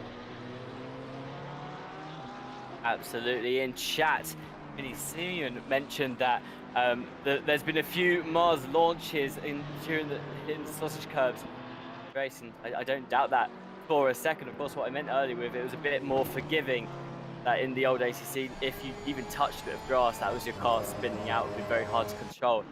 Still, if you hit a sausage curb, you are still going off into space even after the update you do. So very, very careful in that sense.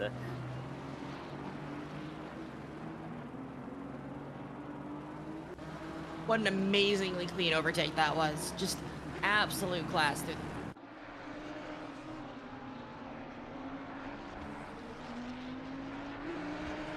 All right, well, we are currently down a person, so I'll just be taking over here. We're with Joshua Allen from Gina Lissi Esports here, chasing down the car ahead of him, the Audi. He's been pushing, sorry, I'm usually the co-commentator. But overall, I feel like the Gina Lissi team has been a really omnipresent force this race. They put themselves in these corners. They're making sure that everybody knows that they're there today. And, you know, even if that means sometimes they're going to go door to door, they're going to get, 5 seconds here or there. It's really exerting that sort of will on the track that really is what sets apart these kind of racers from people who are still developing. And, that's just something we all learn to pick up over time. Currently, 992, we have a question about 992 on the track. I am checking the pit wall for you. 992 is currently sitting 12th.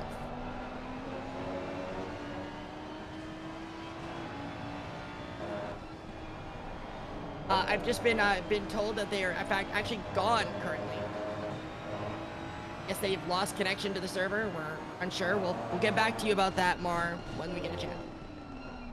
Yeah, I thought that when I saw the message in chat put through, I was like, it has that 992 gone. They were running at the front of the field and have just disappeared. I do apologize for disappearing for a second. It seems that I went into a black hole for a little second, but I am now back. The Jean Lacey Esports team still at the rear of the Williams Esports Razor car, 5 just ahead of them. Tico van der Velde not wanting to let them through. The Jean Lacey team still trying to go up the field a little bit further. Of course, all cars will now be promoted up a position. 992 no longer in the field. We've had a driver disconnect, like maybe a driver issue there, Sarah. Yeah, it looks like it. We're getting updated that the driver seems to have vanished. So they've disconnected from the thing, which is deeply unfortunate for them. You hate to see any driver kind of fall out from hardware failure, real life physical stress, or in this case, a disconnect. Absolutely, and that's going to be a very hard hit to the team as well, of course. Running the championship at the moment in that second place.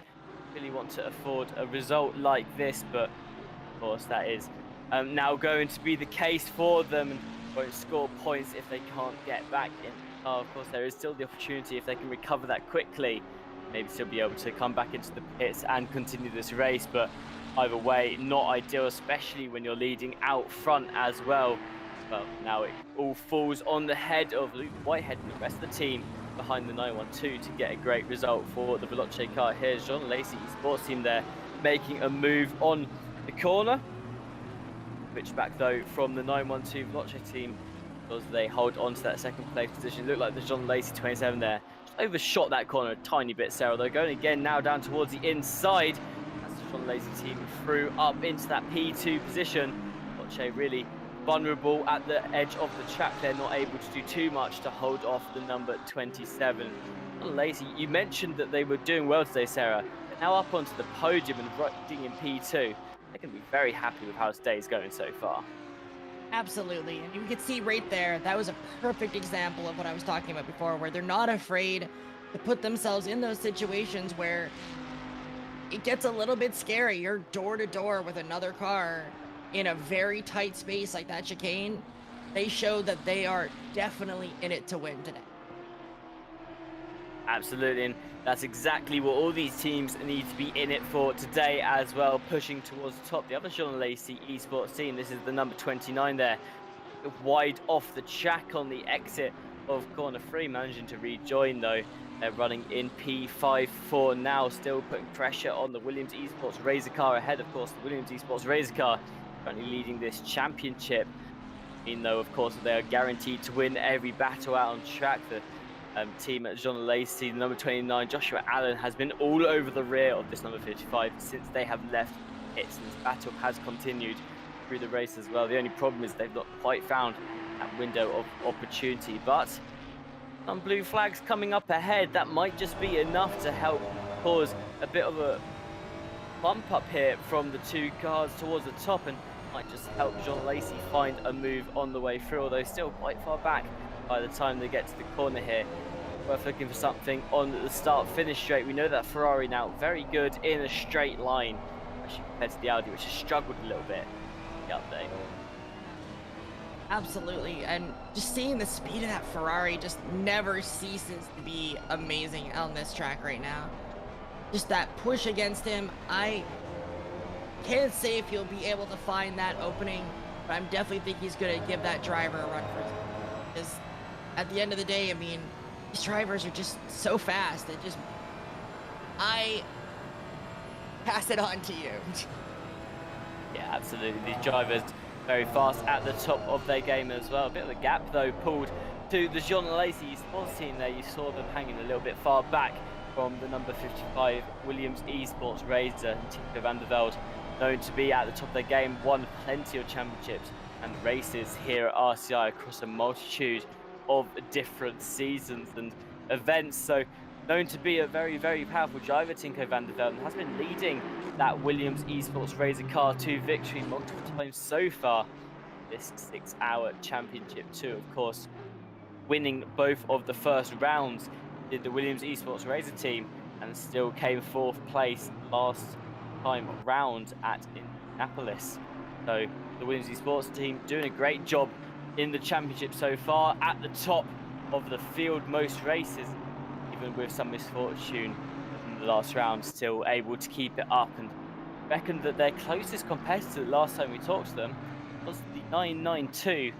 We've seen now out of this race, and there goes the John Lacey Sports team there for a second. Thought they were going to have a connection issue as well out on track. Like glitch, able to come back on as well. Picked himself up a 5-second penalty, so I'm going to investigate that real quickly. I actually have it up right now if you'd like. Oh, perfect. Let us know why there's a 5-second penalty there. We have an incident. This is 5 seconds for car number 29 for an overtake with contact, position not returned. This was an overtake on car number 44. Interesting. I did see a couple of overtakes earlier where there was contact, and talked as well about the Jean Lacey team, number 29 there, making contact with the car during the overtake. I mentioned actually, but 100% sure that that was in the way that they'd have liked it to happen. So they picked up a 5-second penalty now. Not too bad a penalty. I know it's easy for me to say sitting here in the booth, but of course it could be higher, in 10, maybe even 15 seconds. That would affect the team a lot more though. For now, 5 seconds, 2 hours left in this race, they may just be able to work through that and re-close that gap up. However, for now though, it's going to stunt things a little bit, because they're probably thinking, okay, we need to get ahead of the Williams team right now. We need to pull some time on them, because by the time we get into the pits, we're going to be 5 seconds off the rear of them and not within that striking distance anymore. So I just get Joshua Allen in gear here to try and look for a bit more of a move on the Williams Esports team. That being said, a very good tactic, especially endurance racing. The team ahead of you is equally as fast as you. Try and stick with them for as long as possible. And at the end of the day, trying to stay close to them is really the name of the game, especially when you're fighting with these penalties like this. It's 5 seconds for drivers like this. It's not quite like the 5 seconds for a driver like you or I, who might be able to push 5 seconds up on another driver and be able to still get away with it. These drivers, it's thousandths of a second. In fact, we even had earlier on, I don't know if you saw, but we had drivers that had exact same times, thousandth. It's absolutely flabbergasting. I believe it was 0.425, 0.425. Crazy. Yeah, that is absolutely crazy. I know in previous rounds, we've had all of the drivers in qualifying within a second of each other's time. Wasn't quite the case today. There were people outside that initial 1 second to the Veloce guys at the front, but still, I remember all the way back in round 2, every single car second of that fastest time during qualifying as well. And just to show how all of these drivers at a very similar level helps to promote that door-to-door racing between the two. Still watching the Jean Alesi Esports team here, still not able to find a way through number 55, although have closed that gap up a little bit since we last saw them. They're now closer to that rear bumper of the Williams Esports Razor team. Maybe this is a chance for Joshua Allen to look for a way through here. We did say that necessarily always the best tactic to try and get through as quickly as possible is always the ideal one that I know a lot of drivers would want to go for. The leader of your race now, of course, is the number 5. That is the Blast team. Chill Blast, sorry. What did Chili Blast last time round? And then I realised that I was reading the L wrong, but the Williams Esports Chill Blast team currently leading the race, and Lucero Rodriguez behind the wheel of the number 5, sitting in P2 is the Jean Alesi Esports team number 1, number 27 Lamborghini there. Garcia behind the wheel, managing to bring that car up into P2, in the Veloce team 912, the pole position sitters of this race, currently have the fastest lap. They're sitting in P3, 5.7 seconds behind the Jean Alesi Esports team. Luke Whitehead behind the wheel of that car. Changed up in the top 3, of course, helped by the fact that the 992 no longer in this race, but still have the Chill Blast cars at the top of the field. Going to be very, very happy with how the last 10 minutes have gone, Sarah. Absolutely, and with the current state of the race right now, and losing 992, this is anybody's race at this point. It's absolutely crazy. Absolutely, of course. Like we said, the 992, they're the guys on the field which a lot of the drivers here look towards as the guys to beat. Of course, very big names in that car: Sean Arnold, George Boothby, Malinowski, and of course Caracas behind the wheel of the 992. And they are, I've got to admit, they are some of the fastest drivers in sim racing. A lot of the other drivers in this race right now would agree that they are the guys to beat. Every time you see them in a championship, they are towards the top of the field, either winning races or in that podium. Still, of course, back all the way to round 1, Sarah got into an incident very early on the first lap, fell right to the back of the field, plus a little bit more after having to pit, made it up into the top 3 by the end of the 6-hour race as well. So no strangers powering their way through the field, and I think those guys as well get a lot of respect for being very fast and notoriously great drivers out on track as well. So it's a huge shame for them that they are now out of this race. I'm sure they're going to be very disappointed, and of course extend our hearts to them, as it would have been great to see them get a win in this season so far. But John Lacey Esports team now closing in on the Williams Chill Blast car. You can see just 0.3 seconds ahead now. Could be an overtake on your screen for the lead very soon. The number 27 pulled off a couple of overtakes so far. Last time we saw them overtaking was the Veloce 912. They did it in this corner, going towards the inside line rather than opting the diamond approach. This corner where you duck to the outside and then cut in quite harshly. Now you can see again looking towards the inside. They've got a lot of speed. The number 27 going now for the overtake. Down the inside, gets that done and dusted through the corner with the John Lacey Esports team. Now your leaders of the race up into that P1 slot. The Williams Chill Blast car, too much that they could do there to answer to that. Alberto Garcia just powering through in the number 27. Again and again, we see that same corner with the John Lacey team taking advantage of the drivers around them and being able to push through and find their way out of that exit. It's just that corner, I think, is absolute exciting corner for this. And if we see this John Lacey team manage to go to a win, quote me on that one. Absolutely, I do apologise. Granted, Crackers is actually driving in the 912 championship, but has of course driven with the guys over at the 992 in the past as well. But we said even the guys in the 912 car, the Veloce team, they've got two really strong teams in this championship. Luke Whitehead, notoriously fast driver as well. Granted, Crackers, as I mentioned, one of the top dogs too. Currently on the screen, Team 1FF coming up to the rear of the number 46 car here. 1FF have been a great competitor in this championship so far. Nicholas Arnk and the rest of the team had some great results across the season. Currently sitting P3 after the qualifying today. Also P3 in the standings as well. Secured a second place victory at Kailami in round one.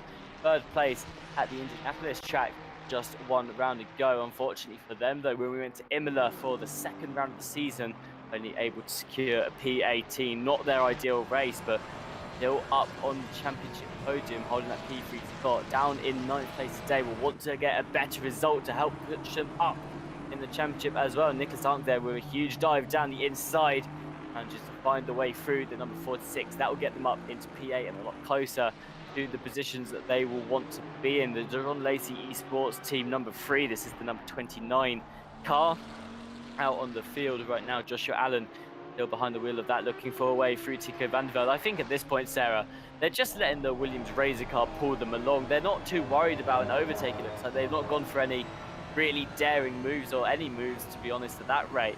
They're just letting the Williams Razor car pull them around because they know how fast Tinko Vandervelde is in that number 55 Audi. I mean, that's all just comes back down to working those tires, getting the most of that of the car as they can, being able to get a little bit less fuel usage. The car is going to handle a little bit cleaner through some spots, while simultaneously allowing them to just cruise along these straights, take advantage of the Audi's absolute ripping straight line speed, and just, oh, we actually see them heading into the pits now. Some teams now diving into the pit lane, on a Lacey team being one of them. Our broadcaster very excited with something that's happened. We're going to take a look at the race replay here. Of course, the John Lacey team going very skew-whiff into the pits. I think they may have been speeding there as well. Cut that very, very fine. Also looked like they were maybe going to hit the wall quite heavily on entrance 2. They do already have a 5-second penalty that they have to serve as well. So hopefully for them, they're not up a stop and go on exit. We will see shortly though if they did speed into the pit lane.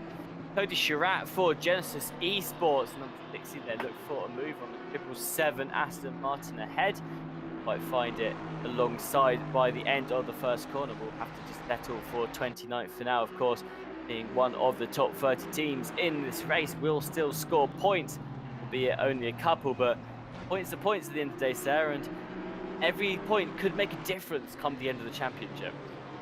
Absolutely, and when the cash continues to trickle all the way down, getting as many points as you can really does matter.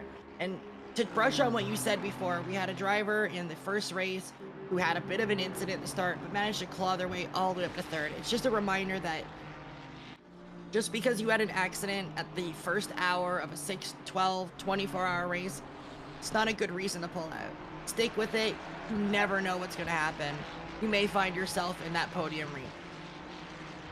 Exactly, you should never give up, and there's a lot of teams on the track right now who we have seen them do some phenomenal comebacks across both this season and previous championships that we've seen them in as well. A lot of these guys used to just getting their head down, putting out some good laps and not giving up, especially if it happen early on. Fan favorite team, the 939, the Yas Heat guys, currently running in P6. They've overtaken the number 52, which has now come back up to the end of them here and looking for a way through. Mark behind the wheel of the Ferrari behind them. You can see on the rear of the Yas Heat car here, very close down the main straight, and Mark's going to pull out towards the inside. I think they'll have this done dusted before the corners even arrive, and they have. The Yas Heat down into P7. There's not too much that they could do against the Ferrari with the Porsche there, of course. Both of these being the new upgraded version of the cars. Ferrari just a bit more well known for having some straight line speed. The Porsche, though it's better with the most recent update, still not a car that is known to be the best in a straight line. Looking further up the field, Garcia still leads this race. They've already pulled a 2.3 second gap to the Chill Blast Williams team. And Sarah, correct me if I'm wrong, we only saw that overtake a couple of laps ago. They've made up some good time there already. 0.3 seconds in a couple of laps. I mean, they've got to be so happy with how this race is going. Exactly, and that just goes down to that sort of dedication and try to strategize a little bit more with how you're driving. Sometimes you have to pull off a little bit to go a little faster near the end.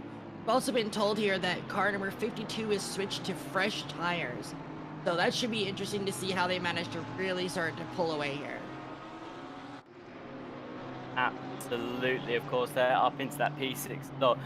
Yes, he has to look out for now is the number 46. Not too far behind either, just 1.8 seconds between them and the 939. So maybe it's the time to look behind for a little bit as well. Make sure that you're not being overtaken twice across the end of this stint. Racing Point driver David Patil in the number 95, finding their way up now into P9, pulling off the overtake on the number 44. Moreira there, just losing out to Patil, which puts them up into the top 10 a little bit further. Jonkers West Competition Racing 13 seconds back on these guys though, so not too much pressure now for the number 44 to have to look behind them. They can just try and keep the Racing Point car close, make sure that they're able to strike back sooner or later in the race. Of course, one of the things that can make these parts of the race, the middle part, more difficult to predict, Sarah, is that with only 4 tyre sets in this race, you never know who is on the fresh set of tyres and who is on the old set of tyres. Of course, we can estimate who might be by looking at the pit stop time, seeing who has the longer pit stop.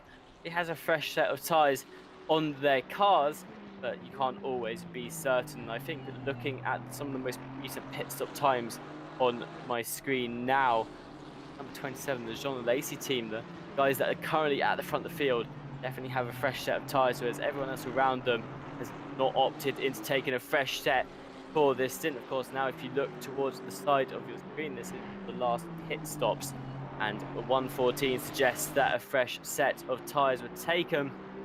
Same with the number 5, 110 for them would also be a fresh set of tyres as well. On the flip side of that though, the Vlotche guys, Luke Whitehead behind the 912, a pit stop time of 59 seconds in the pits suggests that they most likely did not take a fresh set of tyres as well. So give you a bit of insight as to maybe what happened. Of course, some other factors can come into play. If teams had a penalty, will also play a factor as to how long their pit stop was. The thing you've got to bear in mind is this is the time from entering the pit stop to leaving the pits as well. So if anything funny happened between the entrance and the end, maybe a bit slow back on the throttle after the pit stop's done, slightly overshooting the pits whilst braking too, can affect that pit stop time. However, you can be estimating how each team may have taken a second set of tyres. And I was going to say, Sarah, it seems that the Veloce team, the 912, really struggling in this stint after having so much pace earlier on, having the fastest lap. now we have a bit of an answer to that.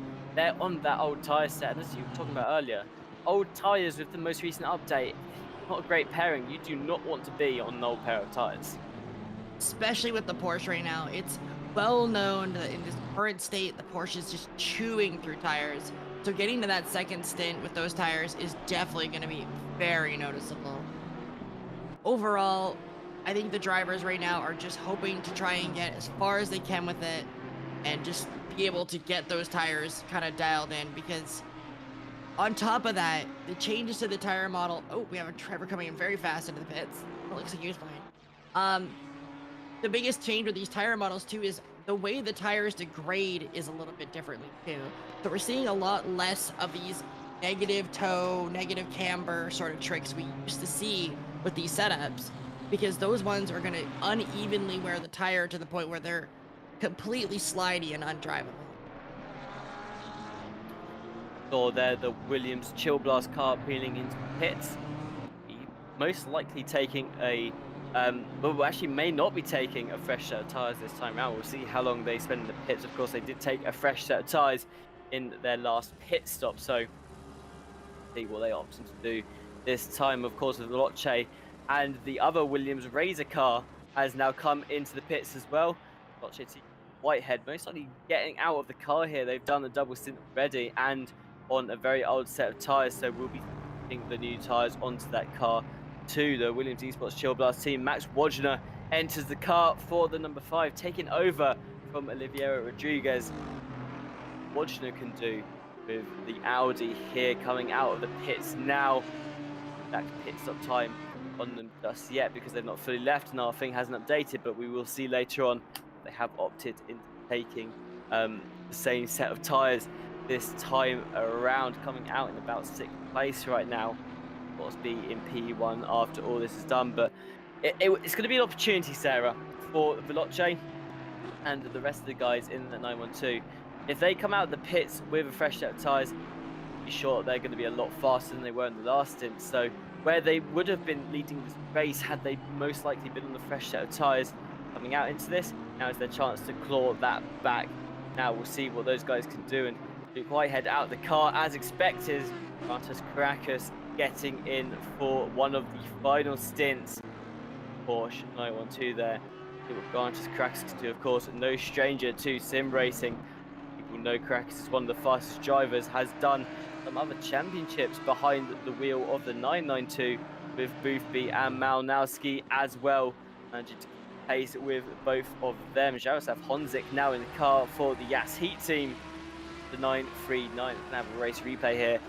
See the overtake that they have just pulled off. A very nice textbook one down the inside of the corner. No contact. Two cars, and that a couple of times today with cars just diving down the inside of the long right-hander there. Done and dusted for exit. But yeah, going back to what I was saying, Grass Crackers behind the wheel of the 912. They can do, because they'll be looking to try and close the gap to the Jean Alesi team that was ahead of them. Jean Alesi, of course, still out at the front of the field, and the number 27 Garcia behind the wheel of that car. Wodgener, well, leading this race originally once all pit stops are through and through by the Williams Chill Blast team. Finally find himself in P6, 5 after this lap, with the number 46 hitting as well. But we're getting to that window, Sarah, where a lot of cars are pitting, most of them around the same time, but just a couple of them quite on schedule with everyone else, and it becomes very hard to read for a couple of minutes to where everyone actually is placed. I feel like part of that is also by design too. Makes it a lot harder for you to start to, oh, I can just jump in the pit now because everybody else is jumping in the pit. And by having these drivers who are kind of going a little bit off of this kind of pace, it might throw off their competitors. And now we have Caracas with these fresh tires out there, absolutely just slamming pedal down. I mean, we had people talking about them in chat earlier about how they were an alien from another world, and I'm willing to believe it. That speed they are putting up with that, you know, they currently hold the fastest lap of the race. I mean, who knows? Maybe they're the next Muad'Dib. Absolutely, Grass Crackers known to have a huge amount of pace. Same with Luke Whitehead, who just got out of the car as well. The good news is for the Veloce 912 car, is I believe that is both their double stints on the tyres done, meaning that both this stint and the next stint that they take towards the end of this race will be on a fresh set of tyres for that 912. They're going to be very happy with that. It means they can put out as much pace as possible. As you see them there going past the Jean Lacey number 28 car. Of course, not for exact position as the 28 yet to have pitted, now just peeling into the pits as well, helping the 912 just to be out into the field. Quite good timing there actually for Caracas, because let's say the number 28 didn't need to pit there, Sarah. They could get stuck behind one of the Jean Lacey teams when actually the Jean Lacey guys, they're trying to catch up with right now. Exactly. And being stuck behind other sorts of drivers who are maybe like holding you up a little bit, it can really affect how fast you're able to kind of close in on those racers ahead of you. That's what we were talking about before. Traffic management. Endurance racing is 50% being able to manage that racing and 50% being able to understand what everybody else on the track is going to be doing at any period of time. Absolutely. Of course, we're going to take this moment as we come towards the hour mark in the race to talk about some of our sponsors who have helped to make today possible. We have AK Esports, who are sponsoring the Team of the Race Award. We'll talk more about that in a little minute. Go Setups sponsored the Pole Position Award worth €100 per race today. That went over to the team 912 Veloce car. Luke Whitehead able to put that car first place during qualifying. An overtake happening on your screen right now, maybe watching from the rear of the number 42. It looks like the number 44 they're going for a move down the inside. Aztec Simsports Visceral Red team making a move through on the number 42, and they are up into, I believe that was 15th place that they have just taken off them as well. The Chrome Racing Esports, Henry Gamble behind the wheel of that car, currently sitting in the pits as well. Killian Ryan Meenan for FFS Racing, the notorious pink car. Donna Lacey car chasing them down from behind. Darren King behind the wheel of the number 28 there. They're trying to find a way through. Manisha ahead as well, driving the 121 Audi. So guys peeled on this fight. Going back to our sponsors though, Fanatec have helped us get all of these races sourced out. They don't need production. We all know what Fanatec can provide. They are a high-end sim racing shop. Go and check out the links in the description for information on all of those sponsors. It was of course AK Esports, Go Setups and Fanatec have helped make today possible as well. For FFS Racing there, going for a move down the inside, making contact though with the 121 exit, which was having a snap of oversteer coming out of the corner. Now the car's both neck and neck going around the right-hander.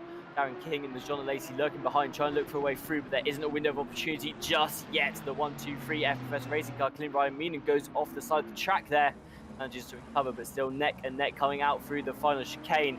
121 seems to have the advantage right now on the inside, but has to be careful because the pink car still lurking around the out there. It's going to be a drag race down to the start-finish line and all the way to the first corner now, and Ryan Meenan is able to pull out ahead. It's going to come down to who is a lot later on the brakes here. Jean Lacey, Darren King still lurking in the background, unable to find a way through. They also look to go up the inside here. More contact between the two cars. The FS Racing car there making contact with the rear of the 121. That means they will get the position, but it's maybe having a little investigation into that, as I believe, Sarah, that is going to be yet another overtake with contact involved. Absolutely. And there's a fine line between being able to get door-to-door somebody and getting that extra hit in. We're also got to have something else to note there. We have car 977 with a stop-go 30. I'm not exactly sure why, but we do have a stop-go 30. Looks like they're serving it now. Speeding in the pit lane. Yeah, we did have a look at them earlier and reckon that another team also may have picked up speeding in the pit lane as well, but it looks like the 977, the first to be struck with that. Well, it's time for us in the commentary box to have a quick break. There is Stan giving us, and when we come back, Nate Norbury will be joining me with commentary for the next hour as well. Whilst we take a break though, take an opportunity to vote for your team of the race. We'll put the QR code on the side of the screen, and you can vote for any team based on a merit of things, whether you think they're the fastest out on track, they've done the best overtakes like the Aztec Simsports Visceral Red car there, who've done and dusted on the 832. Or if they're just a favourite team that you supported for a long time now, vote for your team of the race, help them win €100 courtesy of AK Esports. It's upon archery rounds 2, the 992 car, the Veloce UCOG team. So as we take this little break, thank you all for joining us. Maybe turn up the sound for a little bit and listen to the engines roaring. We take second here. See you in 5 minutes. Have a great one, everyone.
Good morning, afternoon, evening, and welcome back, everybody, to the 6 hours of Barcelona round 4 in the 6-hour Esports Championship here at RCI.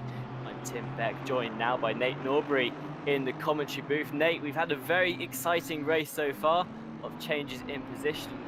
Most recent hour, a switch up for the leaders of the race as the 992 has DNF'd currently 27, the Jean Lacey Esports team running in first, but welcome into the race. Very exciting so far.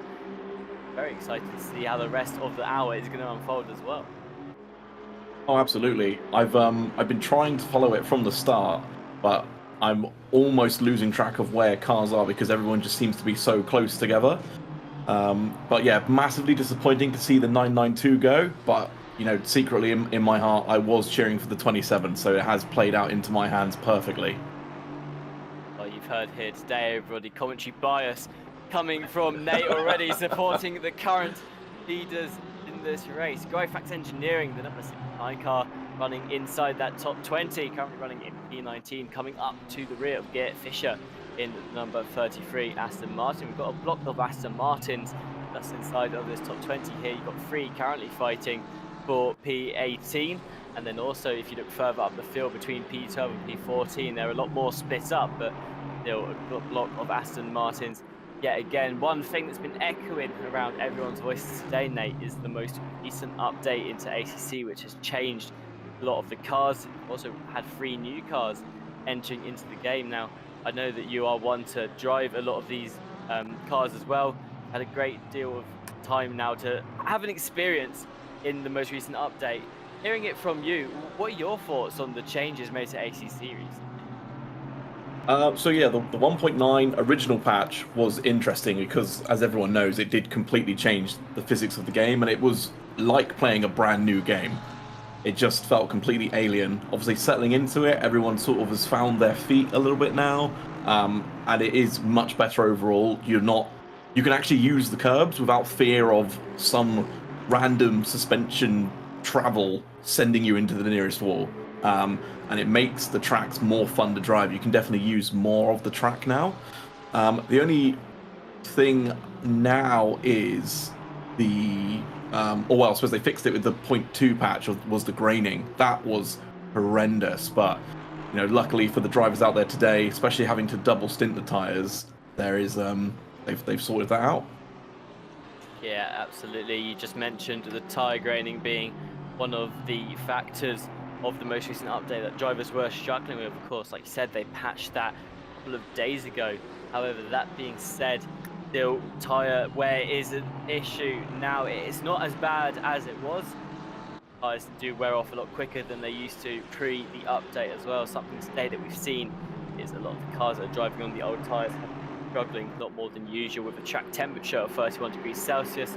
Harder to keep it in that optimal window, which I believe is between 26 and 27 psi after the update as well. So a bit more managing of the tyre wear out on the field. Of course, you have to manage it anyway in these 6-hour races because we only allow 4 sets of dry tyres, and teams now, the 912, the Blockchain guys towards the front of the field in particular, has finished using their double stints, so will now be on fresh tyres for the end of the run. I think a couple of teams though have to do a double stint, which will of course be a lot slower than those on the faster tyres. Gryfax Engineering still trying to find a way through the number 33 ahead. Geert Fischer, of course, now ACC driver, going to be reckoned with. Great at defending against cars from behind, and will be using that now to their advantage going down the start-finish straight. We've seen a couple of overtakes happen on the first corner here. Up in there, thought about it for a second, so they weren't quite alongside the 33 just enough, so we'll duck behind for now, coming now through the right-hander down towards the 3rd and 4th corner. Again, they'll look for possibly another move down the inside if they can get alongside close enough, but yet again it just seems that number 69 not able to find a way alongside number 33. Harpinen will have to wait for a future opportunity to find a way past Fischer. Yeah, Harpinen really trying to show the nose, just trying to scare Fischer into putting his car in the wrong spot, almost trying to send him the dummy. But it just seems that Fisher got this absolutely locked down in that 33 Aston, is not getting scared, is not worried. He just says, if you show the nose, that's fine. I'll stay where I'm at. I know what games you're playing, and the only way you're going to get past me is if I drive this car off the track myself. You're not going to force me into a mistake. You're not going to scare me. As we see there, he just pokes the nose out. Karppinen just pokes the nose out just to say, look, I'm still here. You've not got rid of me yet. And if you just glance in your mirror and you see that, you might instinctively make a move to defend. Because obviously everything happens so fast, you've got fractions of a second to decide where you're going to place your car to defend. So if you glance out, see the car coming to the inside, some drivers instinctively will move to cover the inside. But as we saw just then, Karppinen came back over to the right to tuck in behind, which would have allowed him to get around had Fisher made the defense to the inside. So again, it's all mind games here, and it's just having that stronger mental capacity to not fall for the tricks that people are trying to play on you. And as we see here, Fisher placing that, well, that was tight. That was very, very close. But it was fair. Room is given. Room is still given. And yeah, that was close. Fisher driving that West Competition Aston to the extremes. Yeah, like you just said, part of ACC and sim racing is all about the mind games, getting inside your opponent's head, making them think you're going for a move where you don't really even plan on going for a move. You just want them to remember that you are right behind them, ready to go for the move if the opportunity provides itself. Growthx Engineering still all the way through the West Competition car. Now you can see them swing into the inside to the outside, like you were just mentioning, really trying to get in the head of Fisher here as they still try and fight for a way through. And like you were mentioning, Nate, it's a good opportunity to throw off your opponent if they're too busy looking at their mirrors trying to work out which side you're going for a move on. Open that opportunity up for a mistake to come out of them. And I saw that going into turn one there, where Fisher, very late reaction to try and cover Karppinen from behind, swung over to the inside of the track, but just leaving enough room between the two drivers meant that they could both get through, although wearily from both cars for a little second there. I'm sure they were a little bit nervous about how that one would turn out. But yeah, I've got to agree with you. Like you said, part of ACC and sim racing in general is just about mind games and getting in your opponent's head. Yeah, absolutely. I mean, especially at this level where you've just got to be absolutely on it every single lap, even if you come off it. I mean, we, as you know, everyday sim racers probably run about 95, 100% when we can. These guys are always at 110%, and if they drop it to even 109, that's it. They lose places, as we see here. They're running side by side again into turn one, and again they're so close to one another. But the West Competition there of Fisher is leaving enough room, allowing Karppinen the space, and they're not making contact. It's absolutely fantastic to see, because we have seen a couple of bumps and a couple of knocks in turn one with drivers not leaving enough space, but these two, well, leaving nothing on the table, playing it absolutely inch perfect, and giving us a really thrilling battle here, Tim. Absolutely get Fisher one to be great on the defense here. Held on for a couple of laps now, despite being heavily under pressure. Growthx Engineering team from behind. Of course, a big warm welcome to you all in chat, and thank you as always for continuing to chat along with us throughout the race as well. We're joining you today, both Twitch TV and YouTube, watching the YouTube chat for a little bit. And Simeon mentioned that they know that everyone probably hates the new tyre mechanics, but it does make for great racing, and it adds a great strategic element as well. And I have to agree with you, I think the most recent update with the tyre mechanics they added and having to manage them that little bit extra, it has really promoted closer racing. I know on back a few rounds and a lot more of these drivers were split up there. Growthx Engineering taking a bit too much of the sausage curve, unsettled the car a little bit there, lucky to not launch them up into space. We have seen a couple of times already throughout this race, but yeah, the new update has done such a good job of pulling drivers closer together. Of course, we're not running a custom bot for this race. The BOP is just the one that the game has set for itself for the first round back. I had time to update it since the update, but that being said, this is some of the closest racing I've ever seen, and all throughout this race we've had fights up and down the field. The fight for first place in itself has kept changing too, so I'd honestly say at this point in time, it's still anyone's game. Really hard to predict what the meta is since the update has been released. Yeah, I think traditional meta has just completely gone out the window. as we've got a yellow flag in turn 2 there. But yeah, I think everyone is still just trying to figure out what is the best car. I mean, arguably you could say currently it's a 296. That car just seems to be fantastic. It just seems to be able to, drive quick, consistent laps without much input. And then when you start refining it, it just gets quicker. It's very out of the box, shall we say. I personally love it. I know some people don't. I've got a couple of people who've said they just find it a bit dull. It's a bit boring because of how planted it is. There's no excitement. I mean, Porsche drivers will know the fear of coming into a corner 1 kilometer an hour too quick and the back end just wanting to be in the front of the car. You don't have that fear with the Ferrari. It takes curbs very well. It is now better on its tyres thanks to obviously the 0.2 patch. And it's got a decent amount of grunt, but it does suffer off of the line. So at the start of a race, the turbo lag does hamper it. Absolutely. Yet again, the graphics engineering car coming up to make a move on West Competition Racing in the number 33 Ducks towards the inside. And this time looks like Carpenter might just have it. Able to pull the car a lot later on the brakes there. Yeah, Fisher, they go up into that P16 slot. Huge weight off Greifax's shoulders there. They've been chasing down West Competition Racing for the last couple of laps. Almost a close couple of calls at some points in time as well when they went for those overtakes. But now Carpenter finding a way through will be very happy with how that has gone down. Of course, I mentioned some of our sponsors for the race earlier.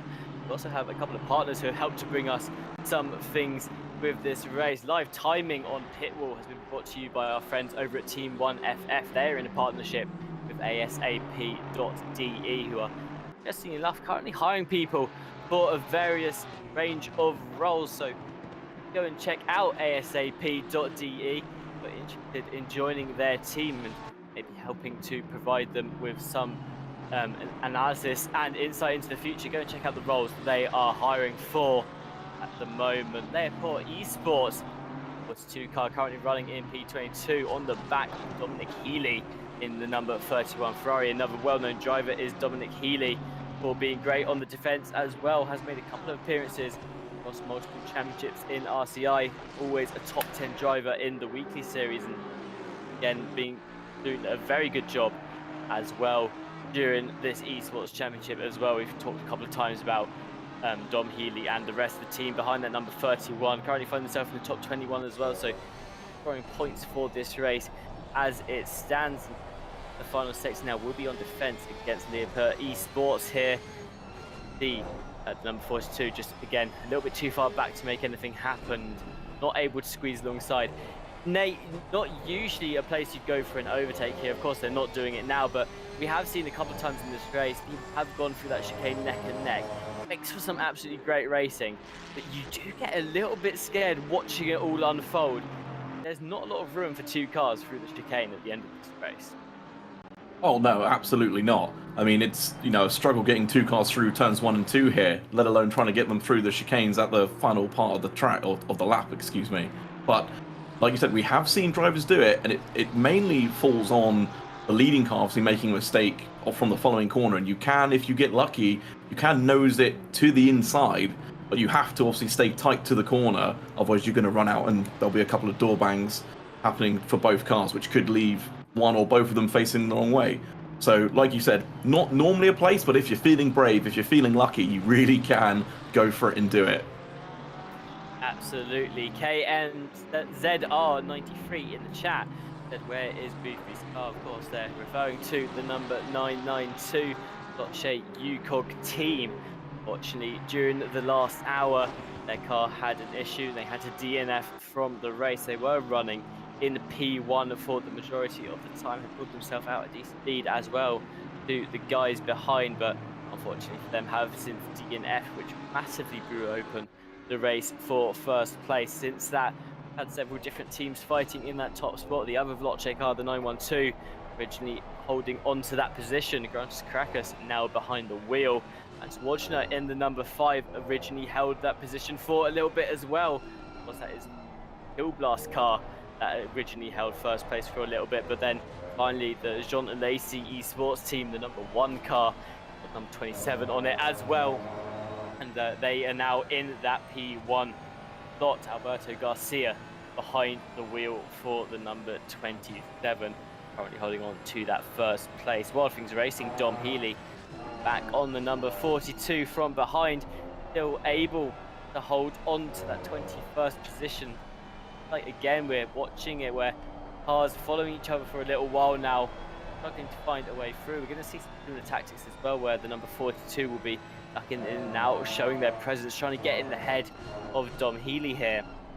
And that's the thing, Nate, that we talk about with endurance racing, is actually the car ahead of you is on a similar pace to you, and you feel like they're not holding you up too much. One tactic that actually can be employed, and often is by a lot of these drivers, try and stay as close to the rear of them as possible, but without tripping them up a little bit. Let them go their own pace, and that way you guys can climb through the field together, not have to worry about holding them up. You can always save the move for later on. It means that way that if you're batting out neck and neck, you're not just both holding each other up at the end of the day. Here's the number 28, Jean Lacey Esports team car. Aaron King behind the wheel, just gets a snap of oversteer coming out of the right-hander there. Does manage to recover, but will lose a position in the process. And that's the other thing about the most recent update, Nate, that I actually want to talk about. You actually touched on it earlier too. Going off track, a lot more forgiving. New update has been released. I know pre-update in ACC, if you went into the grass, you're almost guaranteed to spin the car out and have to recover, losing a lot of time. Now it seems actually travel across the grass and keep the car nice and stable. Can't manage to come out without fully spinning the car like we just saw there, the Jean Lacey team. Have you found that when you've been testing out the new update?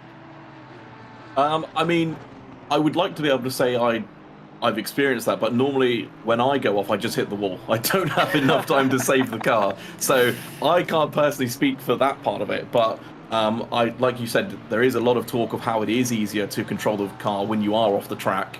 And like I mentioned earlier, the curbs are now a lot more forgiving. You can attack them, you can lean on them, you can use them without fear of, meatballing your own car, putting it into the wall, and, ruining your own race.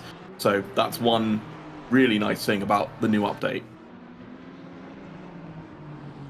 Absolutely. 1 hour 36 minutes left in this race. A couple of battles happening up and down the field. You saw on your screen a moment ago, 912 Veloce car now coming up to the rear of the number 5 Williams Esports Chill Blast car.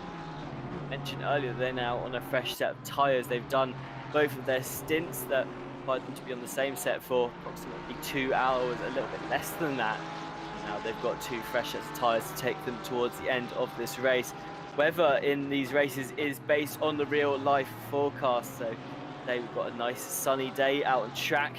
Nice warm temperatures, about 23 degrees in the atmosphere, 31 degrees on the track. And if you take a look at the top right hand side of your screen, the wind isn't blowing very hard at all, currently going 0 kilometers per hour, which means unlikely to be any change in the weather forecast for the foreseeable future. We talked about it a little bit earlier, Sarah and we were both saying that it's very unlikely the rain in this race. Our broadcaster Stewie mentioned that drivers might have been actually hoping for rain in this race for a change, because that means that they would have been able to miss out on having to do a double stint on one of their sets of tyres, and they could possibly change to a pair of wets instead. Veloce Esports 912 Grant's Crackers behind the wheel, now going for a move on the Williams Esports Chill car. Slight contact between the two, but nothing major there to cut either of them up.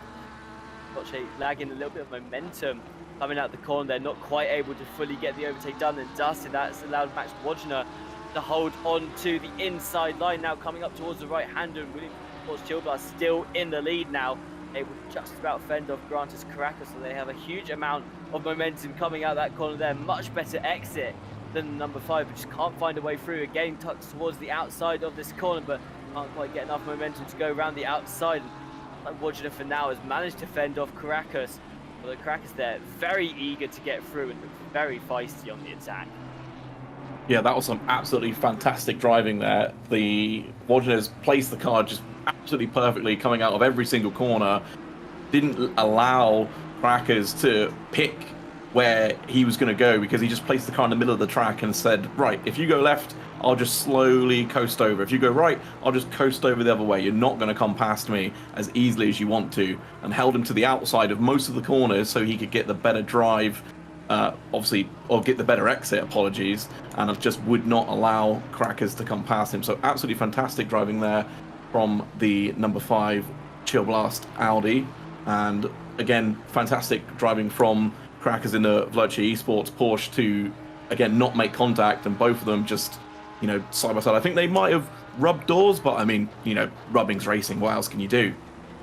Yeah, so I think at one point, like you said, that they may have just scraped very lightly, but I think it would have even been enough to pick up a mark, let alone damage at all. So they'll continue to bash it out. You can see Grant Crackers not giving up, still almost attached to the rear of that Audi at points in time around this lap. It looked like the two cars were actually one. Now a slight gap between them as Grant Crackers using the opportunity just to maybe look for a line through. Of course, last time we came around this corner, both cars were basically connected together. Crackers, of course, got a much better exit because they were basically connected to the rear of the Williams Chill Blast car. Couldn't get anything done this time around, though. Looks towards the inside. Bit of a stent for them late on the brakes means that they can stay on the inside through the corner as well, and now going towards the outside of the field, but it looks like they may just be able to tuck back in across. That cuts off the Williams Esports Chill Blast car. As Wojcina falling down in third place, and noting the Vloche team back up into that second place position. Bit now to try and catch up with the Jean Alesi guys out at the front in the number 27, but going forward from here for the 912, and Crackers behind the wheel of that car, but they may be in contention for the lead again very, very soon. Well, yeah, as you talked about earlier, absolutely anything could happen. I mean, the 27 could get caught up in back markers, could get caught in traffic, could just have an accident all by themselves. And, you know, you need to be close enough to be able to capitalize on that. Obviously, at the moment, these guys are several seconds down, which just shows what a fantastic job Garcia has done in that Jean Alesi Lamborghini. But even still, if they have a big off, you know, these two can be right there to capitalize on the mistake, as long as they don't trip over each other right now. Absolutely. Aztec Sim Sports visceral white team. Jamie Nuttall behind the wheel of that car, the number 45, and up to the rear of the number 17, Aston Martin. Of course, Aztec Sim Sports visceral cars have been predominant across this championship as a whole. Several of them were finding their way into the top 10 early on in the season. Them not having the best race last time around at Indianapolis, now find themselves still sitting though inside that top 20 as well. But for now, the white team running in 19th place will score a decent amount of points if they do manage to finish here, and do still look to be going forward a bit, tucked towards the inside of the corner there, maybe for a second about going for a bit of a dive down the inside. However, with lapped traffic coming through, tuck back for now and see if they can follow them through later on. We talked earlier, Nate, me and Sarah were talking about how a big part of endurance racing is actually navigating around the traffic around you, because you're not just racing the cars for direct positions. Guys who coming up behind you, they want to get through because they're a lap ahead. Also got teams that you're lapping as well as you come up to them. It's all about how fast you can navigate through the traffic, and the difference between a gap that's 5 seconds could get just closed up very, very quickly if you get stuck behind traffic that you don't want to be stuck towards. So now we see some of the strategies that come into play in that, where imagine the Aztec Sim Sports guy here thinking, can we follow through the green car ahead and gain a position off that? Like I said, it's all about managing traffic. And yeah, like you said, you can use traffic to your advantage. So in this case, obviously, Nuttall here is a lapped car and let the car that's a lap up on him through. And what you can do, again, you briefly touched on it, is you can try and follow that car through. So if you stick with them, you can let them go and say, okay, I'm battling the car ahead of me, you're a lap up on me, I'll let you go. And then when you try and get around the car ahead of me, I'll follow you through and take a position. Sometimes it works really well. I've fallen foul of that so many times, and it's just the most irritating thing, because I know what's happening and I still allow it to happen. As we see a big slide there from the number 17 Aston, as we see potentially attack here from the Aztecs Ferrari going around the outside. Can we hold it out there? No, not quite. It's the door completely slammed on his face there, and battle shall continue on as it was. But yeah, just to quickly finish up on that, you can navigate the traffic, you can use it to your advantage, but equally, like you said, it's picking your battles, it's picking the fight. There's no point going for a risky move, trying to unlap yourself or pass a lapped car that could send you into the barriers, could send you into the gravel, but equally you can't just poodle around behind them and lose all the time to the guys that you're trying to race. A great point there from you, Nate. Luke Whitehead joining us in the chat says, let's go Grantus. Their teammate then asked who would be taking the last stint of this race for the 912, would it be Gracchus or Whitehead? And they have confirmed that they will be in the car for the last stint, so Luke Whitehead will be taking over in the Veloce car in about half an hour's time. We'll see how they manage to. Of course, so far both their stints have been on an old set of tyres.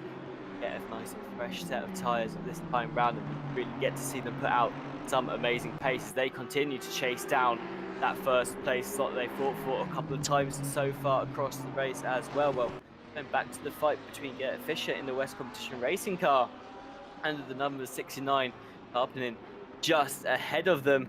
Gerrit Fischer now on an upward move, as originally were losing positions a little bit earlier on in the race. We can see what their attacking is like compared to their defending. Of course, a great job on the defense, and now be looking to try and take some of the things that they were just experiencing and do it to the number 69 as well. We talked a lot about the mind games you can play whilst you're in a car in sim racing, and half of it's just about getting inside your opponent's head, making them think you're going to go for an overtake at every opportunity, even if you're not considering it. Just making sure that your opponent's well aware of your presence, knows that you are desperately trying to look for a way through, maybe making them watch their rearview mirrors so they're less paying attention. Could open up the opportunity for them to also make a mistake, as well as Gerrit Fischer continues just to try and close this gap a little bit more to Carpeting now. Going back to the Aztecs Influence Visceral White team, Nuttall closing in yet again on Makovkin in the number 17 ahead, looks towards the inside for a second, slightly alongside each other, and a tap between the two of them as Nuttall connects with the rear of that number 17. You saw them there, just caught the rear of the Aston Martin. Like spin from both drivers, not fully round though, and that means that they can recover was return. But stewards maybe just be having a little peek at that situation, thinking, was there fault here that we need to have a look at? Yeah, it's difficult to say on an instance like that. I mean, you could sort of, from where we're sat, you could sort of see that coming off in exactly the way it did. Because it seemed like both drivers wanted to hit the apex, and obviously when you're both there, you can't both take the same piece of track. So it's difficult to portion any blame, but the stewards have got so many more camera angles than what we do, so they will be able to pick it apart, analyze it, and see, could one driver have left more space to the other? Yes, no, and they'll award a penalty as required. Absolutely, we do have live stewarding for this event. They are watching alongside the race and will be tending to accidents as they happen. We've had a couple of instant reports come in the last half an hour.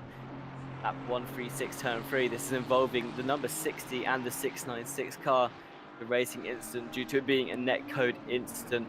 Further investigation will occur, however, after the race. Lap 134, turn 10. This is involving the 123 and the 121. Deems a racing incident. It was hard racing that led to contact, however not enough to be due a penalty between those cars. It's on lap 140, turn 14. This is involving the number 1 and the 121. Drive through for the car 121 for taking out number 1, and the position was not returned afterwards. On lap 143, turn 2, involving the 501 and the 899. No further action. The 501 did turn in on the 899. Therefore, the second contact was deemed unavoidable. A penalty given to either car in that situation either, and that catches up us on the stewards' reports so far in this race. And correct me if I'm wrong there, Nate, but did I just see the 45 fall off the rear of the number 17 completely? Is that because the John Lacey car is coming through to lap them? It is because the John Lacey car is coming through to lap them. They just allowed them the corner into turn 1 just to sort of ease them through without losing too much time. now, like we discussed earlier, might be looking to hang on to the back of the Jean Alesi Ferrari there to then pass the car they were battling with prior to that. Team 1FF, the number 51, out on the field right now, finds himself in P22, although he is coming up to the rear of the 832, just ahead of them. They can pull off an overtake now. Got some great exit out of the chicane there, although not quite enough to be alongside before this corner. But again, another good exit here could just be enough to keep the momentum, slingshot them into the lead here. Looks towards the outside for a second, really wants to be on the inside for the next corner, but will have to settle for the outside to go for an overtake here. Now trying the switchback maneuver there, but a little bit too tight around the corner will kill all momentum, meaning they can't quite get alongside. Going down the field, FFS Racing, Mike Noble behind the wheel of that 1-2-3, P27, coming up to the rear of the 696, and I'm not 100% sure if this is true or not, Nate. I'm not sure whether you'll be able to shine any light on this, but there was rumours going around earlier that both the FFS Racing cars in the field have been 45-minute mark, have been going for 7 pit stops across the whole of this race, rather than the usual 6. I don't know if you've noticed anything there, but if so, that's an extra pit stop they're going to have to spend, which could severely push them down the field. Yeah, I've also heard that rumor, but have not been following the cars closely enough to see when they've been stopping. Like you said, if that is what they're going for, they will have to stop an extra time, but it just depends on if they're going to plan to hold a fresh set of tires for the very end. As we've talked about, double stinting these tires, they really do suffer on the second stint. Yesterday, when I was doing the normal 6-hour event that we had here, I think come the end of the second stint, one of my sets of tires was down to 0.69 on the tread. Like, they get really, really low. And that was me doing like high 46s, low 47s. Like, these guys are still pushing out low 45s, high 44s on their worn tires, so they're really, really using the most of them. So I mean, like I said, unless they're holding a fresh set for the end when they know cars around them are going to be on their old tires double stinting, as we see a little bit of a hip check there between the Team 1 FF Ferrari and his fellow competitor there. But yeah, unless the FFS racing cars are holding that fresh set for the very end, I can't see a reason why or how it would be beneficial, because it's just an extra stop that they have to make that the cars around them don't need to make. So I'll have to keep an eye on that one and see how it pans out for them. Maybe they're onto a wizard strategy. Maybe this is the game plan. This is what's going to get them up into first place. But an extra 30 seconds over the field, I personally can't see how that would benefit them. Yeah, I have to agree. I'm not 100% sure if that has been their strategy or what the theory is behind that. We'll see if we can get some insight from maybe one of the drivers after the race, if that was the case and why they decided to go for it, and if it worked out for them as well. Of course, Mike Noble has just pulled off an overtake 132 FS racing car and managed to get through the 696, which is ITB Santalok Racing. They now find themselves up into that P26 position. FFS Racing, of course, seen them across a couple of the RCI championships. Much more used to see them towards the top of the field, although throughout this one has been struggling a little bit more, finding himself at the bottom of the points end, which, of course, if you're wondering what these teams are competing for, it's an €11,000 prize pool. It will be split across top 20 teams at the end of the championship and race the top 30 teams for points towards championship. So all the way down to Martin O'Grady, currently driving in the number 23, will be scoring some amount of points in this race. Of course, the €11,000 isn't the only money you can win across this championship. We have Go Setup sponsoring the pole position award. You can win €100 for the team that ends up in pole position for this race. That was, of course, the Veloce guys, 912. Luke Whitehead behind the wheel during qualifying, getting them the extra €100 in this round. And the other way you can earn a bit of money for your team, AK Esports Team of the Race. So your QR code every single hour. You can vote for the team that you think is the best team of this race. It can be for a multitude of reasons, whether you think they're the fastest out on track, they've pulled off the best overtakes, your favourite team, vote for them. You can helped them earn an extra 100 euros. So far, the Veloce UCOG team, the 992 car, has earned that in the last 3 rounds. They will see whether they retain that title, whether another team has earned that 100 euros. Get Fisher for West Competition Racing in the number 33. Coming up the rear to the number 69, now Carpenter. This battle has been unfolding for a little while with Fisher not able to find a way back through. Of course, the number 69 Graphics Engineering originally overtook them towards the beginning of this stint. It just seems like these two cars are a very similar pace right now. It's unable to pull them apart, and it goes back to what we were saying earlier, Nate, where I'm wondering if the best option here is actually for you guys just not fight and go at the same pace as each other, maybe look for an overtake within the final hour, because at this point in time, if they're going to continue to fight through every single corner, they end up slowing themselves both down, and neither car is going to be able to close that gap to Darren King and the Jean Lacey team ahead.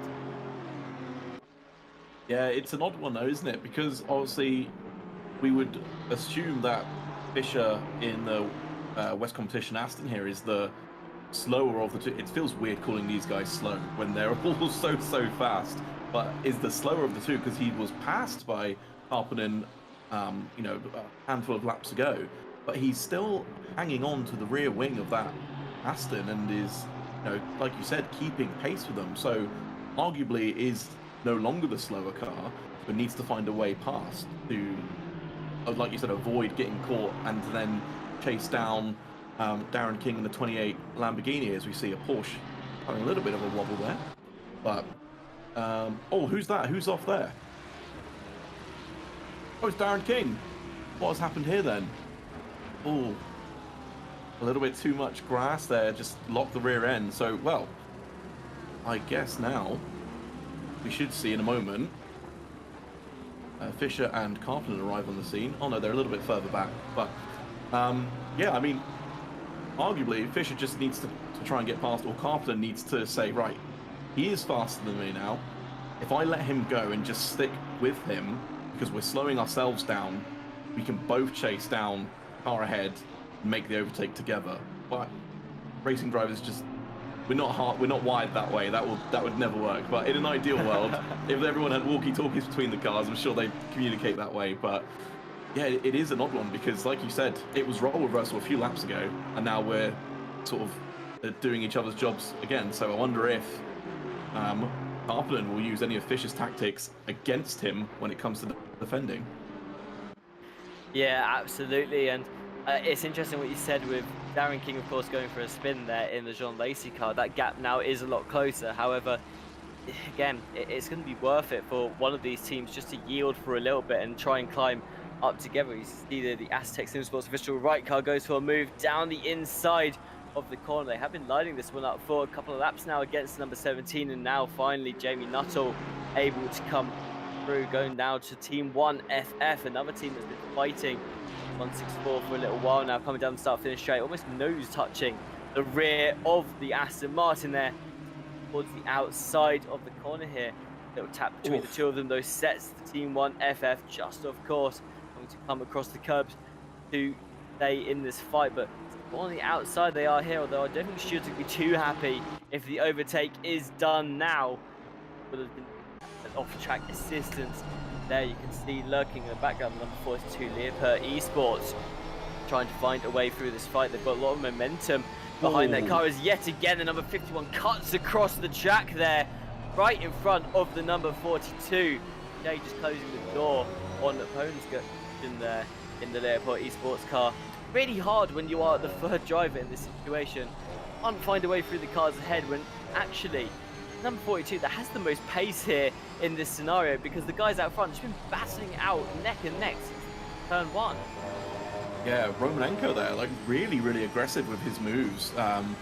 Just seems to be, well, that was definitely a little bit of weaving on the straight there, but definitely always there's contact there as he parks it on the apex. So I'm not really sure that's going to be looked at quite favorably. But yeah, Romanenko very aggressive with his defense there. We saw coming out of turn 3, sorry, not turn 3, coming out of turn 4, sorry, just immediately swung all the way from the right side of the track to the left side of the track to block the 51 car from passing. and again on the exit of the corner, just completely chopped the nose off of the Ferrari there. So I mean, it was very fair, but very aggressive, and it could very easily have ended in disaster for the pair of them.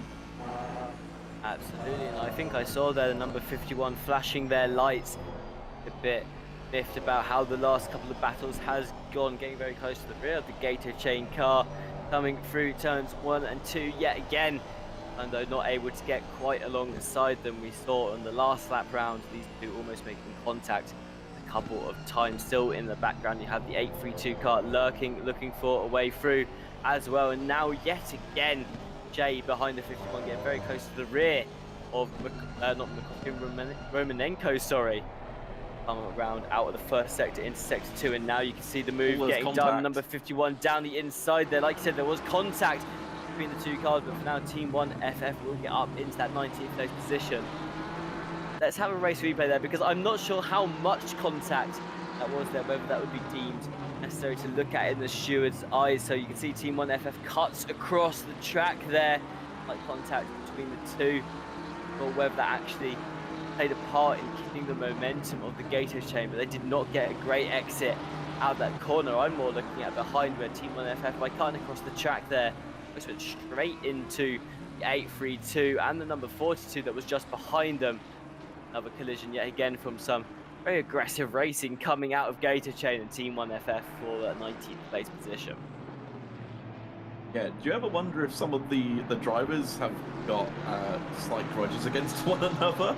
Because that was like some very, very like aggressive racing. I'd argue probably in the last 5 hours the most aggressive I've seen from both the Ferrari, sorry, excuse me, and from Romanenko there. But yeah, I wonder if maybe there's little bit of grudge holding between the two drivers. Maybe they're not too fond of one another, but I mean, eventually the move was made, and I do agree with you. I think the contact did play a very, very small part in the overtake, because I think the slight nudge just meant that Romanenko had to get out of the throttle there to obviously keep the car, you know, pointing forward, which meant that the 51 Audi, not 51 Ferrari, excuse me, got a better drive out of the corner. But as we can see, he's made such a large gap at the moment that it looks like it would have been inevitable anyway.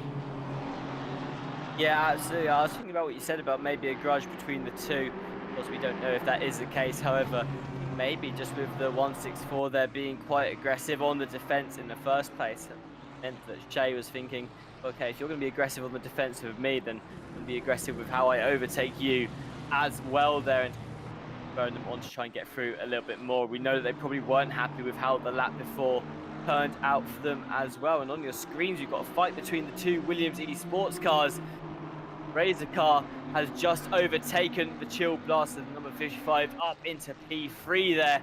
They are, of course, your leaders of this championship so far. Will be very, very happy with securing a podium finish in this race as well. Of course, points in time they were fighting for the lead not long ago was the number 5 Chill Blast, and potentially now it means that the number 55 could come back in the later stages of the race to the train for 19th place still going on right now, although Team 1 FF seem to have pulled a good gap already, 2 seconds between them and the Gator Chain car. Now Luke Southall in the number 39, STR Esports here, trying to attack the rear of the Gator Chain team. Romanenko going to be looking to defend against yet another driver here, but Southall playing a little bit more easier, not going for any aggressive moves just yet, and hasn't really been looking for too much across the first few corners of this lap. Kramer Racing Esports team, Marco Bischoff behind the wheel of the number 977, looking here for a move on the number 1 BMW. And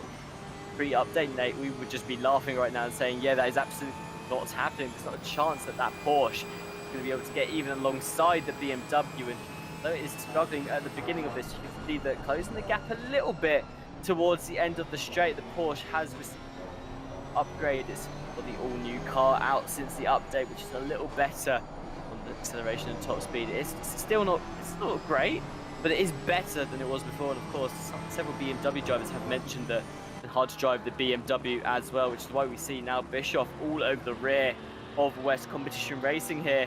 Not able to quite find a way alongside just yet, but at the rear of the number 1 BMW. And again, Kramer Racing Esports just outside of the top 10.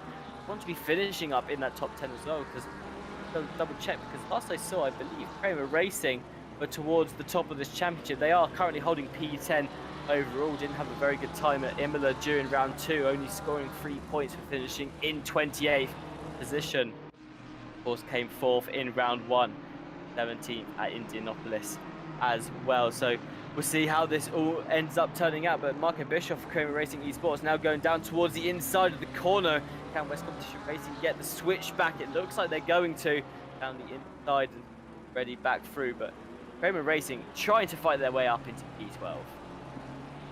Yeah, I think it was very well played there by Yonkers, just to let him have the inside there and just carry the switch back, because then it puts them on the outside coming up the small hill there, and on the outside there for the first left you have to back out, or you're going to make contact, you're going to have a bad time. So very smartly placed. Like, the car was very well placed, and the Kramer Racing Porsche as well also doing well to recognize that they weren't on the ideal line, and to not just try and force the issue, because sometimes you can get that where drivers will just try and force an issue that just doesn't make sense, and then it just causes obviously accidents. But like I said, a lot of awareness here, drivers really understanding how to have a clean race, and just overall, giving us a great show. Absolutely, the 5-way fight for P20 still well underway at the moment. You saw on the screen there, and now Kramer Racing Esports able to find a way through West Competition Racing up into P12. Marco Bischoff finally pulling off the move that they tried to pull off 1 lap ago. Time getting the better end of Jonkers, and will be continuing ahead. We'll see now if they can close the gap to the 163 just ahead of them. Now it looks like Kramer Racing Esports on an upward curve in the later stages of this race. Of course, we've almost come to the hour mark, which means we only have 1 final stint left in the race for most of these drivers. Of course, if anyone's slightly off tactic, it may be another stint if they have to pit just before that 105 mark. But I think by now, Nate, everyone will be able to get into that final stint window, and we'll see the last round of pit stops unfold within the next 10 minutes or so. Battle going on here. Crazy Foul Racing Team, the 777 car, trying to slingshot their way around the outside of the number 60, currently neck and neck going through the first couple of corners. It looks like the 777's got it done dusted. Never mind, that is not the number 60 they have just overtaken. That must have been a car they were either, I think they were lapping there. Yeah, that's the number 60. Yeah, 34th. Oh, yeah, the number 60's that car that's disappeared off into the distance. And yeah, it's very confusing at this stage in the race as to who's fighting with who. As yet again, another driver, they've gone off the track. Who was that? Was that the 832 there? It was the Parson Racing Team there, missing the corner and picking up a slight bit of sand. That's taken them back down the order to P23. They were at the front train originally.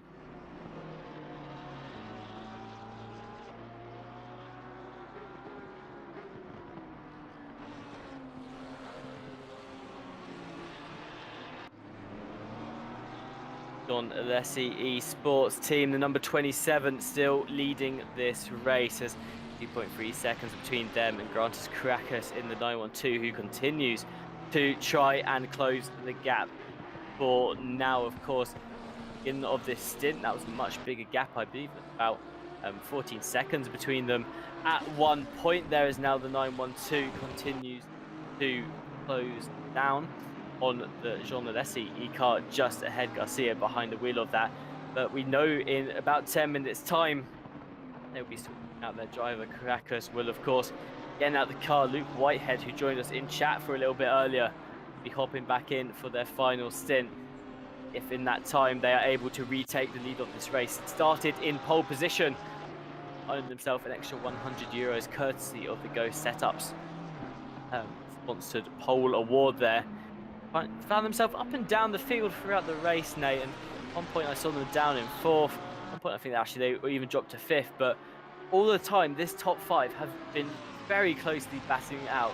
As we come into the final stage of the race, I'd say it still could go any way. You don't know what's going to happen. Even the Williams teams could come back into it at this point.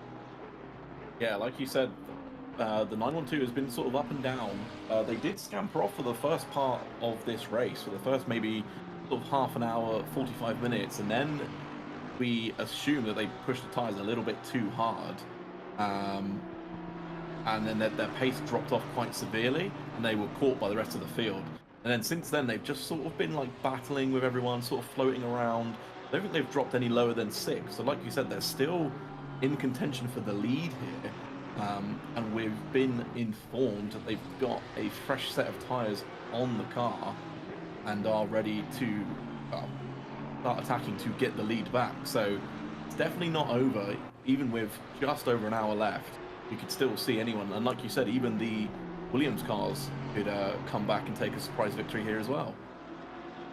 Well, one of them has just pit, the Williams Esports team race car, pulling into the pits now. Actually, I think they've just left the pits because they pulled into the pits a little while ago. They'll come out still in the field, probably down in 7th, it looks like. They will come out in Tinko van der Velde back behind the wheel of the number 55 car there. We'll see what they can do in the final stint, whether they can pull that team back up into the top spot. Currently on the podium just before they hit it as well. Gert Fischer, a race replay here. I believe this is going to be an overtake against the Jean Alessi Esports team here, tucking towards the inside. Gert Fischer goes now down round the inside, nicely done. So they went for the switchback maneuver. Gert Fischer managing to just keep the momentum through the corner, ends up staying ahead. 912 car coming into the pits now. Grounds Caracas be putting on that fresh set of tyres.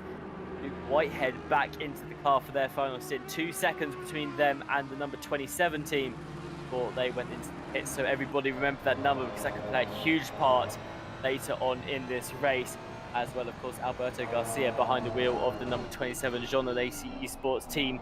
Right now, we'll see who comes out on top as they come out the pits, and then it'll be a race down to the checkered flag across the hour for both teams there. Mike Noble for FFS Racing finds himself up in 23rd. Of course, a couple of people around them have pitted now, but originally we've heard word from them that they started in that P30 position, got them running in P27 not that long ago as well. So their strategy of pitting every 45 minutes has worked out for them so far. With less fuel load, they're going that little bit faster, a bit nicer on the tyre wear as well. The tyres won't wear off so much. Assetto Racing may have been onto something here, albeit though they will have to take that extra pit stop. And in the race, Nate, we're not going to know whether it was the right call or not, but for now it looks like it's working out for the FFS Racing teams. Yeah, it does seem to be working for them. I think we've had Stewie on the case and reckons that part of the reason they're running their stints like this is because they can put slightly less fuel in the car, which we suspect means they're going to work the tyres slightly, or less hard. Is that a word? Less hard? That doesn't sound quite right. That's not proper English. But again, less fuel, less tyre wear. There we go. That's what I want to say. Which means ultimately when they have to do their double, when they did do their doubles, they had a little bit of extra pace in the car because the tyres weren't quite as worn. So if that's exactly as they are going for it, then, hats off them. That's a really good play. But we just need to wait and see where they come out in the final sort of moments of this race. Absolutely. Coming into the final hour now means time for Nate Norbury to say goodbye to you all. Nate, it's been an absolute pleasure having you in the box with us. Of course, we're going to take a 5-minute break, or I'll be coming back alongside Kevin Boss for the final stint of this race. During that time, vote for your AK Esports team of the race. QR code up on the bottom right hand side of your screen, and remember that the team of the race will be awarded with €100, and you can vote for a team for whatever reason you see necessary, whether you think they've been the fastest out on track, they've gained loads of positions, done some great overtakes, or your favorite team in general. Make sure that you vote for them and you can help them win that €100 €100 reward as well. But now turn up your volume, have a listen to the cars roar around the track as we ride on board with one of these drivers, and see you in 5 minutes time as Kevin Boss will take you down towards the end of this race.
Good morning, good afternoon, and good evening to all of you, and welcome back to the RCI 6-hour Esports Series. We're at round 4 here today at Barcelona, and already you've got Mike Noble, FFS Racing, going for an overtake here on the 164 car.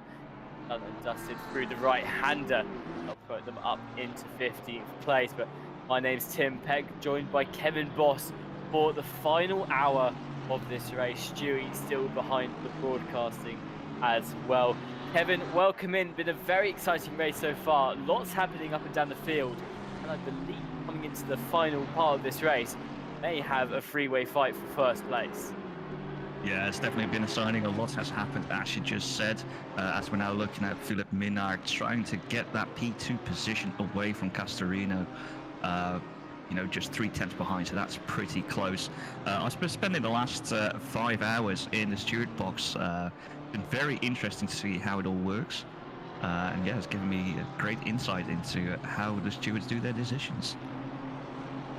Oh, absolutely. You can share some of that with us as well, I'm sure, at your discretion. But the other thing is of course, you were supposed to compete in the 6-hour community version of this race yesterday. However, I hear you fell asleep and actually missed your stint, so don't be bringing us any updates on how that went for you guys. Well, yeah, it would have been nice if I could tell you about my experience, but yeah, I just slept through my alarm and it kept on ringing for 3 hours and 50 minutes before it finally woke me up. Well, of course, we're all here today now in the 6 hours for the Esports Series. The John Lacey Esports team have been on that top of the podium a couple of times throughout this race. They were running in P1 a couple of stints ago.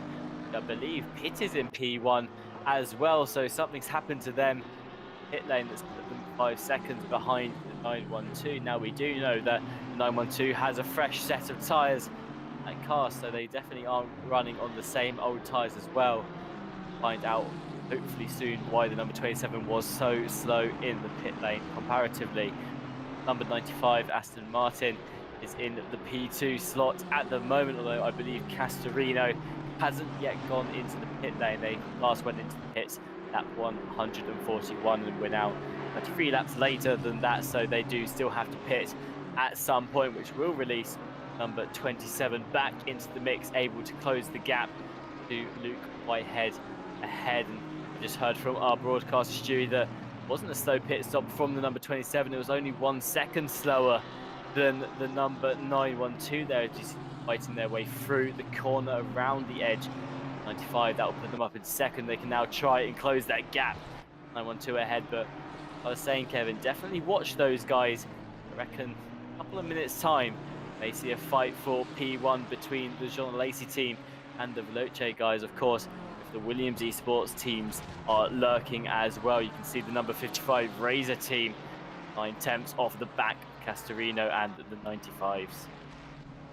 Yeah, it's definitely going to be interesting. They've still got 49 minutes plus an extra lap, perhaps to try and get there. As we now look to Tinko van der Velde, who's gone, just ahead of his teammate, I think, or they just lapped another car. Still trying to get themselves further up the field. They've slowly been going through the field because they were a bit lower at the start. But yeah, just punching their way through. And yeah, this could be very interesting if they decide to join Luke Whitehead and Philip Minard for like the last part of the race. Absolutely. Tinko van der Velde now on your screen. Williams Esports team Razor car up into P3. We'll be continuing to try and close that gap ahead. We've also heard that Luke Whitehead had an incredibly good out lap. They joined us earlier on in the chat as well to let us know they would be taking this final stint. Luke Whitehead, of course, was the driver that ended up securing pole position for this team as well. We know they're a very fast driver, so to be released out in that first place position, that's clean air for them to navigate through and not have to worry too much about direct competition from behind for a little bit.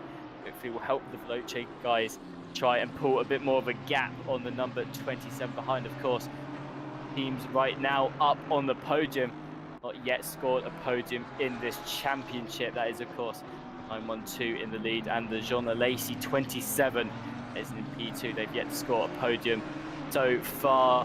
Van der Velde and the Williams Esports Razor team, the number 55, are leading this championship. Won the first 2 rounds, then last time round at Indianapolis, ended up coming in 4th place overall and have a nice gap of about 29 points to the other Veloce team, UCOG behind. Of course, if you're wondering where that 992 car is, why they're not on your screens right now, because they have DNF'd the race after a issue with one of the driver's hardware for the Gryfax engineering team, making their way through the corner just ahead of the number 45s, went for a move down the inside, but that is why the 992 aren't with us in the race anymore. Had to DNF and retire from this race. Very unfortunate, as well as time they were running in first place with a gap as well to the rest behind. However, made the last part of this race very, very exciting, Kevin. Again, I personally, even after watching the last 2 hours, I couldn't tell you what way this race is going right now. No, definitely, with all the different pit strategies, with are people using the fresh tire set now, or did they use it earlier to try and get away from everyone, has made it all very close indeed. As we look at Tariq Adam trying to get past the number 42 Porsche of Punsen to get that extra position there, get a few more points to launch them further up the table in the standings as he shoots up the inside and makes that move stick. And the 42 actually has to make sure they don't drop another position there to the 777 behind. A couple of penalty reports coming in from the last hour. There's an instant lap 159 turn 10 reported twice, with 2 separate penalties being handed out. It's green cars number 23 and the number 17. Initially, it's a warning for car number 17 for weaving on the straight. Second warning, which was upgraded to a 5-second penalty.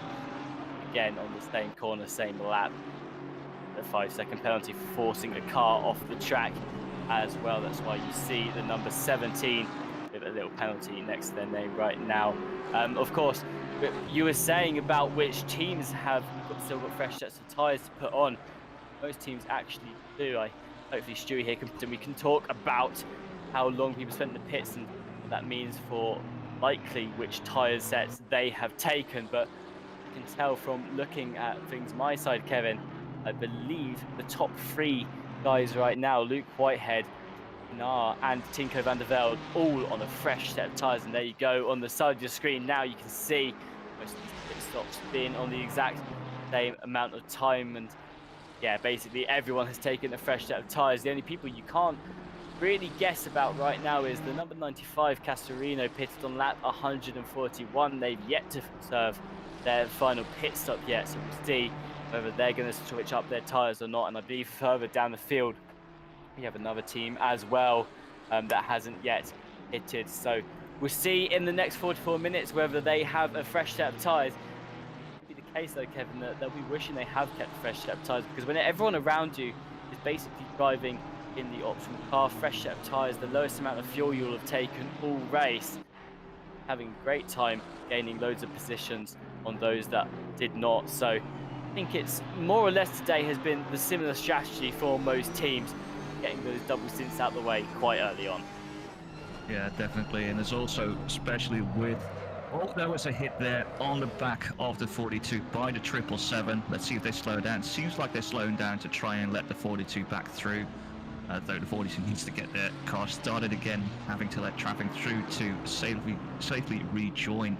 But yeah, if we were to race yesterday, our plan was as well to do the double stints first, and in case we did wear the tyres too much and would get a puncture, then we could use that extra set then, and otherwise just have the fresher tyres at the end to be lighter and then have more of a chance to get further up the field. Another factor that comes into play is that this is of course the most recent race in this championship after the recent ACC update, which practically changed some of the tyre models on the cars. Now, up until a week ago, one of the things that came into play was that the tyre graining was very significant on a lot of the tyres. After 10 minutes or so, tyres would completely drop off and they'd be almost impossible to drive on. Of course, that was patched recently and now it's not so dire. However, tyre wear is still a lot worse than it used to be. Tyres don't last as long as they did before the update, and Also, you do feel it a lot more now as well. So that's something a lot of the teams have had to deal with out on track today. You only get 4 sets of tyres for this 6-hour race, which means twice double stint, assuming there is no rain on the track, making you take wet tyres as well. But something a lot of these teams are going to have struggled with today, and we know come the end of the 2-hour stints, a lot of those teams are really struggling for grip and not getting out any speed at all. I mean, the 912 earlier, both times around when they did their double stints, Kevin, lost a lot of time on the straights, and that's when they ended up all the way down in 5th, but stints have obviously climbed back up to 1st. Yeah, like struggling to get out of the corners, then also that Porsche's top line speed not as high as most of the other cars, so that'll make them struggle extra. And we've been seeing that new Porsche has been struggling with the rear tires with high degradation anyway, so for them the double stints would have been even worse. But yeah, it's also interesting to see now with these two Aztec Simsport visceral cars just being very close to each other, fighting each other, still trying to help each other get further up the grid. Yeah, absolutely. The Aztec Simsports teams have played a huge part in this championship so far. I don't remember last round at Indianapolis, they saw a big fight at the top. I want to say the visceral white car was in the top part of the field for quite a long time before having some misfortune later on in the race, but now of course working alongside each other just to climb up the field. It's something me and Nate talked about a lot, is that when you're with a car that's a similar pace to you, you don't really want to be pressuring and overtake too much, because you do keep pressuring and overtake, you're looking for a move every single corner, but you can't find a way through. You just end up slowing both of you down and then lose the person that is just ahead of you as well. Whereas now what it looks like the Aztec Visceral team are doing, they're just working together. Richie obviously in the lead right now in 8th place with the number 46, is going to be looking to try and close that 9-second gap to the 939 ahead. And I've got to say, I think it's the best tactic here, especially for two teams that are obviously linked to each other. You wouldn't want them out on track fighting this late on in the race, especially if it meant a risk to one of the cars being out as well. So we'll see what these guys continue to do. I imagine though, come the last part of the race, if we get into the last 20 minutes or so and that gap hasn't closed yet, Kevin, a battle form between those Aztec cars. Yeah, especially if they know by fighting they won't gain or lose a position, then they'll just have at it. Then it's just a straight fight between the two teammates and see who gets out on top. Of course, they'll have to keep it clean because it's the first rule in racing: never hit your teammate. So yeah, they'll be careful for that. We've seen some cars actually pull away still from some of the others, like the Audi 55 from Tinker van der Velde in the Team Racer Williams. They're pulling away from number 5 Chill Blast and now being caught by Joshua Allen in the John Lacey Esports team. Both the John Lacey teams at the top of this field have been doing a very good job so far. The number 28 down in P18 currently not quite had the same race as the other John Lacey teams, but 29 now in that top 5, like you said, putting pressure on the Williams Esports Chill Blast car. The number 5 ahead, Wojner, going to have to defend for the final 40 minutes. It looks like they're losing a lot of time compared to the 29, which is gelling with the track as we are currently speaking. Of course, let's take a moment to talk about the sponsors who have helped make today possible. We have AK Esports, who've been sponsoring our Team of the Race award, worth €100, which will go to the team which you guys at home get to vote for the best team of this race. You've got the QR code and the link in the chat during the break as well. Go Setups have been sponsoring our pole position award.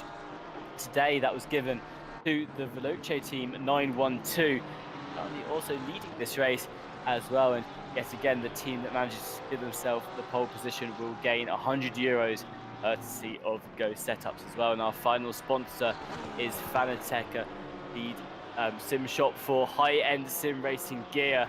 They've helped us to put on this championship and make all of this racing possible as well. Of course, a big thank you to Team 1FF bringing us the live timing. We're partnered with them today, and they're in partnership with ASAP.de, currently hiring people for various roles as well. So go to visit ASAP.de and check out what they are offering. to the race, though. Luke Whitehead at the front of the field, 2 seconds to the number 27 John Lacey team. Be pulling away, Kevin. It's like an ideal final stint for the guys over at the Veloce Esports. Yeah, they do seem to be pretty strong at the moment, just edging out away from Philip Minar in the 27 John Lacey Esports Lamborghini. But as we've been seeing, even after the end of the first stint, those Porsches were slowly falling away the closer we got to that hour mark. So it will be interesting to see whether he's able to keep that pace and maintain the lead, or if in the last 10-15 minutes, Minar, Van der Velde and maybe the rest of the field can get closer to them and fight for that win. Absolutely. Watching from the front of the Jean Lacey Esports team, number 29 here. They try and close the gap to the Williams Chili Blast team ahead. I've said Chili Blast again, Kevin. I keep calling them that. They are the Williams Esports Chill Blast team. I do apologise to everyone at home. I make that mistake throughout the day, but Chill Blast will be continuing for now to try and defend against Alan. The Jean Lacey Esports team has been all over the rear of that Audi for the last couple of laps, and 36 minutes, Kevin, it is a long time to defend for. Yeah, usually the races in RCI are around an hour long, and already then if you're fighting for that whole hour, that is quite tiring. But these guys, it's already been 5.5 hours almost, and then now to keep on fighting for another 35 minutes to try and gain as much as you can as a result for the points in the standings. It's even more of an ask, because you already have all those extra hours of driving in your system, and now you still need to be at your utmost concentration to try and keep your position. Absolutely. You can see the number 17 further down the field has that 10-second penalty. We covered why earlier as well, and that will most likely have to be served right at the end of the race. It won't be served in the pit stop anymore, so it will just be added on to their time. You can see number 28 behind them, I believe, was just within that 10-second window as well. So John Lacey, number 28, that only just in 9.2 seconds. So the goal for the John Lacey number 28 team right now will be to stay within that 10 seconds, so they will be promoted up the place as well, given that P17 at the end of this race. Still watching the battle unfold, and 29 hasn't yet closed up the gap to the Williams Chill Blast team there. And well, Kevin, me and you have both raced around this track with each other quite a lot in the past, but of course you've been racing around it a lot more recently as well. What's your opinion on this track, and they're the best places to look for an overtake?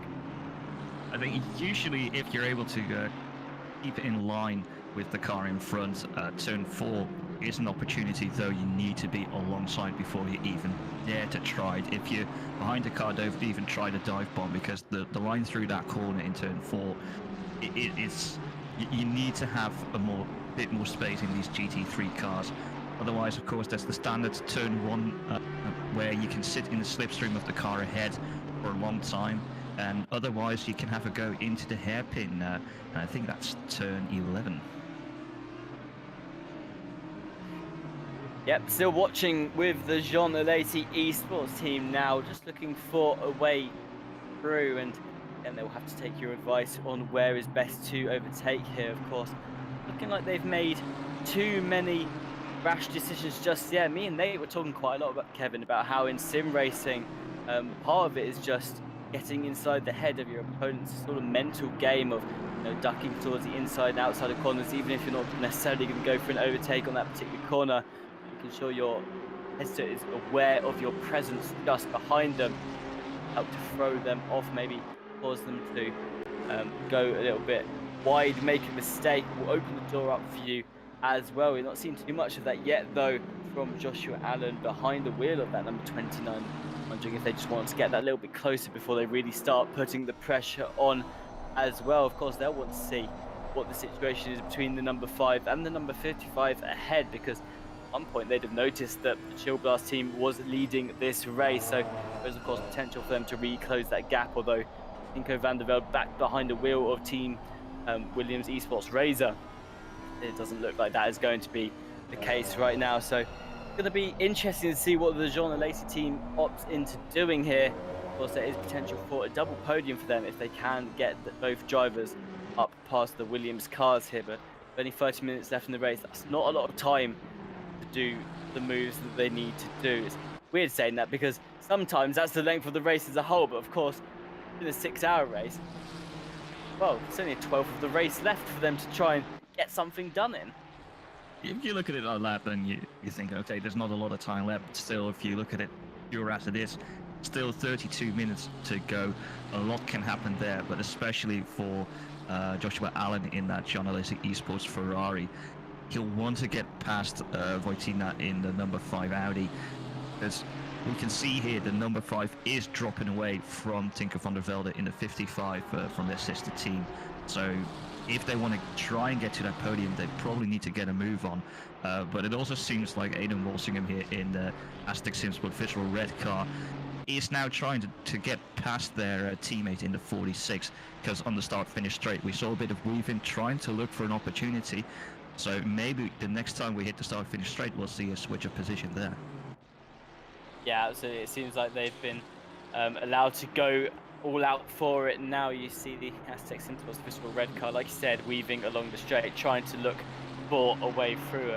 Also, a big warm welcome to everyone who has joined us recently in the chat, and thank you to those of you that have been staying with us all the way throughout the race, chatting along with us as well. Mini Simeon has been talking a lot with us today, says that they think Chill Blast sounds like a smoothie flavour, and I have to agree, although it does make my mistake of calling it Chili Blast.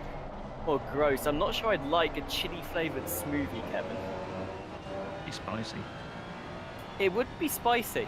I will admit it would be spicy, or maybe it's like one of those branding things where chili is referring to how cold it is, but either way, I do have to agree with you, the Chill Blast name does sound like a smoothie as well. And actually, the recent comment about Bernal whipping the horses trying to get to Whitehead there reminds me of something that John Dalton often says a lot when they're in the booth about the prancing horses actually ending up as the bouncing donkeys.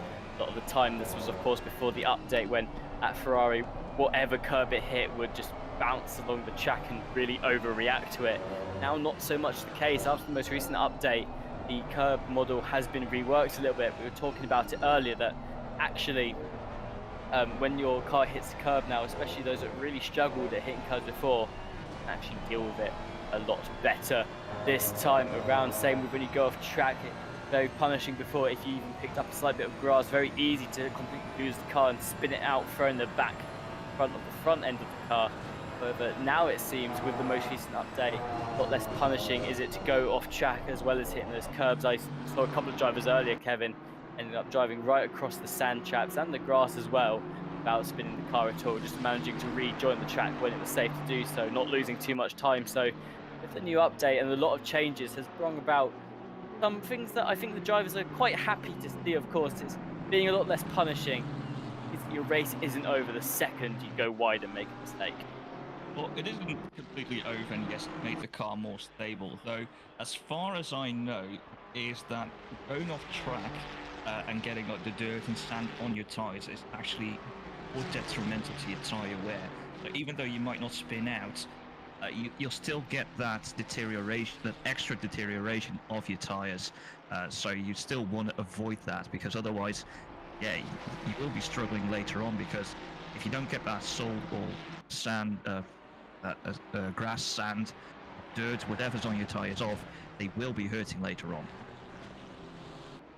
Absolutely. I was just up towards the top of the field where that gap's getting very slightly smaller between the Jean Alesi number 27 and the 912 Loche Whitehead behind the wheel of that. There's not been some huge drastic changes between the two cars. However, I have noticed the last couple of laps, Alesi has been attempts quicker around the circuit. So see if with the tyre wear that you were mentioning earlier, Kevin, Porsche really does fall off towards the end and that gap does get a lot closer as well. Of course, if that is the case, Luke Whitehead very vulnerable behind the wheel compared to the number 27 here. So see how that all unfolds as well. Of course, I'm watching the gap between the John Lacey team and Tinko van der Velde team Williams Esports Razor.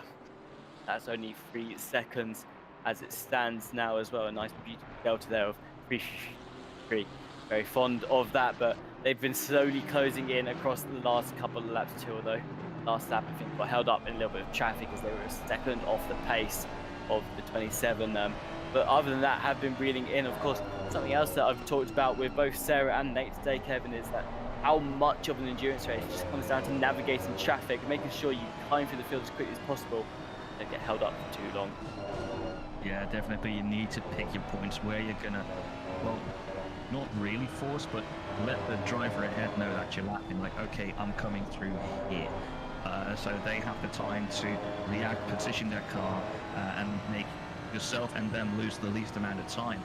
Because there are some drivers that try and overtake around every corner, and that might not be the best option, because sometimes the car ahead just doesn't have the space to let you through, and if you then try and force your way, you might get into trouble a bit more, like hitting them or just slowing yourself down, which is unnecessary.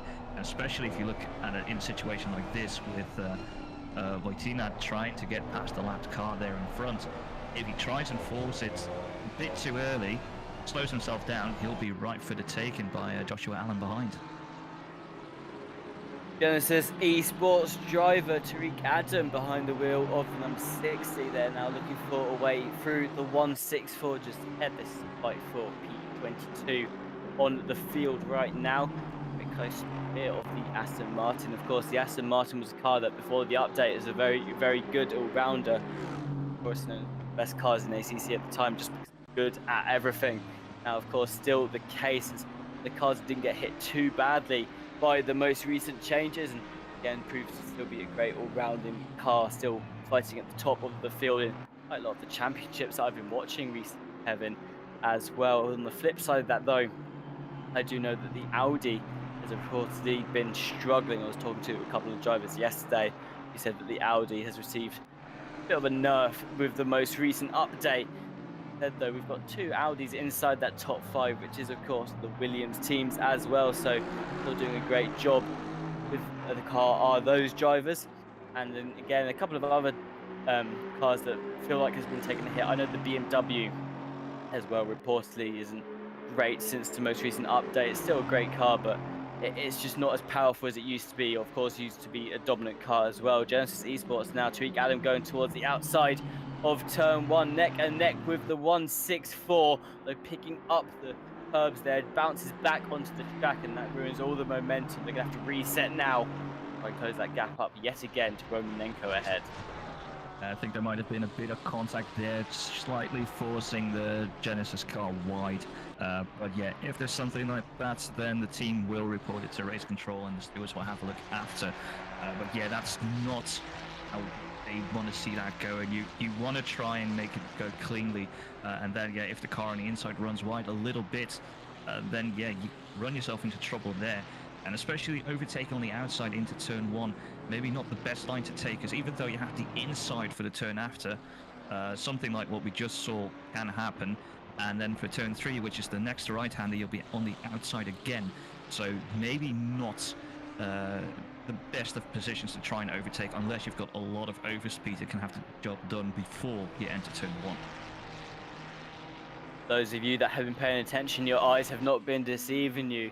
In the number 27, the car has been slowly closing in on Luke Whitehead ahead. It's not been by very much, only a tenth or so per lap across the last couple of laps. However, that number is getting smaller by the second, and as Kevin Boss mentioned earlier, as this race goes on a bit more, that Porsche is just going to fall off in pace, especially with the tyre wear, so could help for John Lacey Sports teams to catch up here. Of course, that gap has actually got a bit wider since I've now said that as well, so you're going at a very similar pace, the 912 and the 27.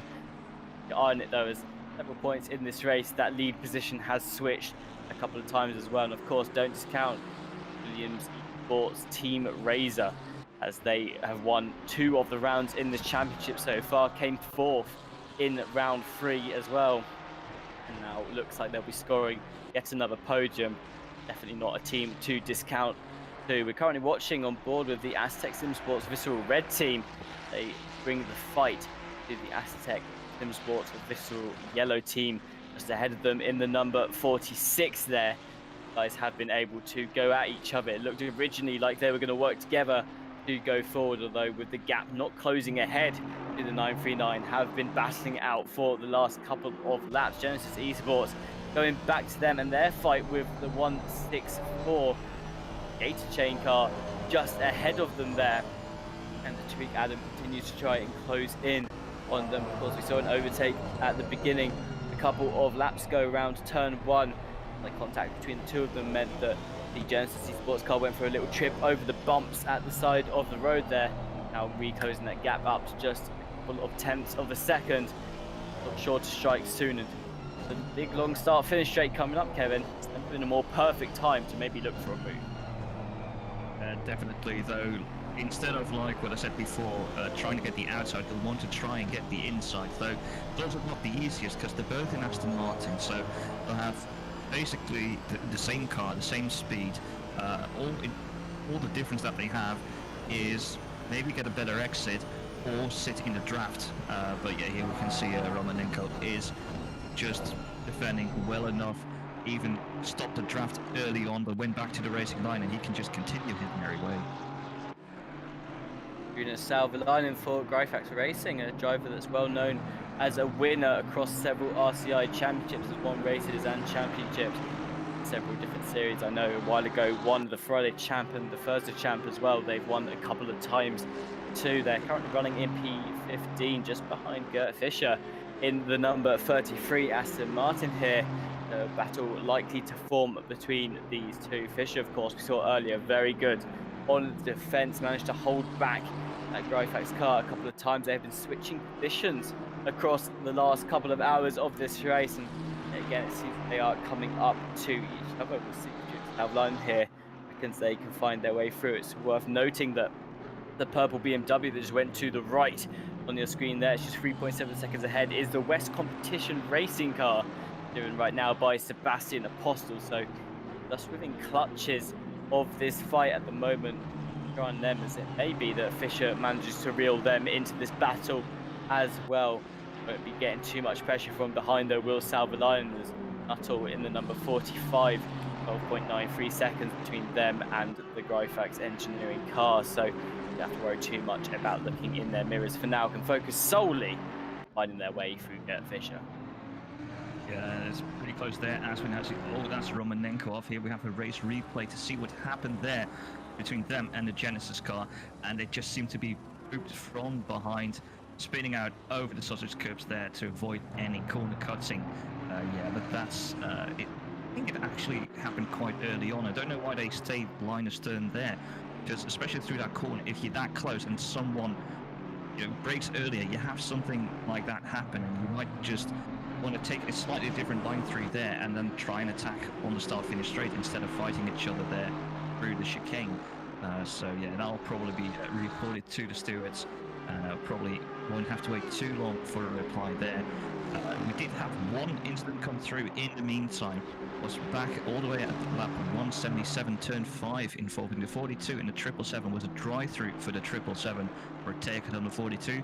Decision was not returned. Gryfax engineering, Jonas Salvalainen trying to find a way through Gert Fischer just ahead, still almost connected to the rear of the Aston Martin for second, Kevin. They're going to become one going through the final corners of the last lap, but still batting out is these two. Jonas Salvalainen still unable to find a way through, has been ducking towards the inside of some of these corners. Getting there, almost a slight twitch to the left, although not fully. Makes me Salvalainen here just weighing up their options, thinking about what is best. There's only 18 minutes left in this race, so too much time to really judge what is best to do here. However, of course, that is still a good couple of laps to get something done and dusted, see what they can try and do towards the front of the field, and still keep an eye on that gap for those that are interested. Again, it's still not got much closer between the Jean Alesi sports team and the 912 of Loche. So I will keep an eye on that for you guys, because I'm very interested to know how that turns out. And believe me, the second that gap starts to deteriorate, I will. Yeah, and this fight between Jonas Salvalainen and Gert Fischer is definitely interesting, though. We now have a look at Joshua Allen. He still tries and get past Roy Tina in the number 5 Williams Eastbourne Chill Blast. just seems like every time they come to a straight where there might be a chance to overtake, that Audi is just able to eke away from the Ferrari, where they just don't have the opportunity to try and overtake. A little bit the same that we have with Safalainen and Fischer, where every time he's very close, but he just doesn't seem to have that max speed at the end or enough grip out of the corner to be able to get that car alongside and go for the overtake. Absolutely, it means there may have to be a change in tactics from some of these drivers if they want to find a way through. You've got the last laps of each of these teams along the side of the standings now, so you can see what sort of gaps are closing now towards the top. The last lap, number 27, the Jean Lacey car, was a tenth quicker than the 912 ahead, and that's been the case for the last couple of laps as well. Even now you can see that gap went down from 5.5 to 5.3 seconds. Another update in a couple of seconds or so, it's now 5.4, but slowly that number 27 is just taking chunks out of that portion. We're expecting in the last couple of minutes of this race that Porsche's tyres will massively deteriorate and it will struggle a little bit as well, so keep you guys peeled on that battle up ahead. Luke Whitehead, though, for now doing an amazing job at maintaining the pace of the 912. Lacey Esports team number 29, Joshua Allen, as Kevin was mentioning, still looking for a way through the Williams Chill Blast car here, not quite able to get anything set in stone just yet, although has been on a much better pace for the last couple of laps, so still waiting for that perfect opportunity coming out onto the start-finish straight. Again, just a little bit too far back to really get the full benefit of the slipstream here. They will get it, but it won't quite be enough, most likely, to get alongside by the end. And you can see coming down towards turn one, nowhere near Williams' car that they would want to be right now. So, Kevin, it's just going to be one of those things where they've got to keep going at it, waiting for that opportunity to open. The second Williams leaves that door even slightly open, they're just going to have to dive in for it. Yeah, but it does also seem like that Audi is slightly faster through that last little section of corners where they're just able to get that much of a gap, so the Ferrari behind just doesn't have enough pace to try and overtake. And a little bit the same here between Savalainen and Fischer, even though they're both in an Aston Martin. If one driver is just slightly better through that last section, they might not just have enough pace to try and go for that overtake into turn one or any other place on track. So yeah, like you said before, you might have to look at a different strategy to try and get past the cars in front, because if you look at Savalainen, he's still not too far behind P13 with Sebastian Apostol if he can get past Gerd Fischer.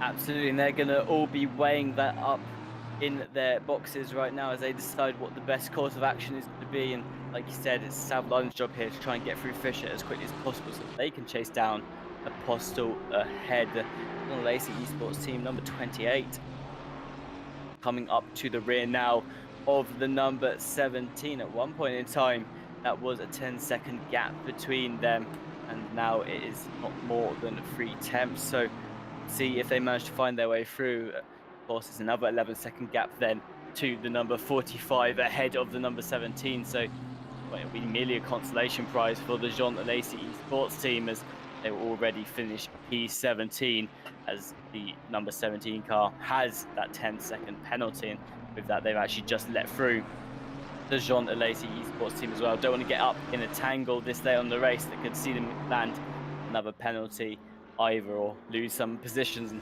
good choice, I think, that was on their behalf, just to let the Jean Lacey team through so that they can try and close that 10-second gap, see what they can do with it. Watching from the rear now of Max Wagner in the number 5, the Williams Chill Blast car.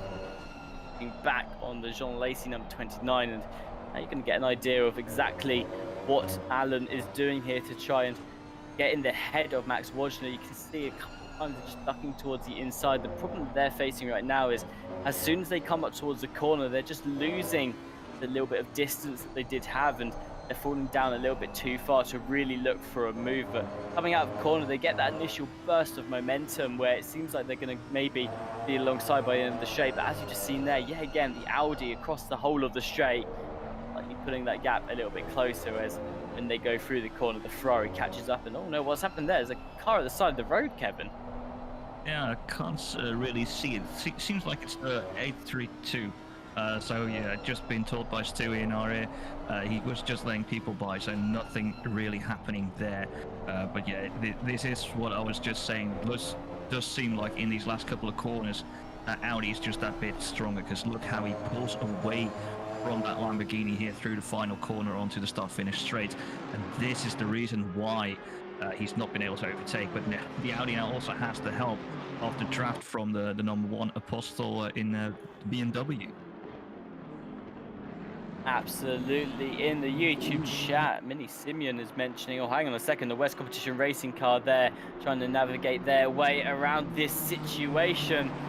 Basically, Esports team number 29 getting held up by this and is now losing number 5 as they pull off into the distance there. It's not ideal for the number 29. They want to try get through this as possible. Of course, the West Competition Racing car under threat from Gert Fischer and Juna Salvalainen, so they don't want to let this go by too easily. But all the time they're trying to defend right now, they're holding up the Jean Alesi team. That's going to look really bad for them later on as well. It could get to its eyes too, and still they've not found a way to let them through easily without letting through the other cars right now as well. Kevin, this is not an ideal situation for Sebastian Apostel behind the wheel of that West Competition Racing. You can see the gap.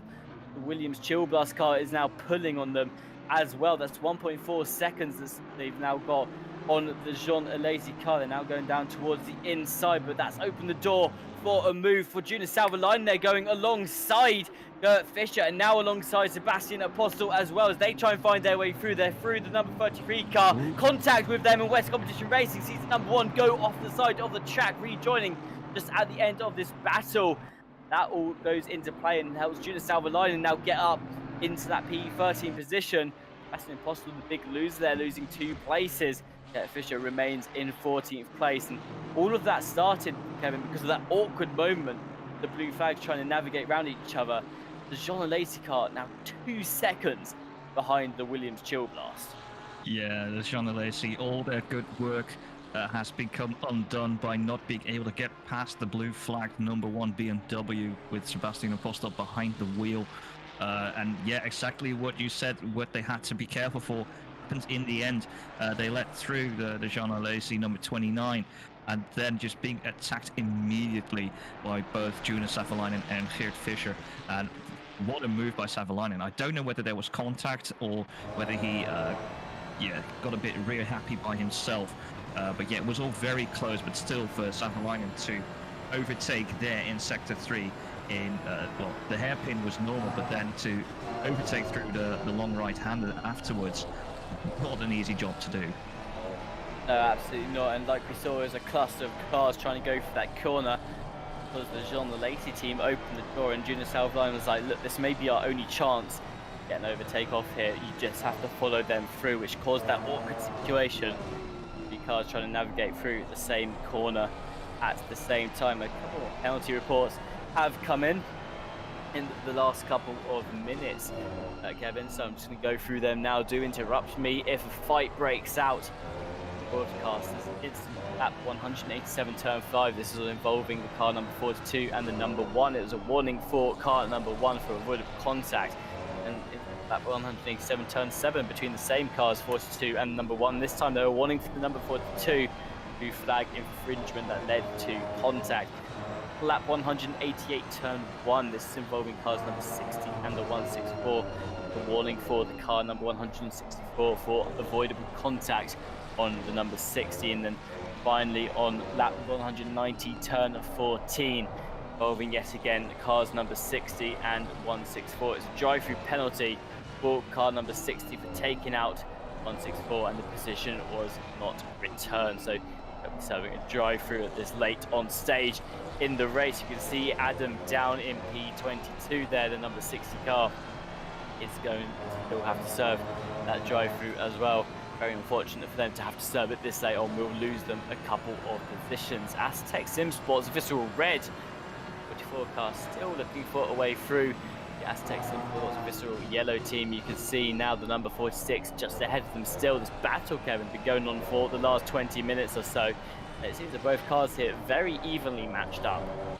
Yeah, it's about the same as that what we saw between Juna Salvalainen and Gert Fischer. You know, it's the same car the same team, so they'll probably be using the same setup.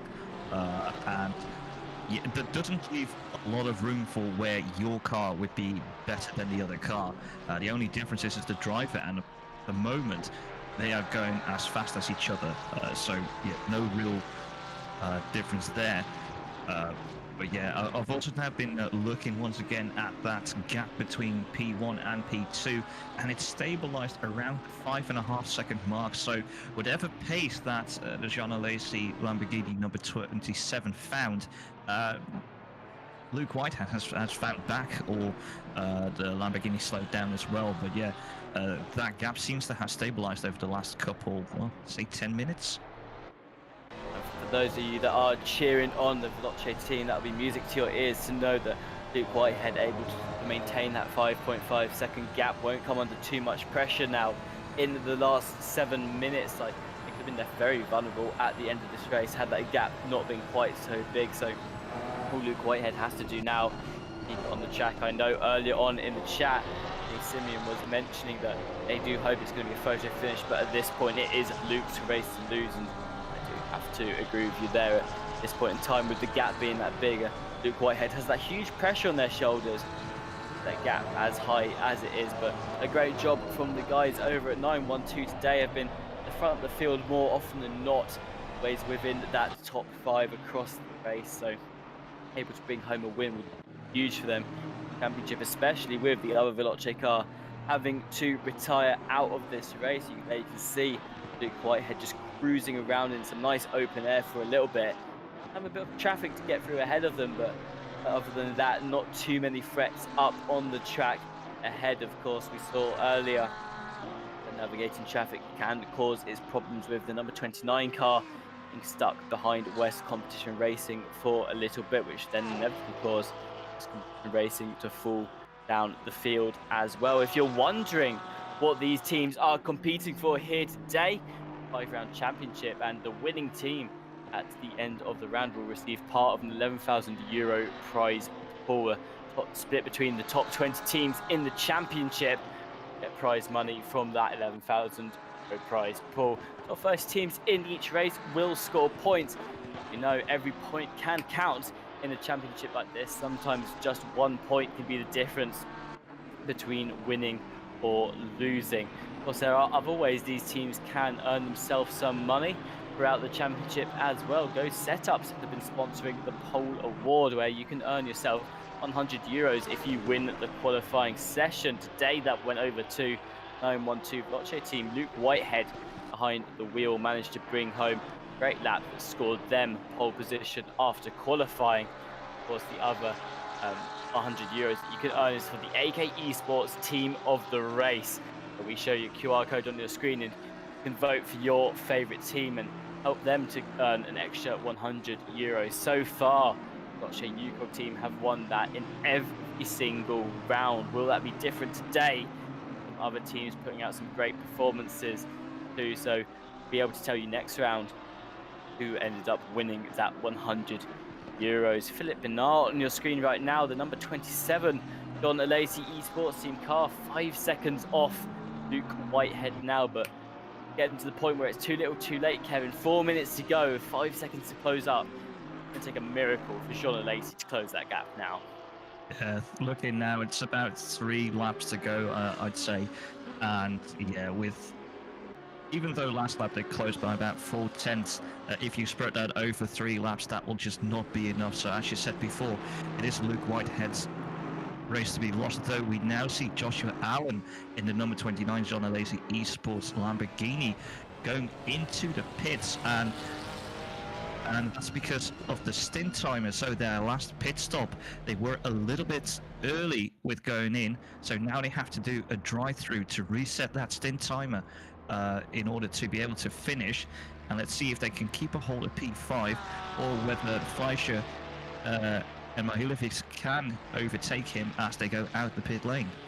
It's going to be really close there. You can see that Luke Fleischer only just able to fly past there, and I believe they'll just be ahead of the 939. No, they won't be. You can see the 939 just going through the first turn now, but the Don Lacey team only has a couple of laps now to regain that position that is lost. Of course, worst situation they could be in. The gap is a lot more realistic than their teammates. Over the number 27 has to close right now, and we'll see whether the number 29 can claw back those last few positions. But we did sort of allude to this earlier, Kevin, that some teams may have pitted a little bit early for their final stint, and that meant that they would have to reset their driver's stint time. Of course, drivers only get an hour and 5 minutes where they're allowed to be in the car. After that time, they have to come into the pit lane and earn yourself, I believe, a whopping 30-second stop-and-go penalty if you do not adhere to those rules. So opting into taking the drive-through was the better call there for the number 29.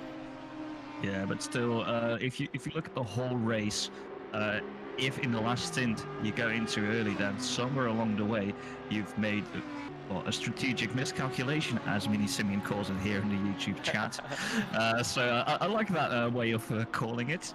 But yeah, it's now cost them 2 positions with Fleischer and Mahilevich going through in both also in Ferraris. So yeah, that's gonna lose them quite some points in the standings for later on, and yeah, also the amount of money that they'll win at the end. Yeah, absolutely. It's an unfortunate end to the race for them, losing that couple of positions. But like we said, it's not over quite yet. They have been closing in on the 939 since they come out of the pits. It's just under a second now between them, and they will get another couple of laps to change that. Tinko van der Velde up in P3 has not closed the gap anymore to the John Lacey number 27 team. That is now a 6-second gap between the John Lacey and the Williams Razor team. There, of course, the gap still getting smaller up at the front of the field. 4.7 seconds splits the blockchain 912 and the Jean Lacey number 27. However, like we were saying, too little, too late from Minar. There, unfortunately, just doesn't have enough time left in this race to keep closing that gap further. Aztec Sim Sports, a Visceral red team, who attacking the Visceral yellow team. Also, Aztec Sim Sports for the last half an hour now, still not quite able to find a way through, but this will be the moment where everything is now out on the playing field, Kevin. I believe in these final seconds, we're just going to see what Aiden Wilson will do. The all out between the Aztec teams for the final lap. Yeah, we've seen him try and look into turn 1 before, and he'll only try and be as close as he can to his teammate to probably do it on the start-finish straight, because even though this hairpin coming up is also a good overtaking opportunity, your teammate can then once again attack you on the start-finish straight. So as you can see here, he's keeping a little bit of distance now, probably try and stick as close as he can through this last sequence of corners, then try and attack into turn 1. Also, what I've just read is that the number 17 had to go into the pit lane for refueling. So the number 29 wasn't the only one with a strategic miscalculation.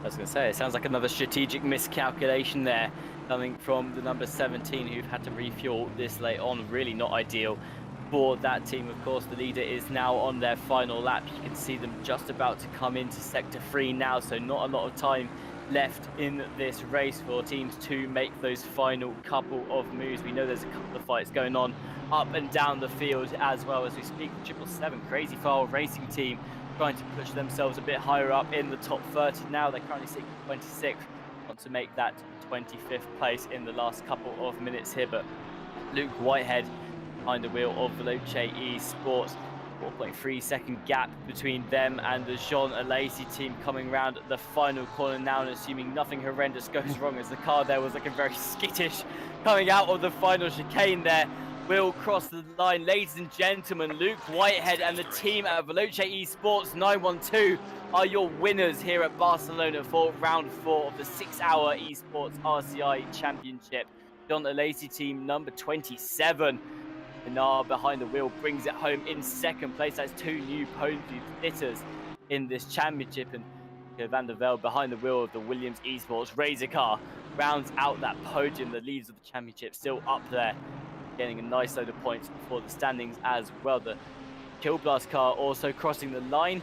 Wojner in P4 for them, and like Luke Fleischer may just be able to hold it together in the number 52 as they come around the final corner now. But all eyes are watching the Aztec Visceral cars as they battle it out around the final sector coming into the final chicane. It's still the red car that is lagging behind the yellow, and Wolsey have not got a lot they can do right now. Tries to find their way through. Richie Deutsche comes across the line then, so does the Yas Heat team just behind them as well. Jean and Lacey able to secure that 7th place position after we saw them having to take a voluntary drive through.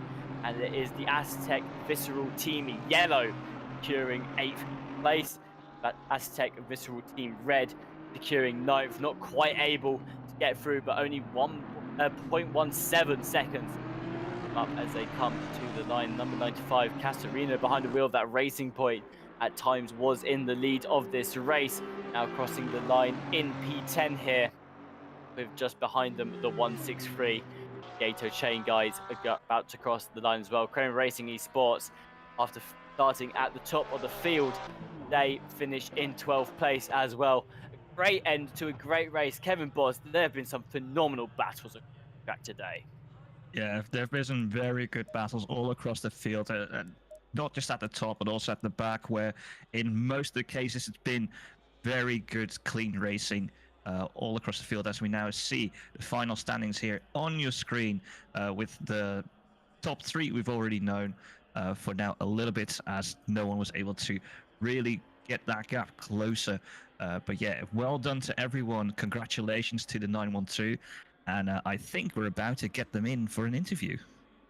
We are absolutely about to have them in for an interview. I'm just about to pull them in a second or so. Of course, those are your final standings of the race. You can see cars at the bottom from P34 downwards are cars that had to retire at the end of the race, and you can see which lap they retired on as well. Of course, the 696 quite late on in the final stint, one of the last cars to retire as well. But a great race all round. We're shortly going to pull in the winners for an interview here. I'm just going to double check they are all ready to come in, Kevin. But again, a phenomenal race around Barcelona. It just seems like it always delivers, and a huge round for those in ultimate round of the season. It's going to be huge for some of these teams to gain a great load of points there.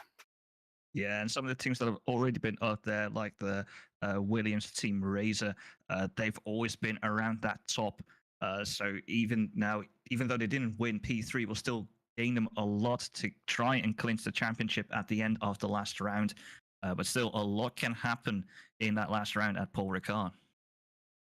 Well, we are now joined in the booth by today's race winners, Francis Caracas and Luke Whitehead of the 912 car, joining us today. Welcome in, gentlemen. And Luke Whitehead, let's hear from you first. As a whole, how would you say today has been for you?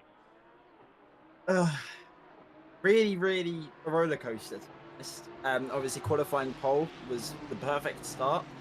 Grantis did a phenomenal first 2 stints. Obviously, the first stint leading, and then Porsche tyre wear happened, if you want my honest answer.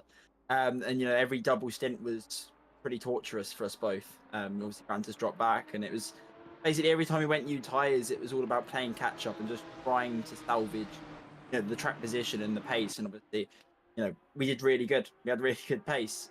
Fortunately, we made a load of really decisive good moves, and yeah, somehow came out with a win. But yeah, I mean, obviously, I think it would have been second if George and Sean hadn't obviously disconnected. But I feel for them, I think it would have been even better to have a 1-2 for Veloce. But glad to have at least one of the cars in P1 where it should have been, I guess. Absolutely, and yes, like you said, it was a huge shame that the 992 ended up DNFing the race. What about you, Grantis? How would you say today has been for you behind the wheel? Yeah, like Luke said, it was a roller coaster. It was a really eventful race. Obviously, we're leading at the start, but obviously, Tyre was a bit tough with the Porsche. But yeah, we still drove very well. Very happy with our pace, and yeah, obviously unfortunate that our team will actually disconnected, but yeah, still a very good result for us. Obviously, this has been the first race in this championship since the most recent ACC update. How have you guys found the changes, and how have they affected your car and how you guys have been driving it? Yeah, well, obviously the Porsche seems a little bit better than it was in endurance, simply because of the straight line speed. And we've actually got some now, which is good. It's not like the Flintstones going down the straight anymore, so it's good. We can actually battle. But we still have the big problem of the tyre wear. And granted, everyone had similar problems. everyone had like the tyres really struggling on that double stint, obviously, courtesy of the new update. But the Porsche seemed to just be a little bit more severe on its tyres, which obviously hurt us quite heavily in the double stints. But we're both slowly getting into it. I'm obviously getting used to the car and getting used to the update. I'm still kind of getting there. But yeah, the car felt really good today. Really thoughtless. Just testament that the first time you've had a car that's kind of capable of being up the front on race pace, we win. So it's kind of story of what could have been if we've had a bit more luck and a bit more pace. But we did everything right, didn't make any mistakes. Perfect race. Anything you'd like to add to that, Krakus, or do you think Luke's covered that? Yeah, I think he covered that pretty well. Well, another question I have for you guys is, at the moment, before this race, you're running P18 in the championship overall. With the race win today, obviously, that will take you a lot further up in the championship. What were your guys' hopes going into this? Where did you see your team placing, and what sort of aims did you guys have coming in to the 6-hour challenge? Well, we knew we will have a strong car. You know, Porsche is very strong in Barcelona, and the new Porsche, yeah, is still very good there. Just a bit lacking a bit of race pace, but yeah, we're going to this race like thinking we could fight maybe for like top positions, like the podium stuff. Yeah, we are fighting for that, and fight for the win, and we won. So we are very happy with that, and we'll see where we will end up in the standings. Well, I'm now going to pass you over to my co-host today, Kevin Boss. Kevin, do you have any questions for these guys? Yeah, I actually have one more question concerning like the tire wear and the management of that. Because looking at your first hours in the double stint, the car definitely seemed to fall away quite a bit compared to the rest of the field. But in your last stint, you were able to either increase the gap or maintain it as it was. Did you do something different in that last stint compared to the first? Yeah, I think it was more just a case of the track temps went up. So our tyre wear didn't really get any worse or better per se. I think everyone's else got worse in the second double. And I think the good thing that we had as well was we had better track position. It was the grid was more spread out. So what that meant was obviously I had less cars on my back. Obviously Grantis had the full train going to him in the second hour, whereas for me I only had really Igor and obviously Alberto who hit it. But yeah, it was definitely a race where we seemed to get stronger at the back end of the race as opposed to the start. So yeah, it was it worked into our hands quite nice. Well, then I don't have any more questions. Just want to say congratulations with today's win. Thanks, guys. Thank you very much. Just before you guys go, I do actually have one more question for you all. Is there any sponsors to your team that you'd like to shout out, or just anyone in general that you'd like to say thank you to after today's win? I'll go. I was going to let you go, Grantis. But yeah, obviously, first off, I'd like to say, just supporting us races. Obviously, we had 2 cars entered, which, obviously one of them didn't finish, unfortunately. I wouldn't say obviously condolences to George and Sean as well. They really deserved the win after their first sort of 3.5 hours that they had. But obviously, as I said, thanks to Veloce for supporting endlessly. They've been a massive, help. Obviously, me and Grant only joined relatively recently. It's been, I think, great for. I think I can speak for both of us here. It's been a great sort of start so far, and obviously SRO and stuff, and RCI Endurance as well. Also, a massive thank you to RCI and Go Setups as well for having this series. Obviously, Go Setups providing some of the sponsorship as well, and RCI and AK Esports as well. So it's a great championship, and it's great that they're holding it. Yeah, it's been very enjoyable to say the least. Well, a big final well done to both of you to a race win in this championship. Will give you a great load of points to fight on later, and all round a great job from both of you guys today. You should be proud of what you achieved. Yeah, absolutely. Thank you, guys. Yeah, thank you very much. Well, those were our race winners, the Veloce Team 912 that you have just heard from in the booth. Now, of course, they touched on it briefly for us actually just now, but I would like to do a final thank you to all of our sponsors who have helped to make today possible. We have AK Esports for sponsoring the Team of the Race award. And too late to vote for your Team of the Race, follow the link that we have pasted in both the YouTube and Twitch chat. And we'll see if we can get the QR code up on your screen one more time as well, where you can vote for your team of the race, help them win an extra 100 euros for this round. We also have Go Setups sponsoring the pole position award, which the guys at 912 earned today as well, an extra 100 euros for scoring a pole position after qualifying, and Fanatec, who help us to make all of this possible. They don't need an introduction, but for all three of those sponsors, you can find out more about them in the links in the videos below. Be sure to do so. And before we come into wrapping things up, Kevin, is anything else you'd like to say about today's race and just how great it was, to be honest? Yeah, it was a very good race, as we said before. Good overtakes. We've had it a little bit closer in previous races at the end between the top teams, but still, there wasn't a lot of time between them. But yeah, all in all, good race, and I can't wait for Paul Ricard.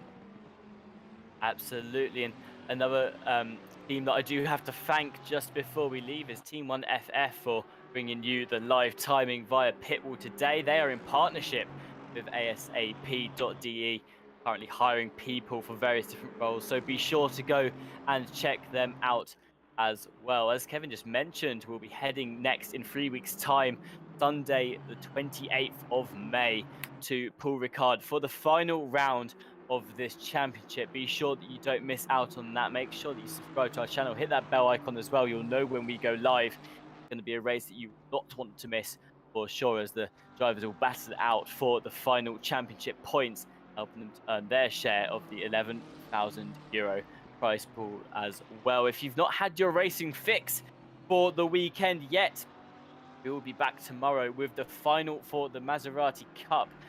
John Dalton and Callum Kerwin bring you the comms for that. Stewie will be behind the broadcast as well. We'll then be coming back later on in the week for the Friday Sprint Challenge Round 3, May the 12th. And I'll be joined by Austin on the comms for that one. Kevin Boss with me now will be behind the broadcasting tool as well. And then join us again on May the 13th for our Night Out Championship.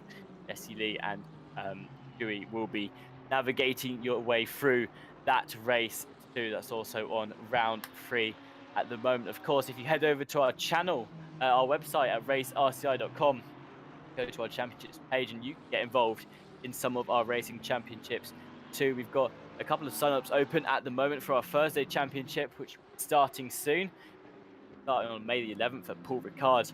Won't want to miss out on that one. We've had some great GT4 racing on a Thursday in the past. We've also got 4 hours of Silverstone multi-class race available as well. So grab a teammate and go and join with them with that too. And also some ongoing championships that it's still not too late to enter as well. We'll also keep adding sign-ups to the page, so keep your eyes peeled if you want to get involved as well. Well, thank you all for joining us today. It's been an absolute pleasure talking to you all in the chat. It's been a great race round. I'm sure we can all agree on that. And it's all going to be exciting going into the final round in 3 weeks' time at Paul Ricard. We'll see you then. Bye.